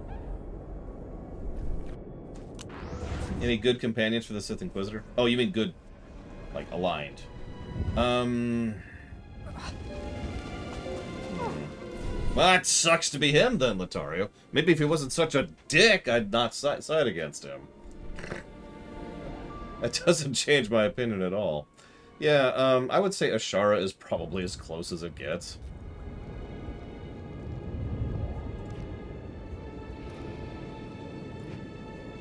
Yes. There we go.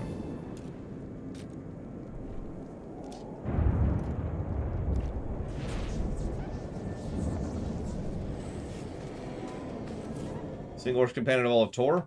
Skadge or Brunmark?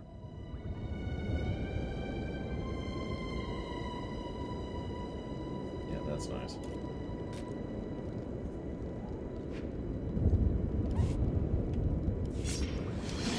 There we go.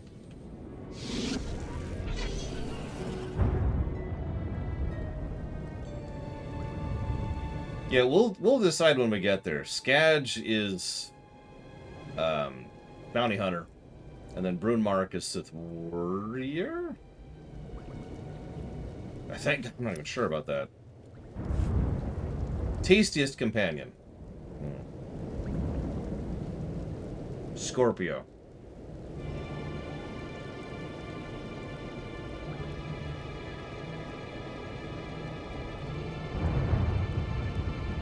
Honestly, so will I, Dr. Winter. I'm legitimately curious. Best companion? Blizz.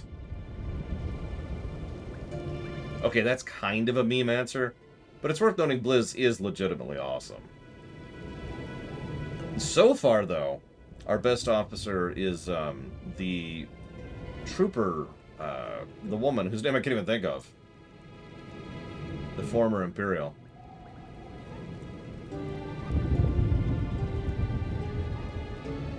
Alara, that's her. Thank you.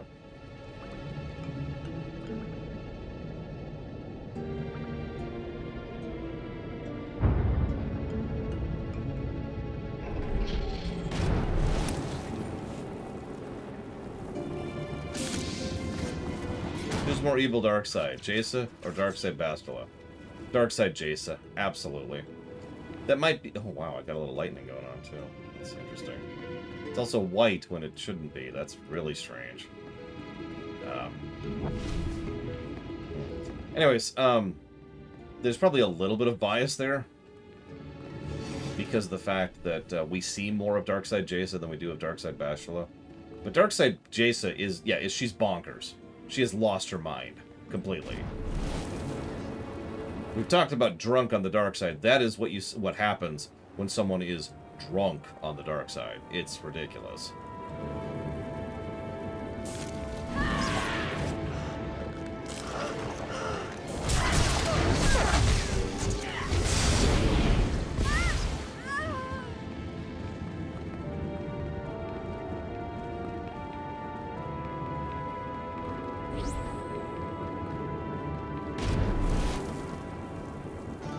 Yulachi Station mission. Yes. Speaking of which, we'll be turning her to the dark side, of course. So you can see it in all its glory. All its horror. I would say absolutely not, Mr. Red. Vader never even comes close to really being drunk on the dark side. Not even close. It's arguably part of his character that he never gets drunk on the dark side. And one of the reasons why Palpatine keeps pushing him. Palpatine,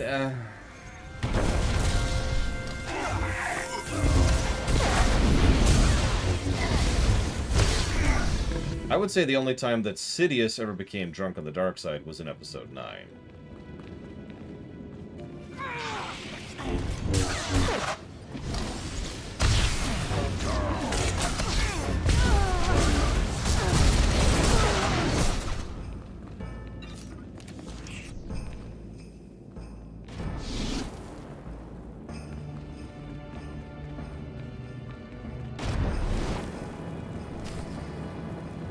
So, time to meet one true love.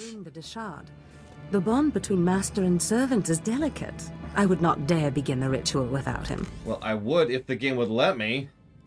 Such marvelous power radiates from you. Look, she's an angel from Diablo. Clear, strong. You have truly come into your own. You possess great power, certainly, but the teachings of Korriban seem to have had scant influence on you. How many times did you have the option to expand your power and yet stayed your hand? Do you really know what it means to be Sith? Like the Sith code says, my chains are broken. I can choose my own path. Indeed it does. But what worth is that freedom if you don't use it? I've arranged for you to receive the title of Lord of the Sith. I hope you realize what an honor and responsibility it is. As a Darth, I answer only to Darth Thanaton, who answers to the Dark Council. As a Lord, you're only one step below that, and you tower above many. I hope I live up to the honor. You've already exceeded my greatest hopes and expectations. But I'm getting ahead of myself. There is still the ritual to undergo.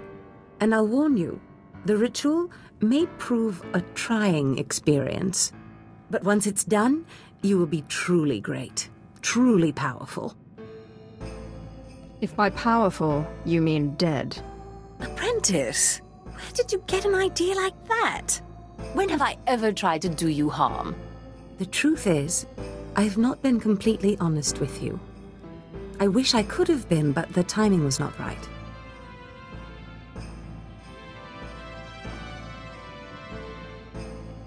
Look at me, apprentice. I am sorry to have concealed it from you for so long, but it was such a pleasant vanity to share in your youth. You're most welcome. Listen, apprentice.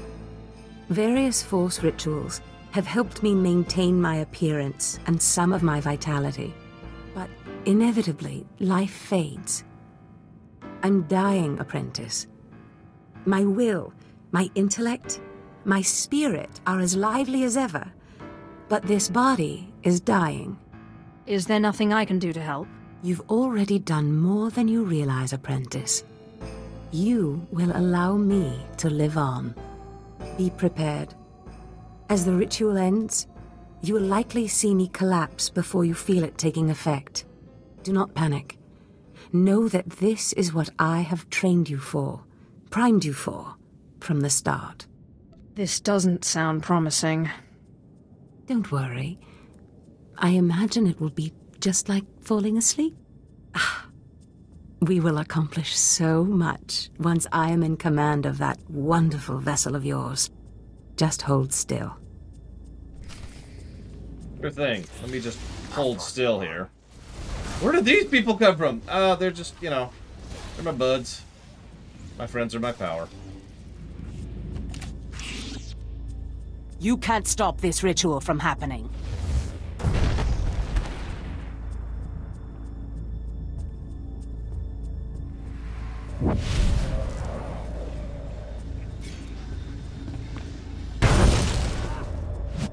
Thanks, Kempal.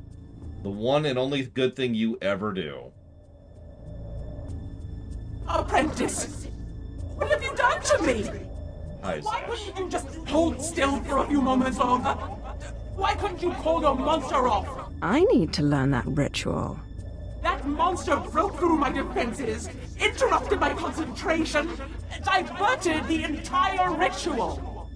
5 years of preparation, finding the right person, training them, researching the artifacts, gathering them, wasted! You were my legacy, my one chance to defeat death! You fool! You have ruined everything! At least you're not dead. No, that's true. And this beast's body makes me quite powerful indeed. Powerful enough to punish you for your rebellion. The Deshard is bound to me, and now, so are you. That bond! That damn bond! How can your will be stronger than my own? I am the master, not you! Change is hard, but you'll learn to deal with it.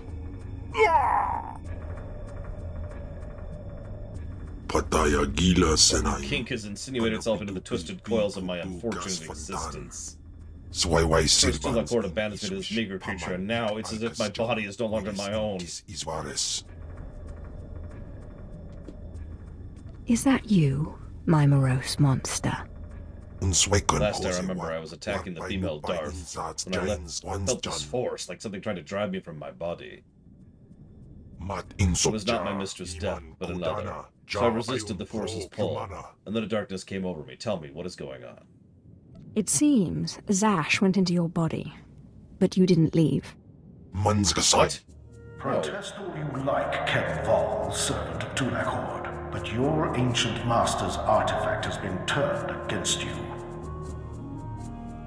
And through some strange and miraculous trick, neither you nor Zash have full control. Will someone please wake me up when everything's normal again? The Force is complex, a mystery. There are none who understand it completely. Be content in your victory. Flesh of my flesh, you have defeated your master. The great danger that I feared is past. Your rise to glory. Oh yeah, we're a lord now, too. I don't know whether we will chance to meet again on this side of death, but I am at peace. I came to say goodbye, and good luck. I'll see you around then. You are Lord Killik now. It was once a glorious name. Use it well. I'm telling you, Corrin, Zash is not all there. All this talk about dreams, it's nonsense. No, Carl. I saw Zash enter, and we both saw her first apprentice go in later. If I went around expecting everything I dreamt to come true, Look, Carl. Hi.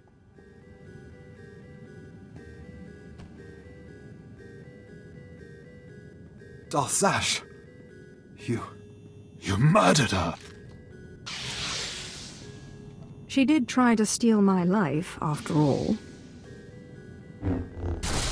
Hold your weapon, Carl. This is not what Zash wanted. My lord, we have not met, but Carl and I are Zash's newest apprentices. She honored us by telling us about a prophecy, a dream she had, one that has now been fulfilled by you. By all means, continue. Darth Zash dreamt that her strongest apprentice would eventually rise to destroy her, but she also foresaw that the same apprentice would rise to bring new glory and strength to a fragmented Sith order. She went knowingly to her death at your hand, so that you could lead the Sith to glory. In case you didn't catch that, this is all a lie. Zash pretended to have these visions and dreams of the future so that when she took over our body, she could return as this great and new powerful lord and have all these followers ready in place to follow us so that she could lead us. Blah, blah, blah, blah, blah, blah. But, well, we're still here, so appreciate you, Zash. Thank you very much. Zash was weak, and I crushed her easily. As she knew you would. We have been anticipating this day since Zash first leaked the rumors of your incredible triumph over Darth Scotia. Zash answered to Darth Thanaton on the Dark Council. He'll want to speak to you, but we are your servants. I will see this Thanaton, and then our work can begin. Yes, my lord. Now what are the rest of you staring at? Bow to your new master. No, don't bow. Okay. And yeah, the funny thing is, this is a brilliant plot point, really. We have basically just been handed a Darth power base. And one of the recurring themes of the entire Sith Inquisitor arc is gathering power bases. Literal as well as more metaphorical in the terms of followers, loyalists, ships, crew, personnel, etc. I don't think I like this outfit. We might have to actually transmog that. That's weird looking. Yep, Zash now gets to watch as we reap basically everything that she did. Thank you, Zash. I really do appreciate it. So yeah, plus the story, obviously.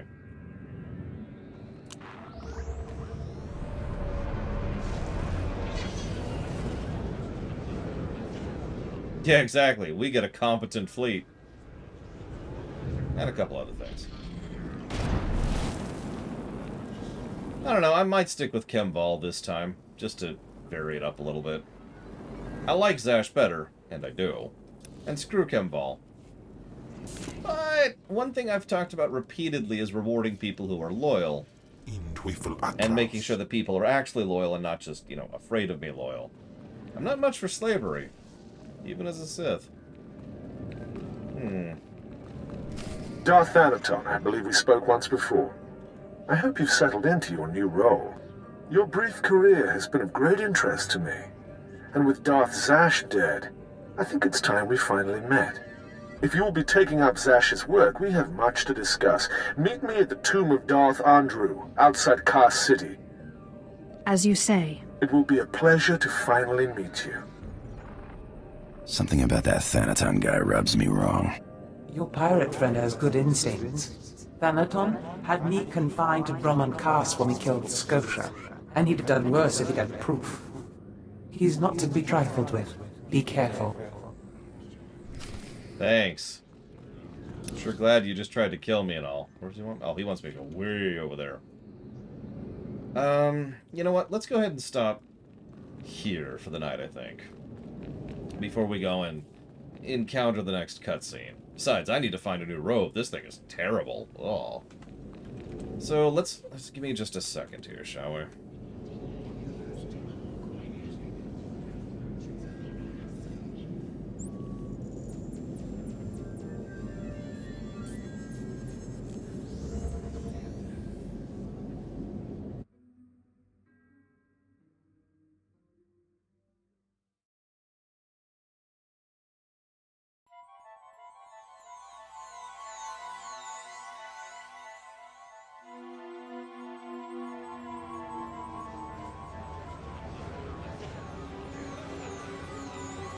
Yeah, there's no basically. We are at the start of Act 2. Do you require medical attention? I doubt there's anything in my collection I'd like, but I'll double check. Because all that stuff is real money. Be well. And of course I have to go back and do Alderaan off camera. Perfect, here we go. I'll wear this. Yes, I shall truly be... No, that's terrible. That's ugly. That as a cape. Capes are unacceptable. This.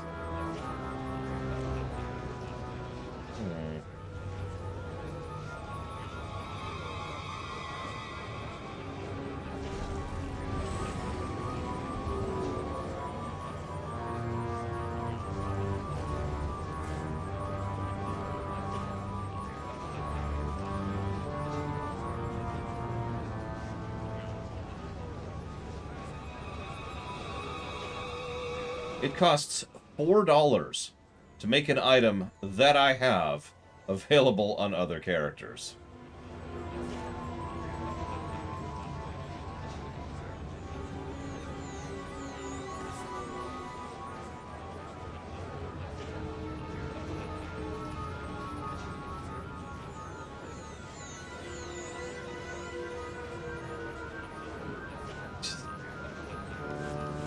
Yeah, I'm not doing that. I'm not doing that. What the hell is that? Oh my god. Yeah, that negative is already there. I'm not adding a new one.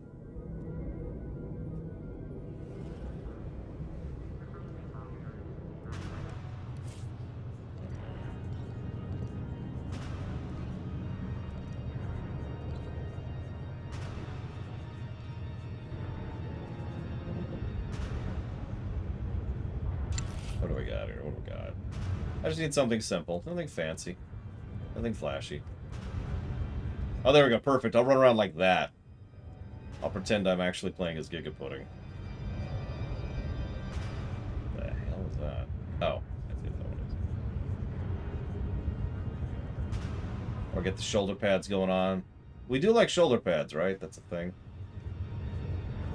Shoulder pads are cool, right?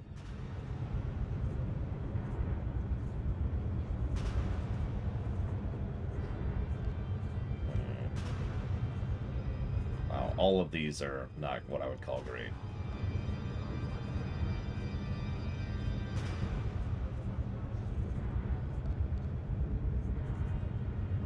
And we're starting to get into the 20 million range, and they're still crap! They're crap! I spit upon them. What are you linking me? Yeah, no, that's the... no. It's... I know I'm playing a Twi'lek, but no. I'll figure it out off camera.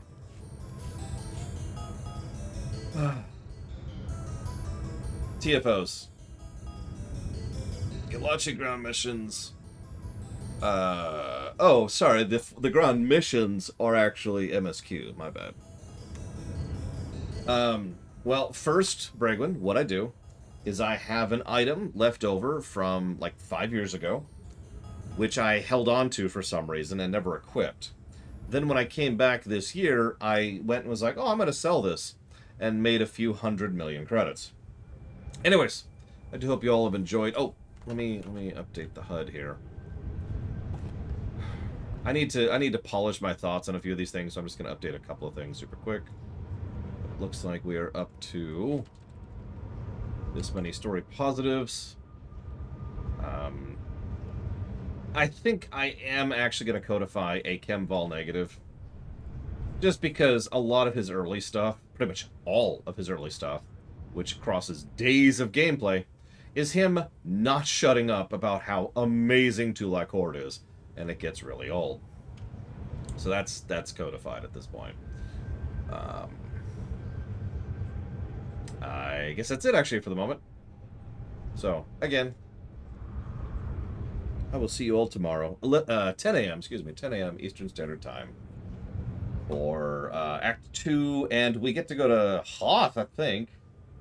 Is everyone looking forward to Hoth?